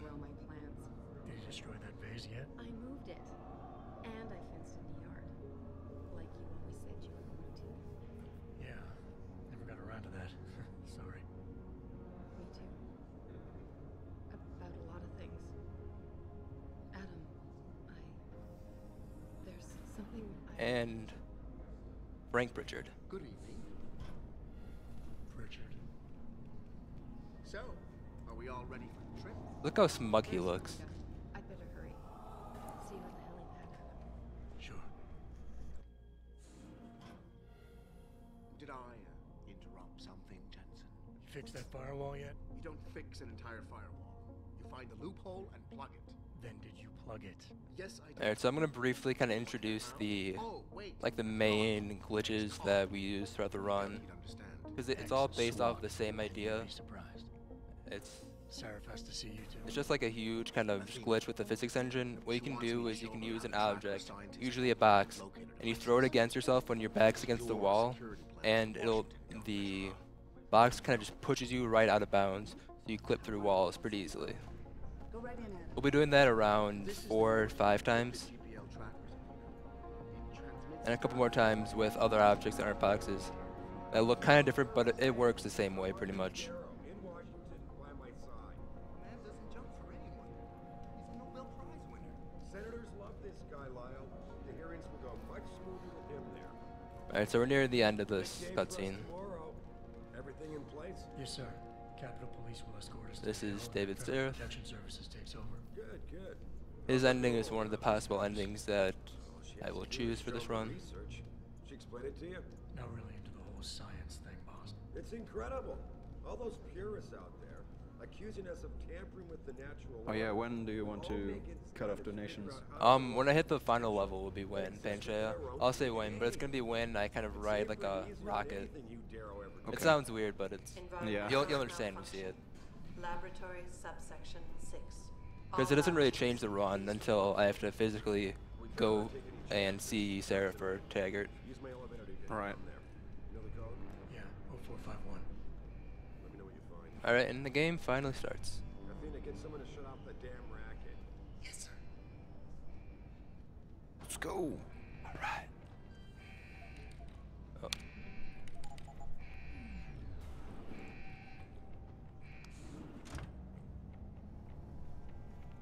Pritchard, where's Megan? She report in yet? So the first example of one of these clips I was talking about is gonna show up right around here. Must have been a serious equipment failure. Can you get Instead of a box, I'm gonna use a fire extinguisher, but it works pretty similarly.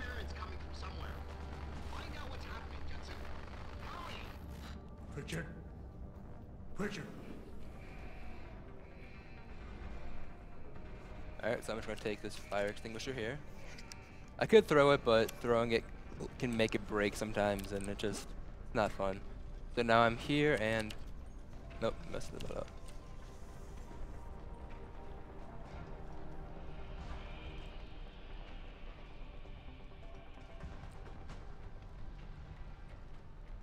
And now I'm down here. You see that he's supposed to break through that door, but you don't actually hit the trigger, so he just kind of stands there forever. Alright, this next room is one of the times where I can die in the prologue, but it's not really hard, it's just kind of luck. Alright, it's good. I went kind of slower so the door closed, but it's kind of safer if you wait a little bit longer. There's a chance that those guards will remain inside the door, and because they'll hear you for some reason. So you have to kind of run past them and make sure they don't shoot at you. And this is the other room that can make me die in prologue. Oops, trying to run. Yeah, the NPCs in this game are real snipers. Yeah. There's like a 5%-ish chance where they can headshot you, which is just an instant kill. But it's really only an issue in the prologue, so it's kind of good, but you have to go through the cutscene every time you have to reset, so it's not as good as you might think. Do we have time to get a roll call from the couch? I'm Shadow Draft. I'll be commentating. I'm Yeti. I am Waffle. Alright. That's prologue. On the couch, bro. Whatever works. And if you don't know Ice Pluck, then you haven't been here all day. I'm your donation reader, Wintergreen. You in the building? Just enter the Alright, so this is one of the times in the game where you have to wait for a conversation to end. You just kind of do other stuff while you wait. So I open those doors because I need to go there eventually. It doesn't really save time, but it gives me something to do. Frank's on the second floor in the tech I lab. can't talk to him Make it until quick. I'm done with Lives Sarah. are at stake. About time. What happened? And he'll be stealing a lot of stuff from other NPCs. Yeah. Bit of a theft. Something's wrong with my retinal display. Can you fix it? If it's what I think it is, probably. Of course. And this is the last, well now it's the last conversation in the game where you can't just skip through by spamming the spacebar. But don't worry. You used to be stuck on the Darrow scene too, but now we skipped that, so this is the last one. So after this, you won't be really seeing the dialogue, I'll just be skipping through it. Software won't be picking up hostiles yet, but you should be seeing radar and targeting reticules. Biomedical data too, if you're in pain. Right. We done here? Because Sarah is waiting for me at the helipad. I know. Radicals have broken into our manufacturing plant and taken hostages. Maybe this time you'll actually save people. Lucky for you, I'm gonna ignore that comment. We're done here. Yeah, Frank's kind of a little bit of a meanie.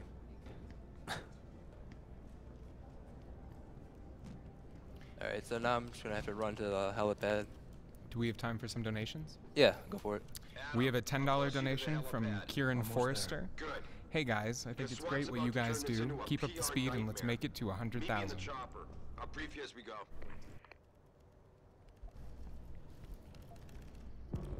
We have another $10 donation from Andrew Bell.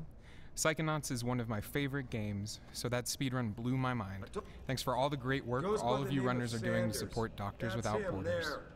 He is an augmented Adam, so he can't be one of the mercs who attacked I kind of us, lied. You can't skip through but this he one, did but know it's just exactly one how line. to get inside our plant.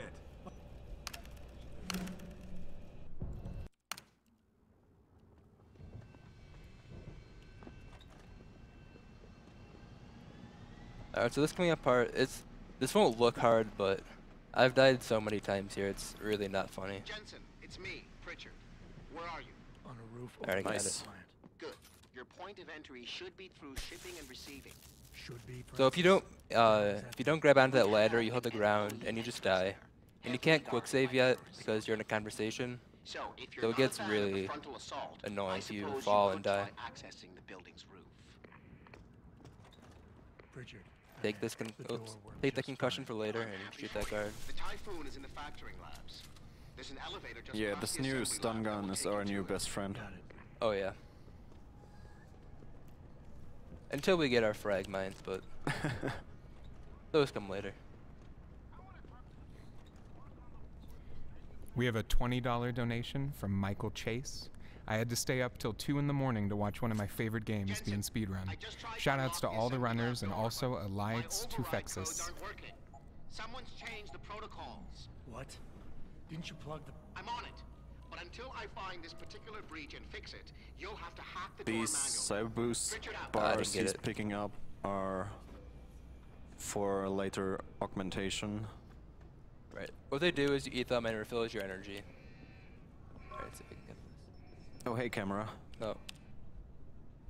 So if the camera spots you when you're first running through, there's a guard at the end of the hall that will see you, and it's not good. So I might just wait here to be safe.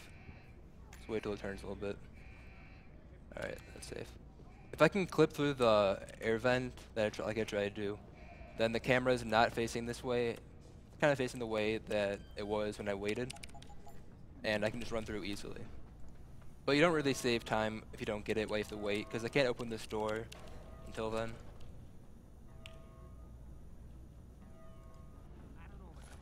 Because those rooms serve as like the triggers that load the rest of this level.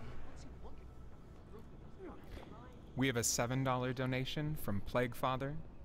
Hello Sgdq, Plague Daddy here, showing some love for my buddy and fellow DXHR runner Nature Blink. Ooh, Plague Father. Wish I ended up going, but good luck on your run, man, and let the box gods be with you. Thanks, Plague. Oh, come on. Alright, so...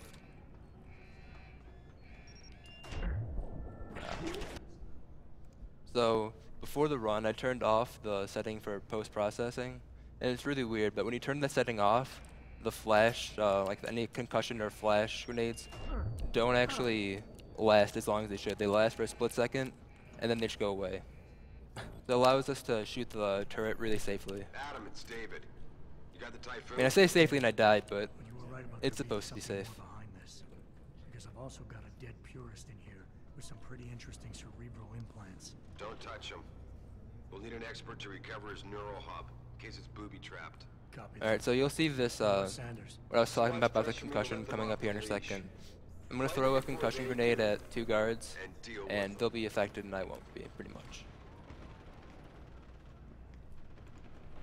We have a $5 donation from Hanky. Hey Nature Blink, good luck with the run. Hope to see some crazy cloak zero strats. Otherwise, may the box be with you and rummel. Greetings to Shadow Draft and Broman. Oof. Yeah. Hanky currently has the record for any percent. Yeah, for both the regular vanilla version, which is what I'm running, and the Director's Cut, which includes the DLC. Please don't do zero cloaking strats. I'm not gonna do zero cloak strats. I'm not that crazy. Not a chance. This ends now. All right, so. Nice. Yep, and we're gonna be mean and shoot these SWAT guards too. Sanders is down for the count. SWAT will want to question him, but I'm pretty sure he doesn't know a thing. Somebody else. Yeah, you have to shoot those SWAT guys because their weapons are really valuable. We need the money. What about the hostages? I don't really lose time because I have to wait for Seraph to talk. But yeah, I'm gonna use their weapons and sell them later on to buy some Praxis kits.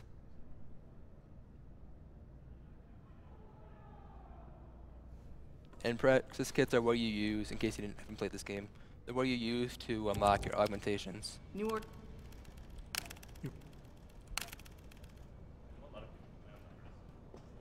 Oh yeah, that's what we're playing on. Give me Deus Ex.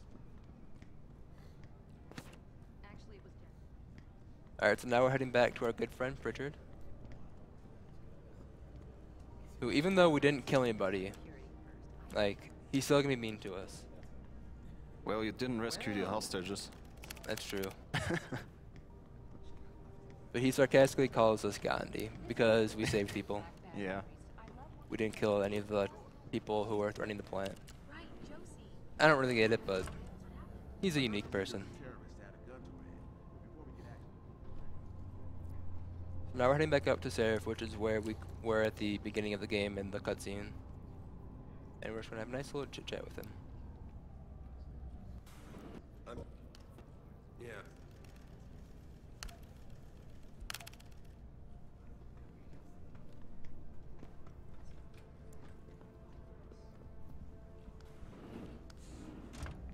We have a $30 donation from Peter Preston. Love you all and massive thanks for what you guys are doing. Big shout out to Melbourne Gamers.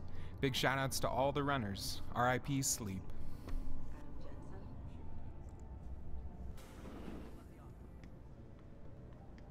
Alright, so now we're going for a little, kind of new, very old strat, but it's called the old lady skip. So I'm just gonna spam my shoot button and see if I can get this off. Nope. So now, what's supposed to happen is you take out your gun and you fire as the cutscene starts, and what she says is please don't shoot, but then you don't have to do the conversation with her. It's not a big deal at all. It saves like 5 seconds, but it's just fun to have a skip called the old lady skip. Yeah. Alright, to pick up this bar here. And now for another one of the meanest people in this game, the guard at the gun store. Oh god. We'll see if he's gonna be mean. Because sometimes he likes to stand in the middle of the store and just not move. And nope, he's being nice. Wow. That was good RNG. Yeah. Because like he doesn't can block you for several seconds. Yeah. He doesn't really move right away. He just kind of like stares at you like, what? You mad that I'm standing here? Yeah. You have to like kind of do like crouch jumps, try to like sneak your way through there. It's just really annoying. It looks weird. Looks bad. Oh, you wanted a good run? Nope. Nope. I'm staying here. And you can't use the other door either, which is kind of weird. Adam, yeah, it's barred, I think. Yeah, I think so. Good. Right now I We'll want to know check. who that corpse is. Yeah, it is. Get over to the police station and get his neural hub. And Adam. Oh yeah, the police station. The police taking a station. Strategic retreat. There's got to be another entrance in the side of the building. So the police station is one of the harder parts of the run, but it all depends on one thing. If you touch a guard, then there's a chance that you won't go hostile inside. But when you leave the building, there's these police guards I'll point out, but they'll go hostile. So you won't know until you finish the police station, but you can't go on because there's just these guards out there, these police officers, waiting there with like shotguns, waiting to kill you. Yeah, another runner, or rather currently only glitch hunter for this game, Abjam, did some zero cloaking strats for this level, and it's really insane. Yep. It's not recommended at all. Nope. Alright, so I got, whoa, watch out. I got 3 levels of cloak there, because I'm a noob. The extra levels of cloak just let the cloak last longer. In the top left, there's energy bars, which are like their batteries, which are what the protein bars are used to replace.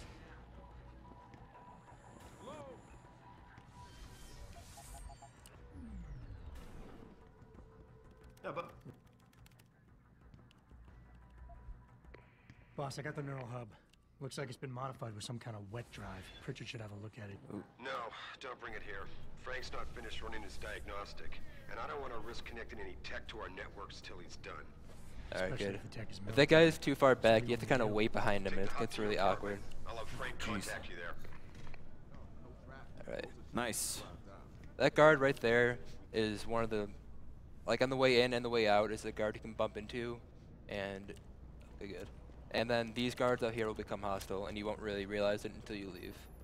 Jensen, I have a message for you from one of your former colleagues. Well, you didn't get troll at station. Alexander.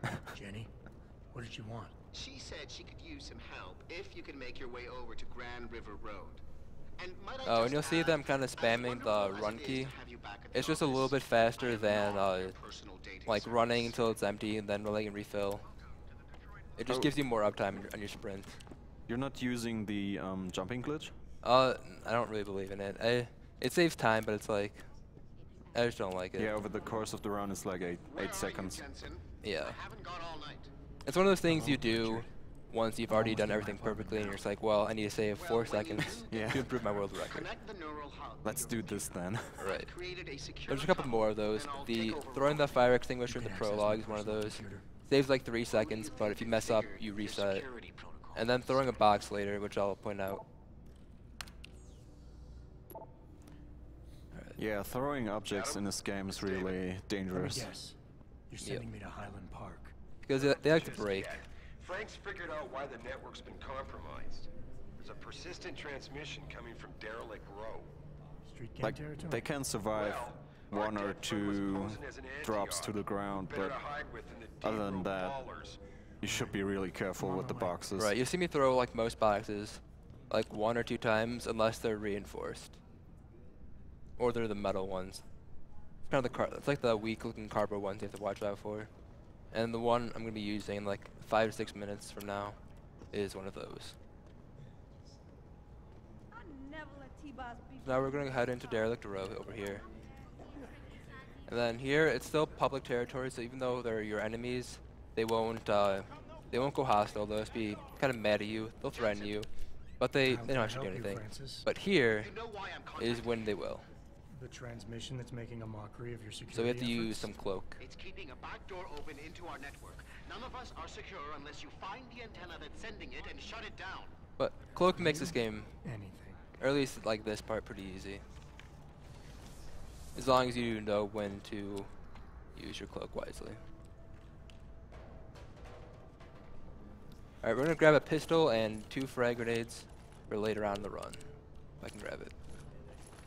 We'll use the pistol in the next part, at the start of it, and then we'll use the frag grenades near the end for the boss. Sounds like something around.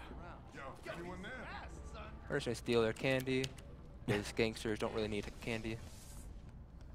We have a $20 donation from Mike Egan. Deus Ex back-to-back with Sly Cooper. Thanks for running these great games. Good luck.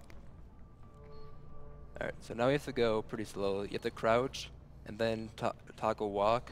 It lets you sneak up on these mines and take them. And these are the frag mines I was talking about that just completely destroy bosses. Yeah, these mines are really important.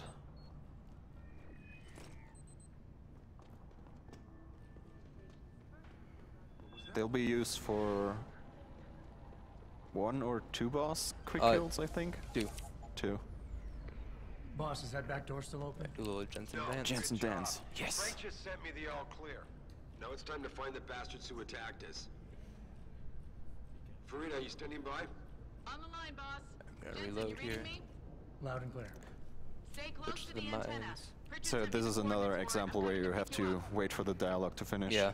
Once the dialogue finishes, the helicopter starts to land. Yeah, at least this isn't Invisible War where the helicopter can despawn. Yeah. So once it lands, you leave. Mr. Jensen, your limo has arrived. You ready to leave? Yeah, let's go. Great.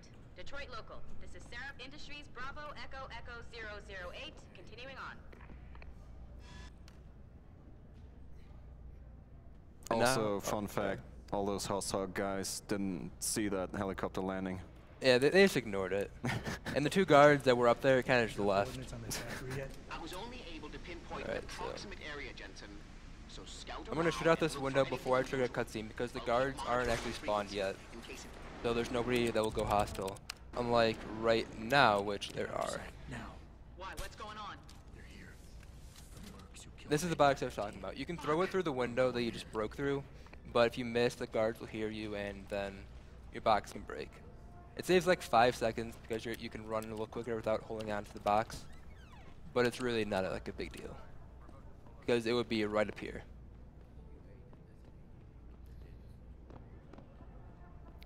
We have a $35 donation from Lagnarek. Hey guys, y'all are awesome. Thanks for doing that for us, viewers, and for the good cause. You're enjoying my day at work here in France. Alright, so we have another box up here with actual boxes. How long this one takes me to get. But basically I'm just throwing the box against me, and if I get it right and the box is parallel with the wall, then it should push me through.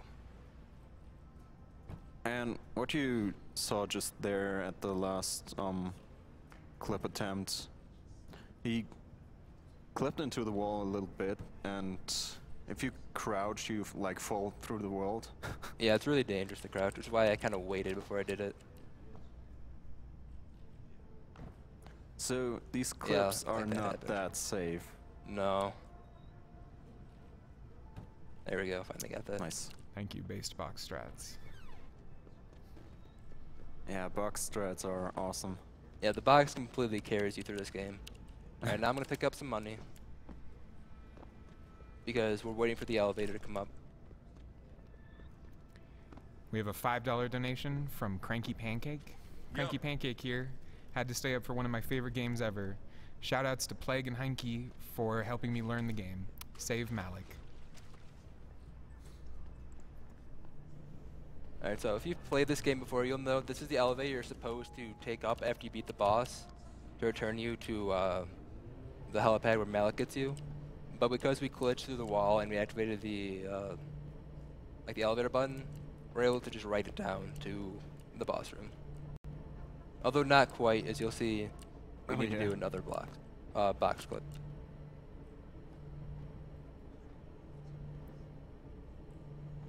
We have a $20 donation from Robert L. Love that you're doing this and such a deserving organization to receive the donations. Good comments.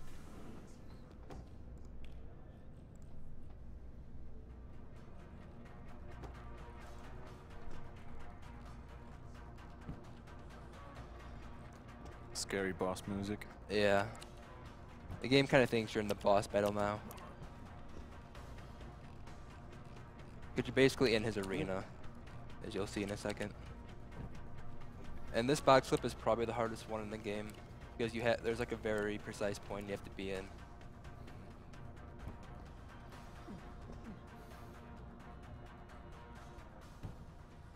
As you see, like I'm getting like 85% through, but it's like not enough for just this part. There we go. Now I'm gonna collect some stuff here. Need later. A frag and my second DMP grenade. And now those mines we got, we're gonna throw 2 down here. Right there is where the boss spawns. And now we trigger the boss. You'll see the floor isn't actually rendered in yet. We don't really understand why that is, but yeah, I'm guessing it's just that the trigger for loading the floor is different than loading the rest of the room. And that was a boss.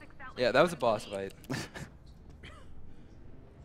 All the bosses in this game will die to 5, either frag grenades or frag mines. So by doing these 2 box clips, we skip through the outside of this park area and the actual FEMA factory that's down below.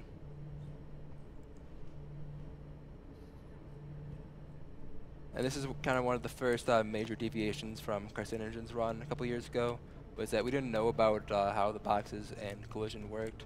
So he went through the factory and snuck through. We're going to trigger the helicopter. Yeah. But it takes a little time, so we're going to jump in here and take this candy bar.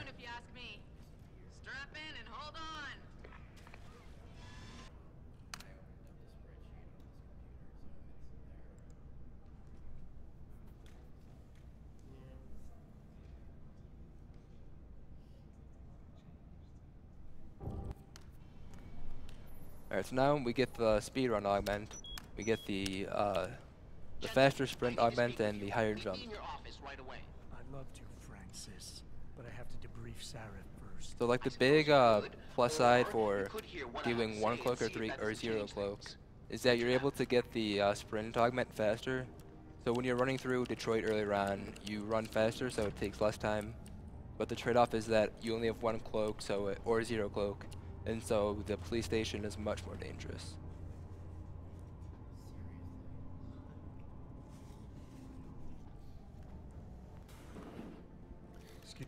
And this is Taggart. And that is all you'll see from this game pretty much. Except if you're donating for his ending. Right. You donate for him, we see him in the final level when we go meet him and quote-unquote save him. But saving him just consists of you going down to where they're hiding, talking to them, and leaving. Currently, the bid war is at $299 for Seraph ending, $174 for self-destruct, and only $32 for Taggart. I just enjoy keeping you on edge. 10 minutes, Jensen. Make it snappy. Alright, so now we head into our office because we need to talk to Mr. Frank Pritchard. But we don't really care about what he says or the side quest he tries to start, so we just leave.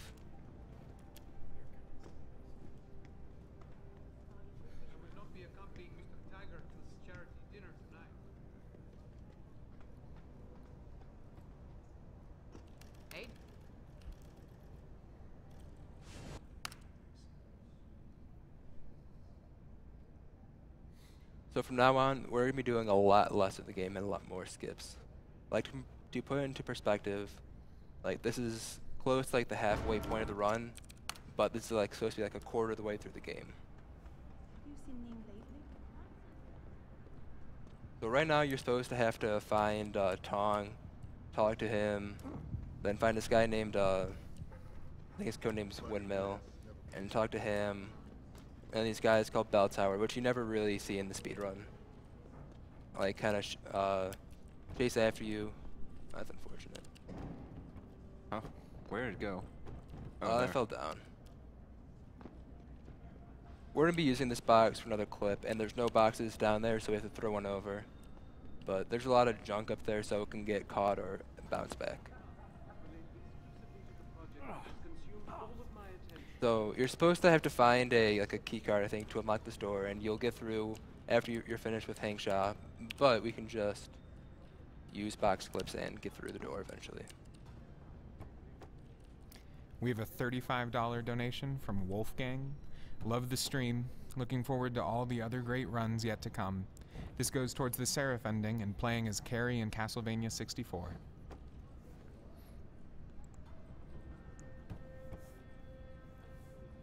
Damn it, box. Yeah. We have a $10 donation from AppJim. AppJim here. Best of luck with the run, Nature. Garo skip hype. Box strats are great for donation rating. Thank you, AppJim. Yeah, thank you, APJ. I said that the earlier one is the hardest, but for me, this one and one later, which is just like it, are the hardest for me. I don't know what it is, but it's just like you have like those like the cube-shaped boxes, and you're just going up against like a regular wall. It's just, I just never get them. But hopefully I'll get the next one. That's later on. Alright, so I'm right here, I'll take the safety staring bar. at a blueprint of the Tai Yong Medical Building. Great. I need access to a security terminal in the upper city tower. So that one skip that took me like a minute to do, which is pretty slow for our standards, ends up skipping like 15 minutes of the speedrun.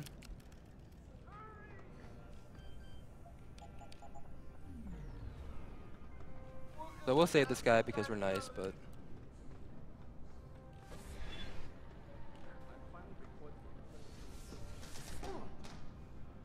There's also another reason to save that guy. You need to get a specific amount of experience to unlock some more prex points. And yeah, basically not killing people gives you more experience, and Ghost is another one that gives a lot of experience. Ghost is when you don't get detected at all. But while those give you more, as it turns out, skipping large parts of the game means you're a bit underleveled. Nothing too taxing, I suspect. The Pangus use mostly for maintenance and storage. By the way, what's the worst part for vanilla percent? What's the worst part for what? For vanilla. I would say probably the Thema Factory, which is the first boss we did. Because those two clips are probably two of the harder ones, and then because you use 3 grenades on Barrett, there's a chance that if you throw them like off timing, a grenade blast will kind of push and move over another grenade, so that you won't be able to kill him with the grenades you have, and you have to reload. However, the next boss, I use 5 mines, so I don't have to worry about that at all. And I'll talk about that a little bit later. 5 mines versus 4 mines, 1 grenade.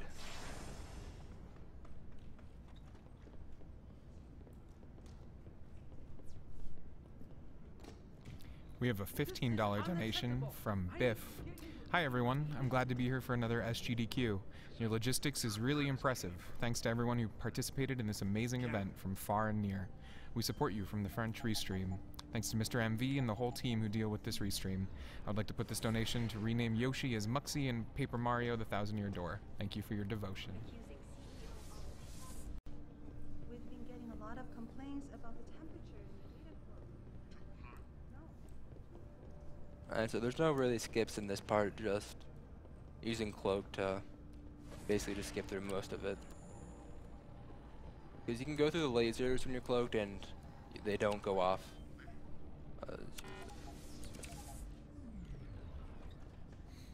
And we don't use Cloak for these lasers because I don't really care if they go off as long as they don't go off right away. Because when they go off, the bot comes out and so do these guards. But they'll basically never even shoot at you, so as long as they don't go hot, as long as you don't set them off right away, you're always fine.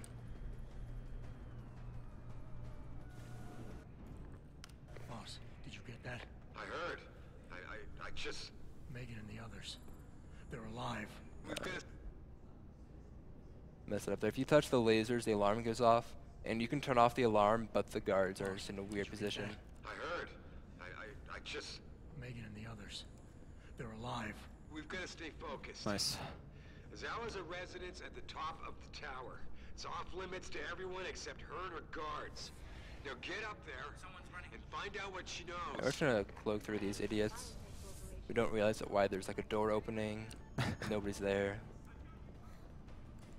And by the time they realize it's too late. The AI in this game is really good. Yeah. Sometimes. Alright, and this is one of the longer elevators, so if you have donations, now's a good time. We have a $123 donation from Esco. Great games, great people, keep on playing. Greetings from Finland. Very straight and to the point.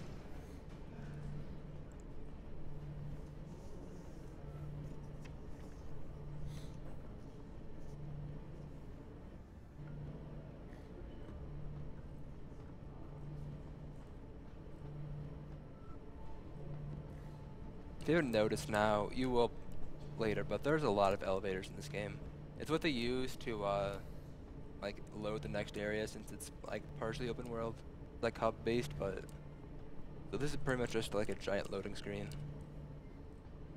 and like hype builder for this next part. It's well concealed. Yeah.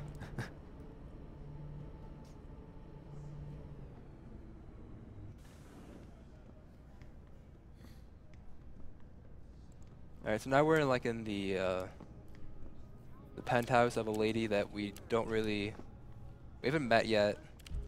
We'll meet her again later, but Adam, what the hell did you do? The entire building's on alert. Panic room. She's got a goddamn panic room. well, so do I. Get up on a rate now. Alright. Best guards. Yeah, Oh, if you hey. touch them, then they should go hostile. And there's usually 1 or 2 guards who wait in that last room, so if you go hostile, they will shoot at you, and luckily for us, they're the ones with the shotgun, so they will one-shot you.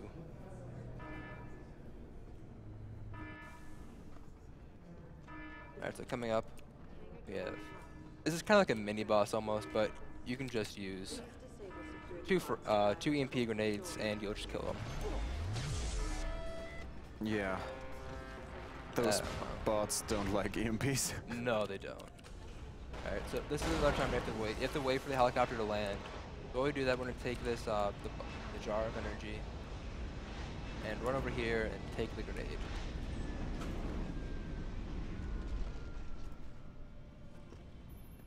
Jensen, time to hightail it back to Detroit. Get in. We're not going to Detroit. What? We're going to Montreal. I'll explain en route. Damn right you will.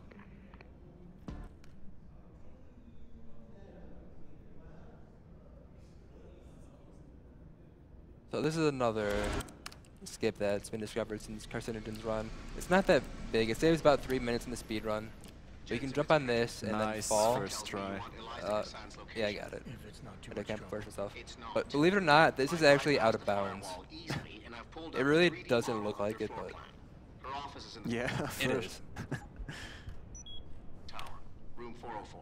Right, so jump down. We're falling out of bounds, and we'll land on the funicular. Sadly, you can't just land in it and then start going, but we're able to skip through all the part with finding Eliza Kazan's office. They'll be converging on your position, and the funicular will the funicular is a timed event. It's I think it's 2 minutes. Not to worry. I'm sure Oh, you're not putting up a box? No. I'll keep you up to date on his progress. I use the older strats for this. Oh, okay. Which are riskier. I really shouldn't, but yeah, it worked out for me this time.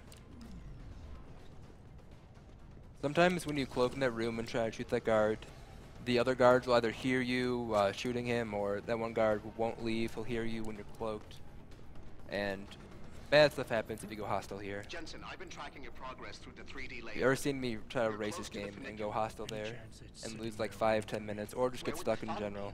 You'll understand You'll why. have to call it and wait. Oh, and Jensen, when you do, they're going So to because know it's a where timed you event, are. we can't really do anything yet, and I haven't gone in here yet. We're gonna take the darts The funicular is halfway there, Jensen. and take the bar. So we go back and gather some EXP that we kind of missed by skipping the area, but we just hit the trigger for it and we get it without really doing anything. So we shoot that guard here.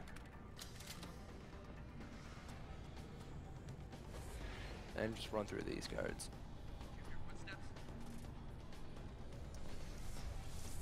Well, that was close.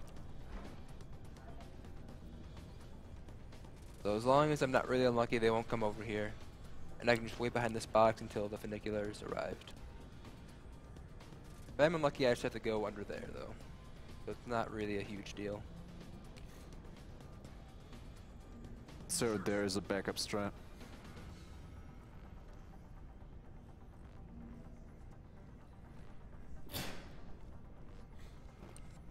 A little more Jensen dance.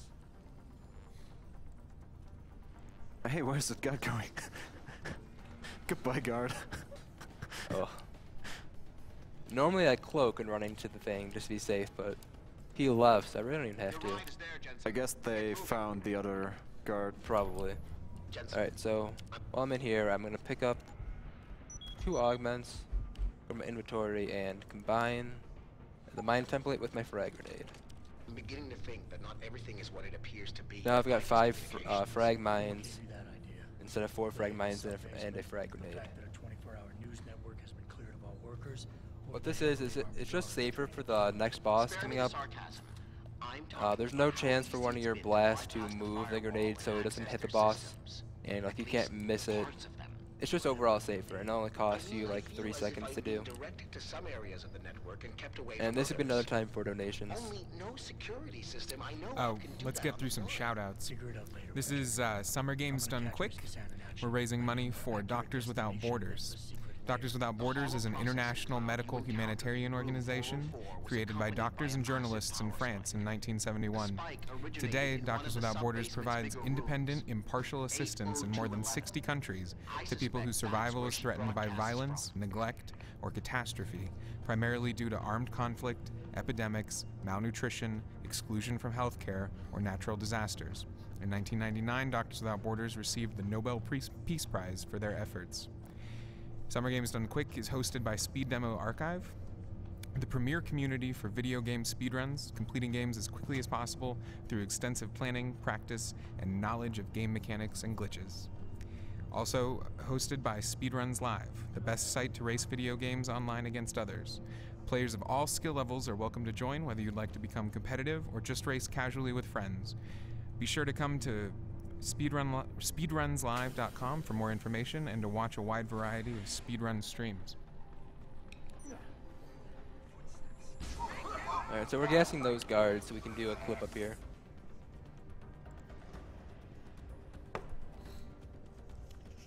Now there's nobody to bother us.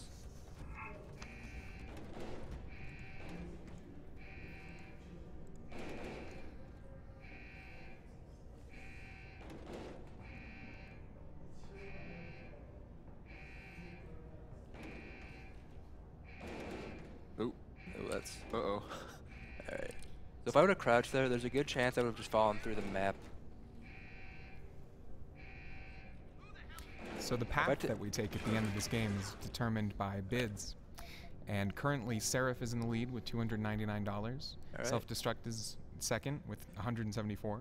Taggart is third with $32. And Darrow is fourth with a measly $5. No love for Darrow. No love for Darrow. I don't love him either, though.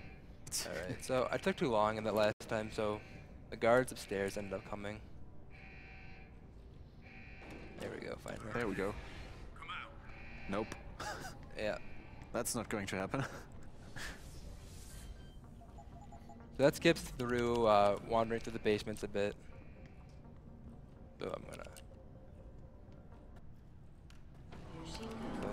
throw 2 mines, run out of the way, then quickly throw the 3. They all blow up, and she didn't die. Oh. Interesting. Yeah. I'm guessing one of the first ones was off and it missed. But oh no. A little mark. Alright, so that's why a quick save here is because this autosave can be bad at times. As you see, it kind of saves like right when I'm throwing the mine. There we go. Nice.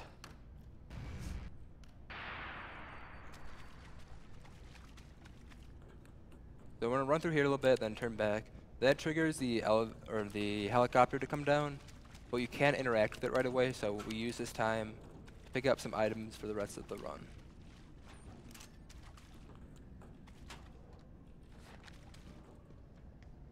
You only need the 2 the cyber boost things by picking up the Typhoon to show off a little time saver.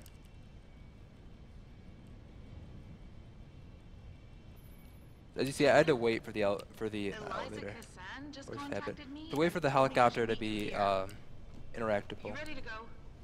Yeah, take us home, Malik. Amen to that.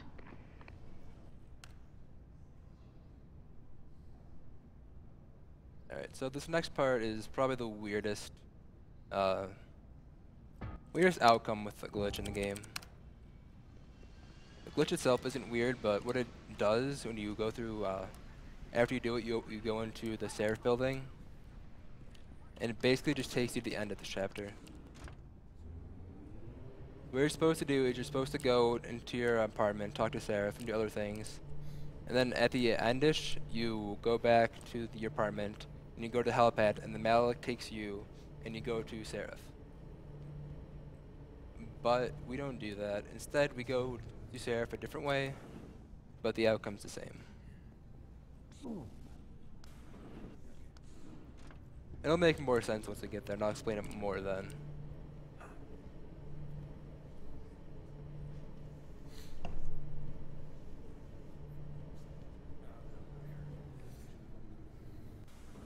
The footage sparking the riots appears to show So it's gonna be. That's a barricade skip, right? Yeah. Nice. Okay, they make it very obvious you're not supposed to go there. They make a huge, giant, like a metal barricade, and it just blocks your way. But thankfully, we can go around it.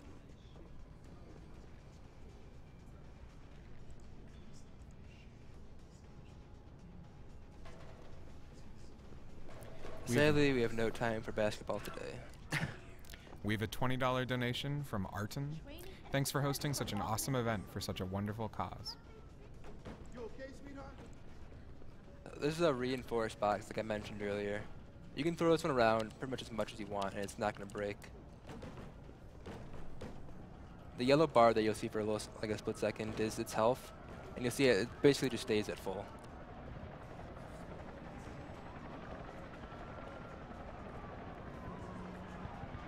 This box is going places. It is. Right here. So what this is going to skip is it's going to skip the social battle with the Taggart, and then going into the sewers to find his assistant. Alright, I got that second try. Nice. That's actually really difficult. Yeah, because there's only a very small part behind me where I clipped into that's solid. If I go too far back, then I fall out of bounds, and I keep on falling until I die. So I entered Seraph Building, and you're not supposed to be able to enter it until the end of this chapter. So I enter it from here, but the trigger is that anytime you enter Seraph's Building, it takes you up to here. So this is the part I was mentioning before, like when you finish with the level, and Malik uses her helicopter and she drives you over here, you talk to the boss, and then you leave.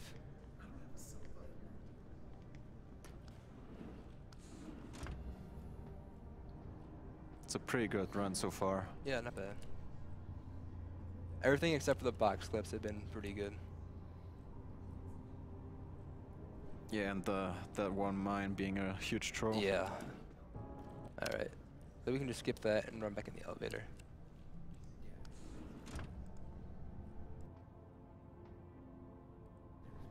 That cutscene's another appearance by Mr. Darrow, but we skip it, so it's another time where we don't see him.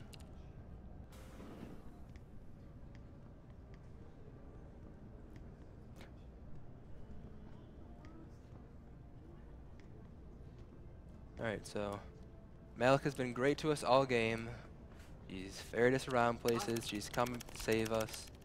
She's always there when we need her. And then the one time where she needs us, we're gonna cloak and run right past and not help her. It's a cruel game. Cruel life. Malik, we've got company. I know, but the bird took some damage. Gonna need So you get shot down by the bell tower guards I mentioned earlier. But we can't really save her. So Don't be a sitting duck. we run past.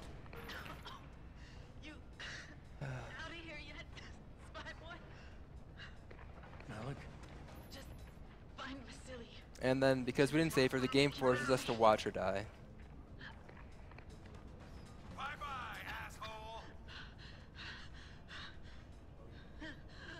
Go to hell. And he's dead. Farida! No. No, Malik. Poor Malik. Actually, on the first day, there was a donation for you to rescue her. Yeah, I saw that. You can rescue her but easier. That setup is Yeah, ridiculous. Bastards ambushed. It's something I would never do in a marathon because it's really hard. It's pretty RNG. And you have to go out of the way to pick up stuff to do it. I know you might want to get even. But if It's they another see strat that Abjam found. Yeah. So it might be don't better do that. to stay out of their way. So I had to wait there to be able to open the door. But basically, you just look around, you take extra gas grenades, and you throw them, and you hope you get all the guards before they kill her. That's basically how you save her in a nutshell. But remember, run the hardest difficulty, and just running through the gunfire without them actually firing at me, I lost like a decent chunk of health. So imagine when you have like those 7 guys all shooting right at you. It gets pretty hard.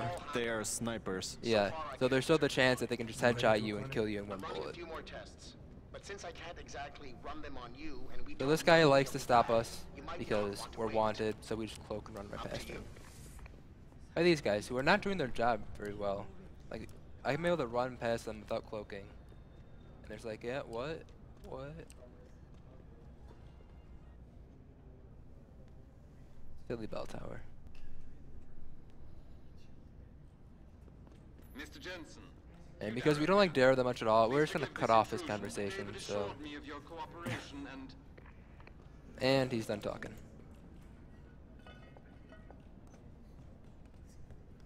So we're not actually doing any skips here, really. It's a case where we already know where to go, and we're just gonna be able to do it really quickly. You're supposed to follow the GPL thing that Pritchard mentions at the beginning of the game and throughout the game to find one of the scientists that got captured at the beginning of the game, which we don't even really know this because we skipped through a lot of the cutscenes, but he's here and he's dead. So instead of having to look for him, we know where he is, so we're just gonna go right there. And we're gonna meet a guy who we should have met much earlier in Hangsha 1, which is the first time we're in Hangsha, Mr. Tong.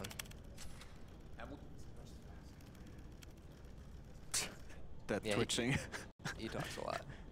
And we pick up the laser rifle, but that's not for much later.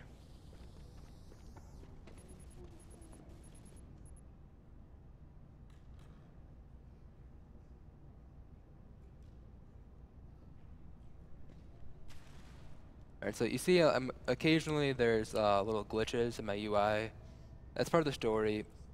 So there's a side quest that says to get your like the chip that's in your head. That's it works with basically the HUD that your main character has to get it fixed, but you don't want to do it. One, because it takes time in a speed run, which we don't like. But two, it makes the next boss much harder because it disables your augments if you get the fix. So we're just gonna jump up here, crouch, and cloak past the guards.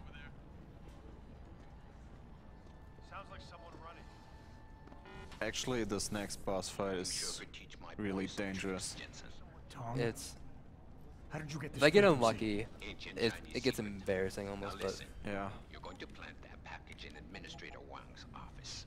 Put it on if you see like me spamming a number, it's not me doing that. There's a glitch where it'll multiply the first input you put into the keypad. So you just have to kind of, if you don't notice it, you just put in the wrong code and try again. But you only got one shot. No turning back once you trigger that thing. You get me? I got you. Only set it if I'm ready to go. I'm amazed that you don't have any notes on you. Yeah, I thought I would need them, but I was able to memorize them. After doing it a while, you just know them. There's only 2 codes that get confusing. Instead of the 2 that start with the 4s. Something's wrong. The 4589 and like 4865. Later, I lost your GPL signal. It's like you disappeared into a black hole. Gotta be a gem. Alright, so we're just gonna look through these guys. If you can find the transmitter and take it offline, I'll be able to track you. Yeah. These guards are not good with their job. They're like I'm going visible again. They just don't see me. If Megan and her team are I'm uncloaking here. If they catch me, they'll go hostile, but it resets here anyways, because it's like, it's too far away. They don't want to work that hard for me, so they just stop. Alright, so we're going to take this box over here. But now you can probably guess what we're going to do with this box. We're going to make magic happen and skip the Omega Ranch part of this level.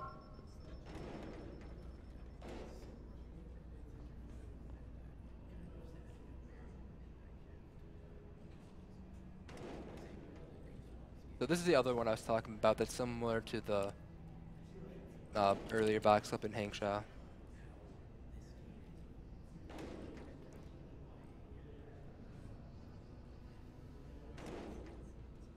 You have to make sure the box is parallel with you, or else it'll push you slightly to the left or slightly to the right, like you see there. I get pushed to the right. Same there. Oh. Yeah. Not inside the box. No. There we go. Nice. And now we're taking the elevator down to the boss.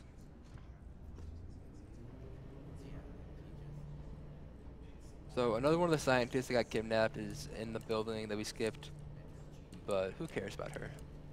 She's not Megan, so I don't really care. And Namir. Let's see if he's gonna be nice. I'll explain what him being nice means in a second. Alright, he's nice. So you're not supposed to be able to use a takedown on a boss, but when he goes over the ledge, you're able to use it on him. So as long as he behaves and he goes over the ledge right away, then you can just do a quick takedown and he just gets killed instantly. That kill is so glorious. Yeah. Oh, and by the way, Megan's alive and she's there, but yeah. He'll talk to us in a second. It's pretty sad that you skip him in Director's Cut. Yeah. In Director's Cut, they fixed the takedown glitch so you can't kill him with it. So you do a Typhoon glitch, which is what I grabbed the Typhoon ammo for, to show you a small one. And you just go out of bounds and you bypass it. And you find the door that we opened to go to Megan's room out of bounds, and you just enter it and it loads the rest of the map. What a Typhoon glitch is you're basically using the Typhoon ability, and it kind of like pushes you up and out, so you can use it to go out of bounds or go up stuff. You and I aren't done with this, Megan.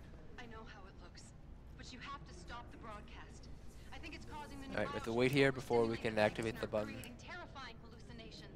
You mean it's driving augmented people insane? Yes, and it's up to you to stop it. Use the Leo shuttle. It will take you to Panchaea. Good luck, Adam. Alright, starting the countdown. Systems online. Darrow sequence 1, code 1, 1A, preset and ready to engage. Suborbital trajectory plotted. Destination Panchaea.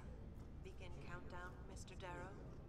Right, we're going to take a trip to the moon, so 0, 0. Confirm 0. Countdown let's go. commencing. That's not how you board a shuttle. It is Graham Jensen. Alright, so this is the final level, so I need to know the results of the bid war for the ending. Final results are Seraph with $299. Barely. I've reached Panchaea. Seraph it is. Alright, Seraph. Seraph of the UN delegates. Nothing. The installation went into lockdown shortly after. It's kind of fitting. He's the only one out of the 3 people that you really get to meet and talk to, so it's pretty fitting. So, quickly explaining, the 4 endings are basically 1 self-destruct, so that nobody really knows what happened, and they get to interpret. You have Darrow, who wants to say that, like, he wants to use this as a warning that augmentations are scary. You have Taggart, who wants to use this to kind of frame the pro-augmentation people, so that, like, there are stricter regulations on, like, the medicine that goes with it. And Seraph wants to blame the Purity First guys, which are the guys in the manufacturing plant, which is the first level. And he wants to blame them so people start, like, they kind of become on his side. So, this is the pro-augmentation ending. And we start out those so that we can, 1, quickly get to this elevator, and then 2, we can quickly go over to the other side and leave this place.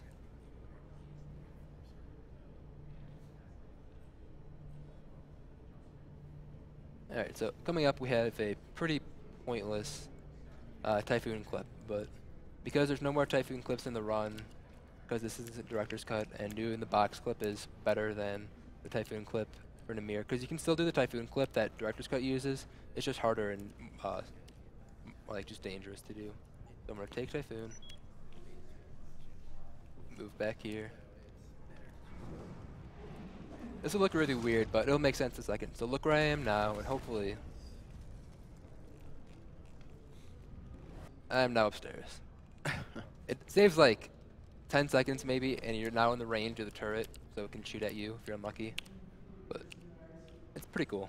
Alright, so now we're going to do the new glitch, the skip Darrow clip. Nice. So you just go here. I gotta spam my Typhoon and spam quick save.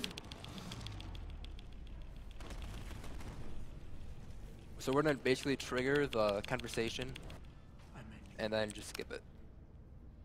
Come on. This is a really perfect timing. Yeah. Yes, nice. First try. Awesome.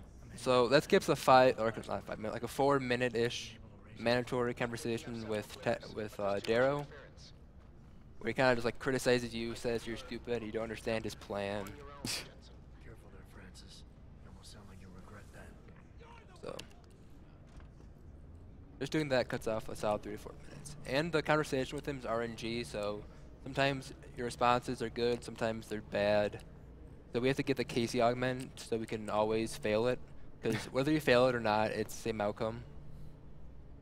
And it's quicker to fail it but it just saves time overall. And now we get to save the 2 augmentation points.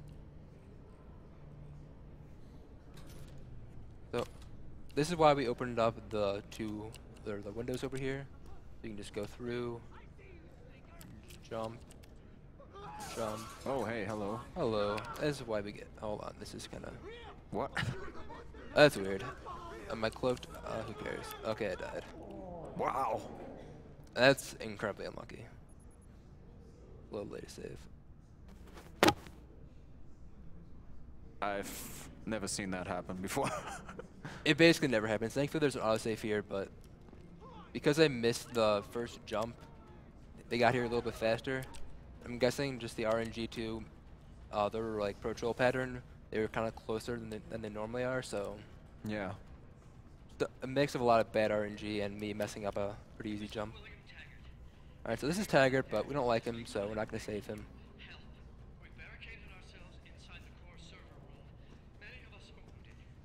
We're trying to fall over here so we can avoid the crazies.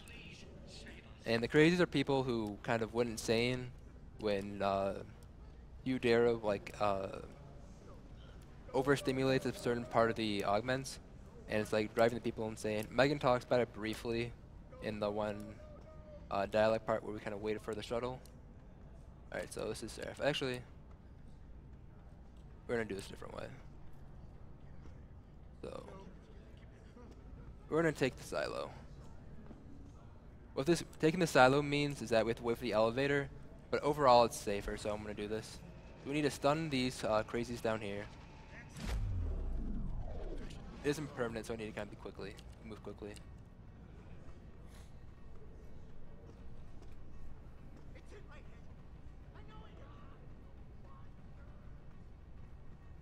And we're gonna go through this event.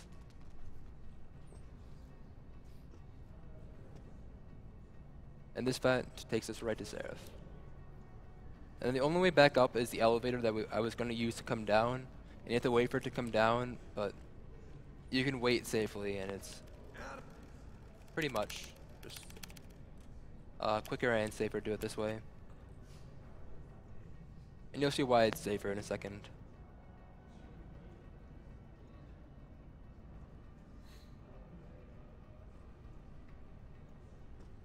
So we can't really go back up the silo, we just dropped like 50 feet down. So instead, we have to pretty much become Batman and just climb on like the roof, on the pipes and ceiling. Oh. Cloak and run. Alright. And a bit of a waiting game now, because the elevators actually work like elevators, and so because it's waiting for us up there, we have to wait for it to come down, and then ride it back up.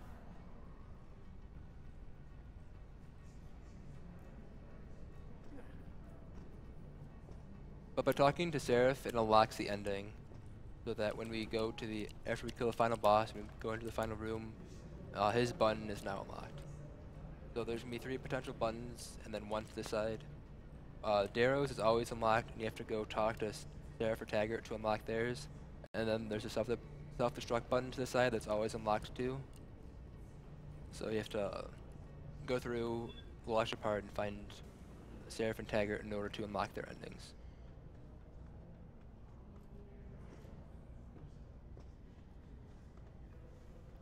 We have a $20 donation from Greg H. Keep up the good work, you guys. Watching you play through these games is amazing. $10 to the Pokemon Red versus Pokemon Gold, and $10 to whatever the runner would like.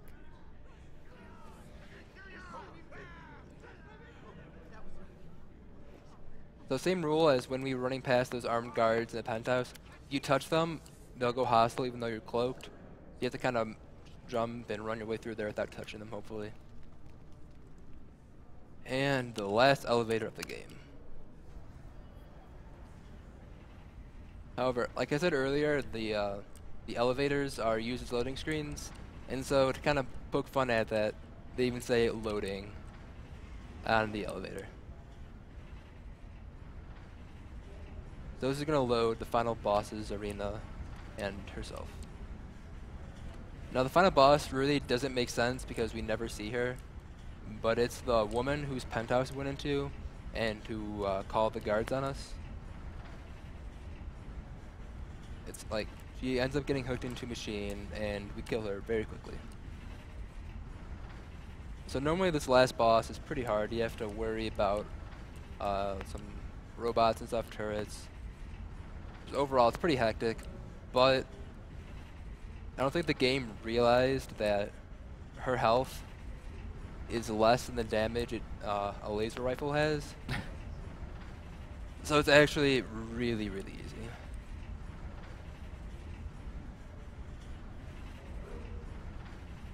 Yeah, the laser rifle is carrying this last boss fight. Yeah. It makes the last boss, instead of the hardest boss, it makes her the easiest. And you'll see why in a second. So just take it out and open the door. Zoom in and shoot at her. It's really hard gaming, guys, trust me. I feel so skilled. And she's dead. Alright, time's gonna be coming up soon here. Good boss fight, 10 out of 10. Yep. There's Eliza Kazan, which she's referenced, but she's never really talked about in Seraph. If you do this, the focus of hatred may shift to those So responsible. this is Darrow's ending, this is Seraph's, that's Taggart's, and I'll show you the self-destruct. That's self-destruct. Yes. Alright, that's time.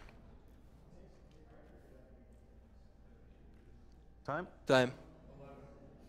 Alright. Nice. That's pretty good.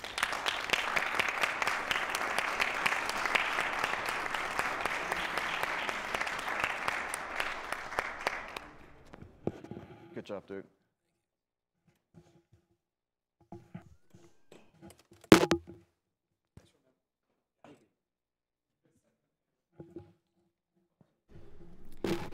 That was Deus Ex, Human Revolution with Xexi.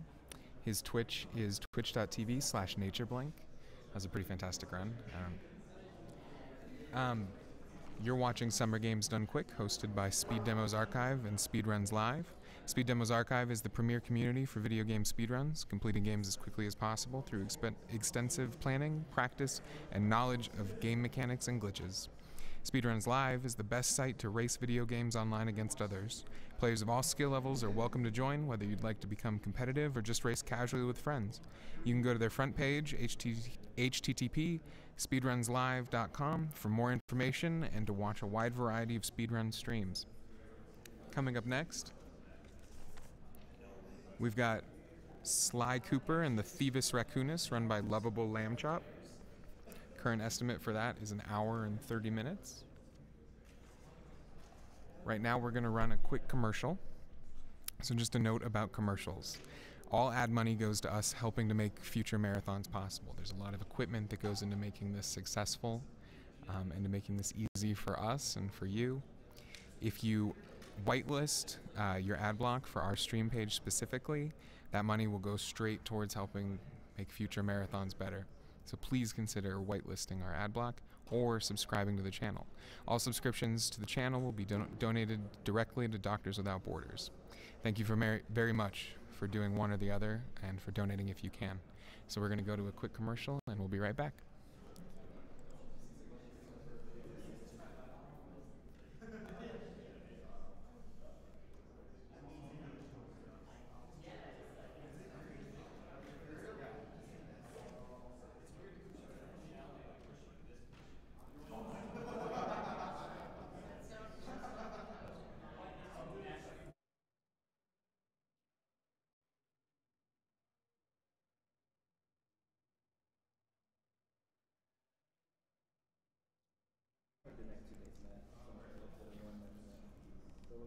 Welcome back. You're watching Speed Summer Games Done Quick. Speed Summer Games Done Quick. Hosted by Speed Demos Archive and Speedruns Live. We're raising money for Doctors Without Borders. Doctors Without Borders is a fantastic organization. They're an international medical humanitarian organization created by doctors and journalists in France in 1971. Today, Doctors Without Borders provides independent, impartial assistance in more than 60 countries to people whose survival is threatened by violence, neglect, or catastrophe, primarily due to armed conflict, epidemics, malnutrition, exclusion from healthcare, or natural disasters. In 1999, Doctors Without Borders received the Nobel Peace Prize for their efforts. They provide independent, impartial assistance to those most in need.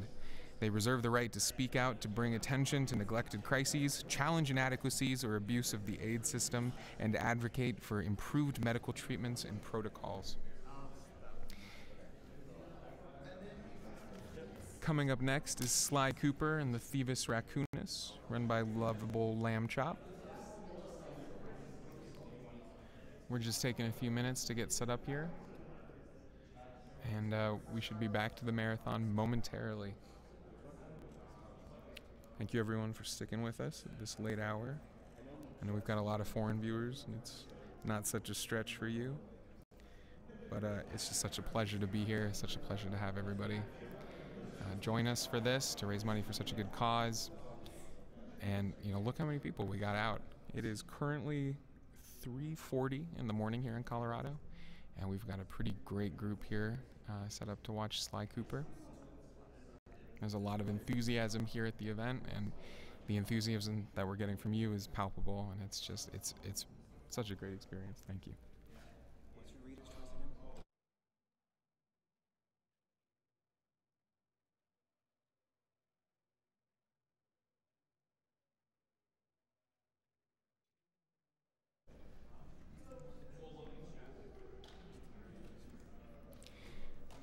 So with your donations, you're also able to bid for certain things to occur in some of your favorite runs. The next one is Xexi, which has already been met, $600 limit. We raised $642 to play with all the voice clips on. The next unmet bid that you're able to put your money towards will be Marble Madness. You can pick the file name for that game. Currently, we have balls with $30. You can also pitch your money towards prizes. So if you donate at any time during the marathon, and you donate at least $35 total, you'll be eligible for one bid to win the grand prize of a Wii U and a 3DS XL with a custom design. If you donate up to $105, you'll be entered for that grand prize 3 times, which is the maximum. But then if you donate during any particular prize block, you have the opportunity to win prizes for those games. Coming up next, in terms of prizes, will be Metal Storm, and you'll be able to win the Metal Storm Perler with a minimum bid of $5. Metal Storm is going to be, it's currently estimated at about 9:40 this morning. And that's going to be run by Uranium Anchor. So it looks like we're getting pretty close to getting set up here tonight. And coming up will be Sly Cooper and the Thievus Raccoonus with LovableLambchop.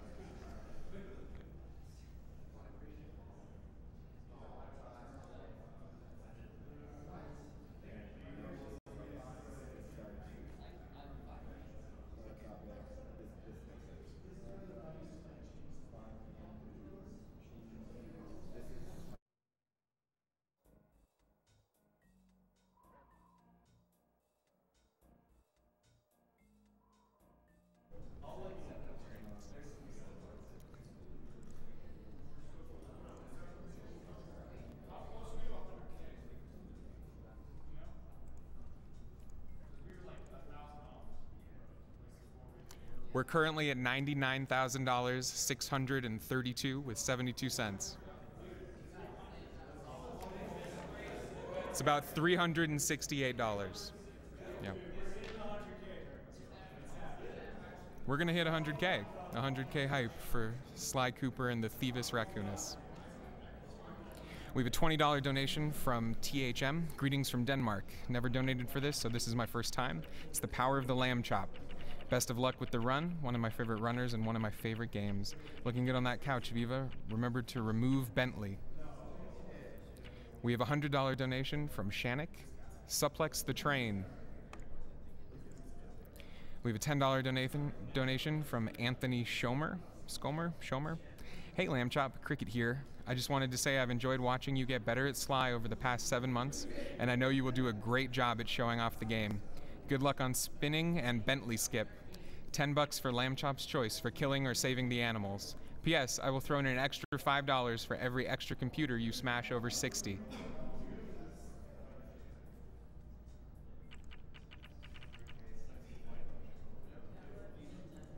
We have a $20 donation from Lincolnito. Enjoying this marathon as always. Thanks to Lambchop for bringing one of my favorite games of my childhood to Sgdq. Show him a true master thief. Don't need any keys.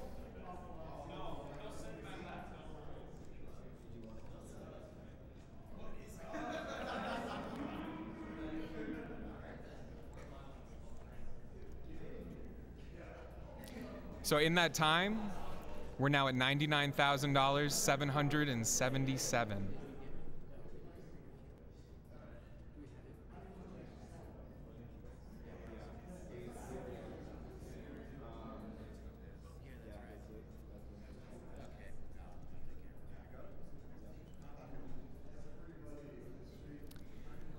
$99,797.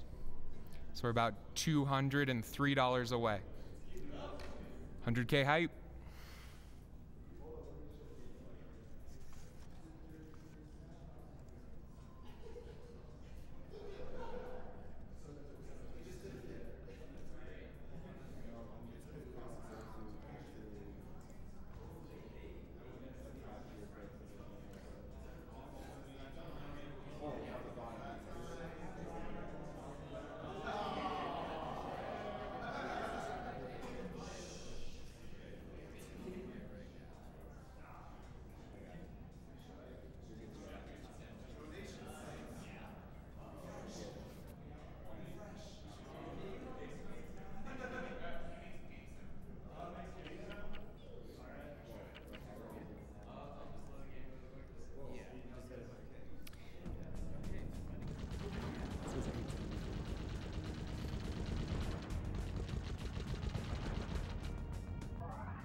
So just before we get started, gentlemen, we've hit $100,000.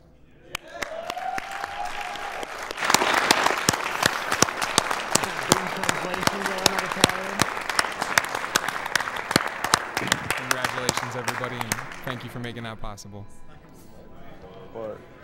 4:20 a.m. All right. It's lovable. All right. LOVA. Actually, can you guys turn that down just a tad bit? Just on the speakers. Nice. We're all there. I should be. I hope. So the audio levels on this game are just all messed up anyway. Kennedy, so before we get started, could we get a quick roll call from the couch and the runner? All right. Hi, I'm LovableLambchop. Tag spam. Viva La Gaming 360. I'm Jeff. Wait, say that again. I'm Jeff. Oh, say it sexier. Hey, baby. Maya?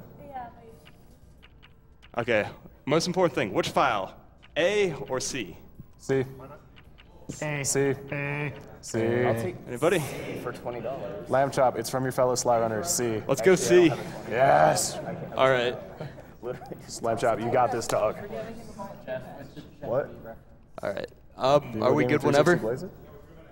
Okay. Blaze it. 3, 2, 1, go. So what's up, guys? I'm LovableLambchop, as I said before, and this is Sly Cooper and the Thievus Raccoonus. This is the first Sly Cooper game in the PS2 trilogy. And the first thing I'm going to show off is I'm just going to skip all of the tutorial level by just jumping down here, skipping Miss Carmelita's fight and her confrontation upon me. And I'm just going to go casually stroll to the van and hopefully... Whose shoulder is it was kind of a zip. Shut up. What I tried to do there was just enter the van, like, activated the cutscene to show right here, and just not enter the van. But yeah, Feel free to read donations. We've got 3.5 minutes. Sure. Remove Bentley. We have a lot of donations for our 100K hype. Thank you everyone for participating. From Larry Hastings, we have a $200 donation. Time to donate for Sly Cooper and the most lovable of land chops. Dig dat voodoo. Sly one Carmelita is best Carmelita. From Alex Hilgendorf, we have $111.11. Always watched Sgdq and AGDQ. First time donation, hashtag 100K hype. From Aaron March, we have $20. 100K hype. Glad to be a first-time donator. Good luck to all the runners. From Musty the Fox, we have a big $400 donation. 100K hype. What? From Anthony Craig, we have a $75 donation. Here's to 100K. Nice work, all of you. Looking forward to Sly Cooper. Those games were my childhood. I really need to get back into those games again at some point. Looking forward to it. All $75 can go to the runner's choice. I'm watching a fucking cutscene. From Jonathan Carroll, we have $35. Amazing event as always. Hope I can take part in AGDQ next year. Tell Chop Chop good luck on behalf of the hub and that he's a big nerd because only nerds speedrun. Hashtag shirtless chopper riot. From the Real Sports Nerd, we have $10. Hey Lambchop, I'm so excited to see you run at Sgdq. It's freaking awesome to see someone with so much passion as you here at this event. I'm glad I've been watching you from the start, and I hope that the inputs don't get eaten. Runner decides where my money goes. Thanks, Sports Nerd. We have $101 from Jason Flynn, $100 and 100 cents for 100K. Let's keep going and let's go Lambchop. From Sean Stanley, Frozen Phoenix here, $20. Frozen Phoenix here, stayed up all night to hear this donation get read. This is a great cause and I'm happy to help out. Lambchop, you were my inspiration to start running Sly Cooper, so good luck. Make sure to transgress and violate mugshot for all of us. Long live the chop. From Jonathan Carling, we have $50. Boop, 100K woo. Not been able to watch any of the marathon so far. Looking forward to watching the VODs. Good luck to the rest of the runners. And from Joshua Whiting, we have $35. I heart me some Sgdq. Also, someone give Giant Waffle a big hug from me. Tried his hand at defeated piracy. Found it to his liking. Raleigh, who quickly became He's a pretty rich guy. was brought into the fiendish fight as chief machinist. The game definitely has its Saturday morning cartoon style, which is what really drew me to just play this game to begin with. It has such a unique animation style for the just these cutscenes.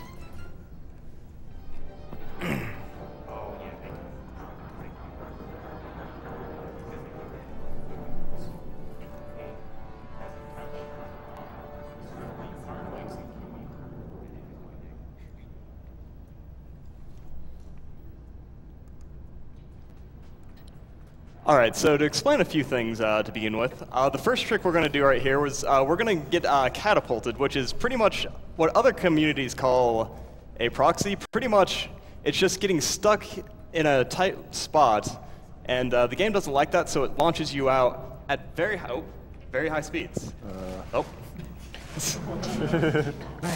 Showing you where the death triggers are right there. Not too big of a deal. Honestly, those were two good proxies. Sometimes those are kind of random, so just to get them right away like that is still not bad. Half the time I'm still like trying to get them at this point. And the whole reason why you do that proxy is so you can skip some cutscenes since Bentley is slow. So. There's about a 30-second cutscene where you would have Bentley talk to you there, but you can jump over it. Yeah, so pretty much how cutscenes register in this game, when the HUD comes up on your Binocucom, it actually reads the cutscene as being fully seen and you won't have to watch it ever again. And if you take damage during a cutscene or die, it'll actually cancel out of the cutscene.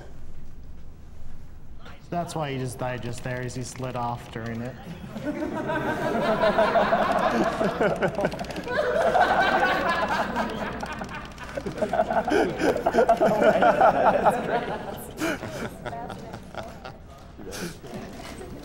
So that's my favorite part of the run right there, just playing with the heads. You can do that in any cutscene that you can't move.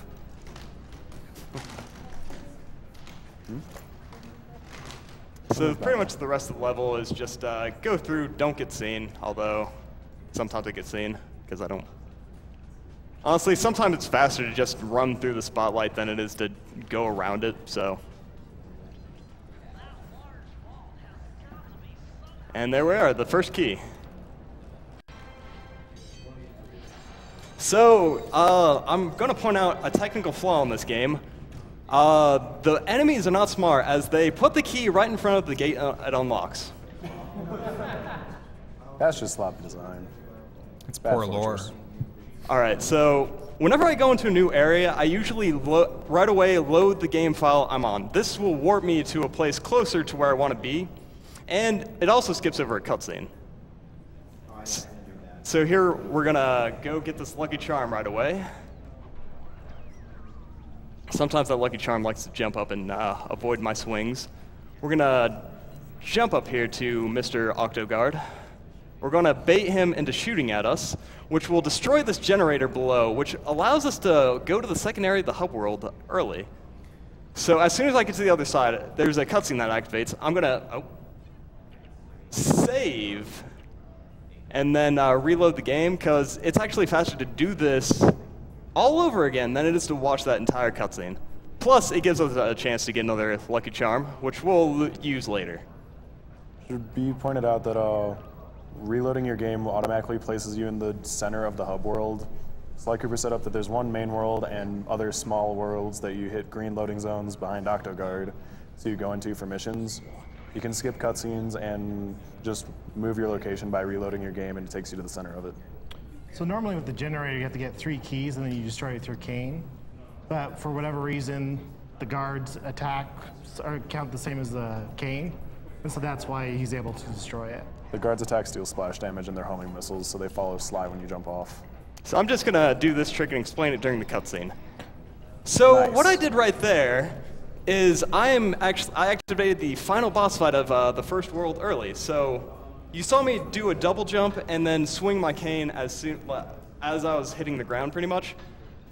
Swinging your cane in the air does, it makes you get in this animation, and technically you're still in the air until that animation cuts out. So when you do a double jump and you're still in that animation, it sees you as in the air. So we set up one spot behind the cannon and one spot where I jumped in the water. That way, when we take damage with the Lucky Charm, it will take us to the last spot we were on solid ground in a straight trajectory through the cannon's loading zone, and it will take us here. So here we are, Raleigh. He's a mad frog who yells a lot, and he has a metal hat. Don't know why he has a metal hat.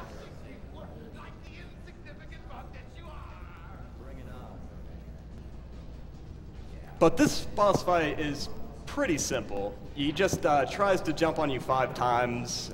Like after the 5th bounce, he deflates, and then you can hit him. And you want to try and hit him towards the center platform. That way he doesn't have to jump that far. And we just spin, because we got nothing to do. We're waiting on him. Sly likes to chase his tail. He loves chasing his tail. He's like a dog in that regards. Earth. Banker Z. Alright, now, once he jumps on a platform, they will fall in the water after a few, seconds. 3, 4, and 5. And more spinning. Now, on his last phase, as soon as you usually hit him, it usually fades into a cutscene, but we can skip that cutscene. I'll explain it after I do it. Load the game here, get the final hit on him, and there we go. That is World 1 already beaten. And we just exit to the hideout. So, when you load a game, anything you do when that Sly mask comes in will autosave onto the game file you just loaded. So, we do that so we can get the final hit on him, unlock Mugshots area, and yeah, we can skip the final cutscene, which saves about 2 minutes? 2 minutes, yeah. I'd say so. For whatever reason, after you hit load game to actually reload your file when the Sly mask comes in, you have a little over a second that you maintain control of Sly and can do anything. Another good thing about these cool cutscenes is they tell the backstory of every boss, and we get to see the dog father.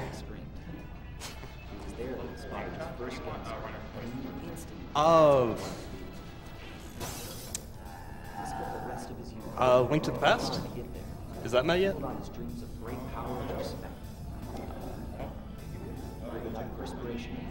Choose Ricky, the kangaroo.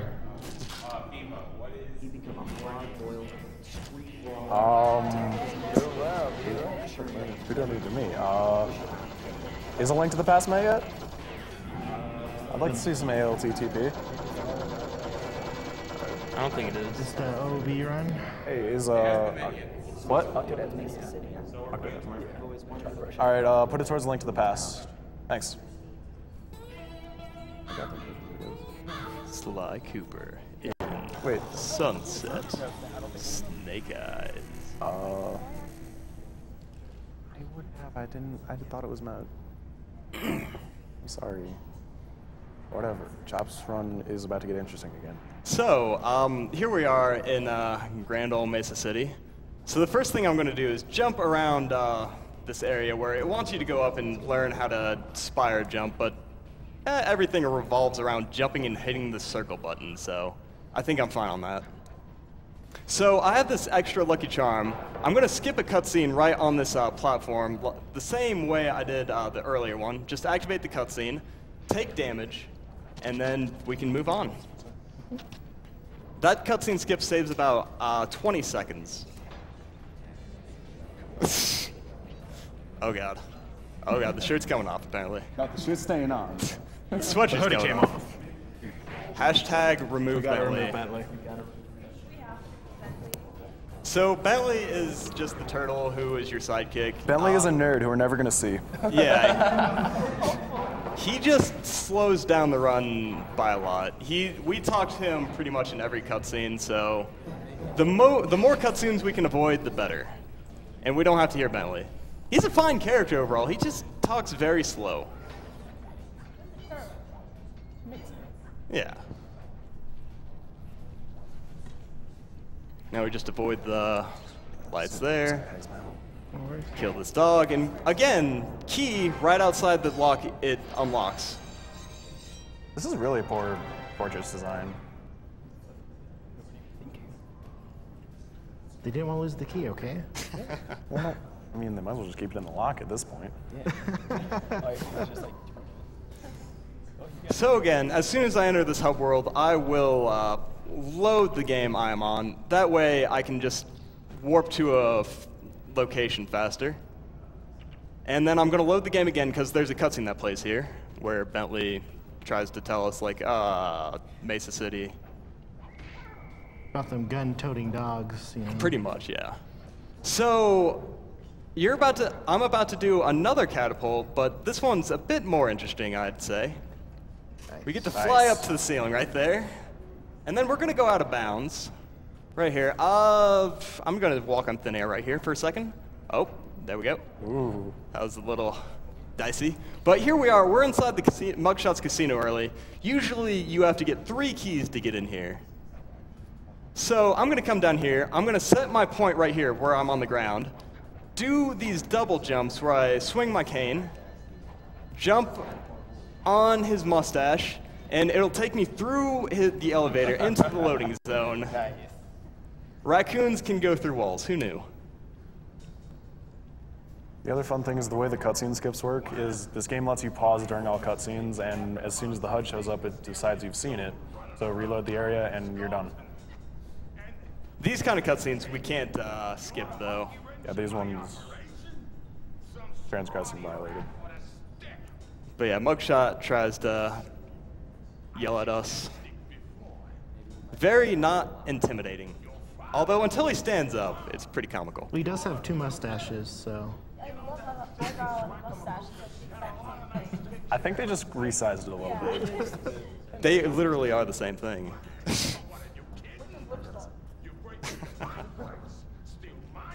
His eyebrows under his eyes, you know, it's normal. It's pretty usual. I like doing it. This is your friendly reminder, do not skip leg day. Do not skip leg day. So premise of this fight is just to hit all these mirrors and focus the light on him, and he'll get burnt by sunlight, apparently. So I'm going to leave that mirror for a second, hit this last one. Now I'm going to hit it, and as soon as I hit him, it'll skip the animation to where he gets burnt, and it skips like 5 seconds of dialogue. He usually complains about his beautiful guns being destroyed. All right, check them out. Those are pretty big guns. We learned a lot of things from the Thingus Raccoonus, so. That had a lot of nice pictures, but way too many big words. So again, we're just going to continue hitting these mirrors, and I'm going to make sure. Oh, nice dodge. That was, yeah. His bullets are homing sometimes for some reason, so. Yeah, they home at you. And now the last part is to do it all again, but this time just using your spire jumps.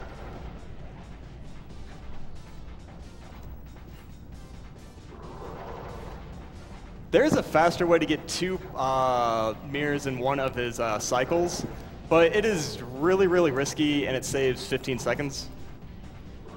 But if you miss it, you start the fight all over again. Yeah. You start from the, So what I did there, I hit the final mirror and then died, which allowed me to skip his ending cutscene again.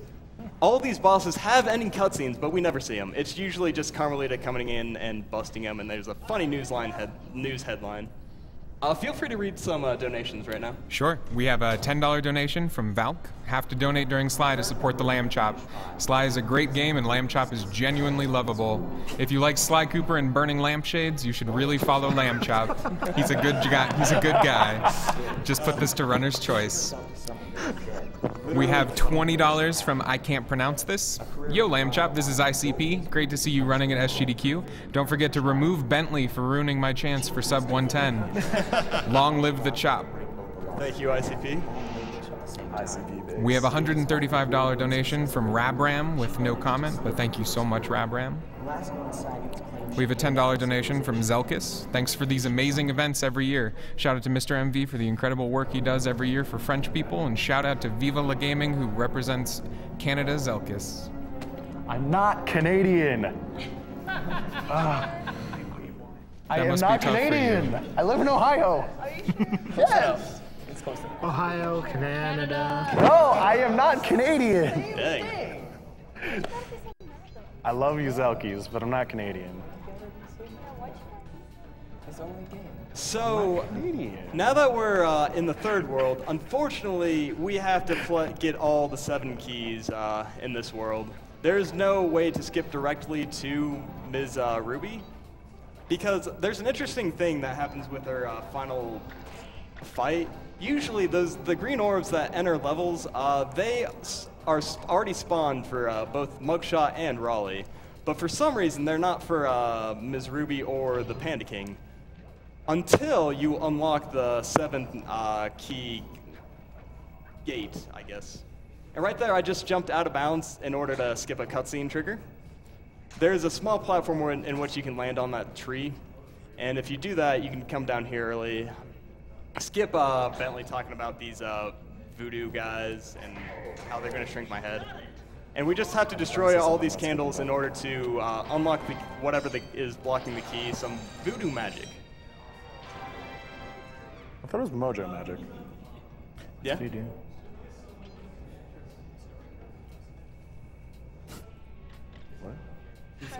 What? Oh, the risky jumps and mugshot.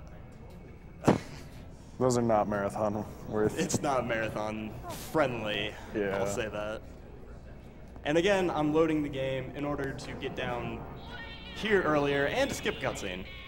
So the first level we're going to do in this world is the Lair of the Beast. This is a level where there's a giant snake that comes halfway through, and he chases you down. But,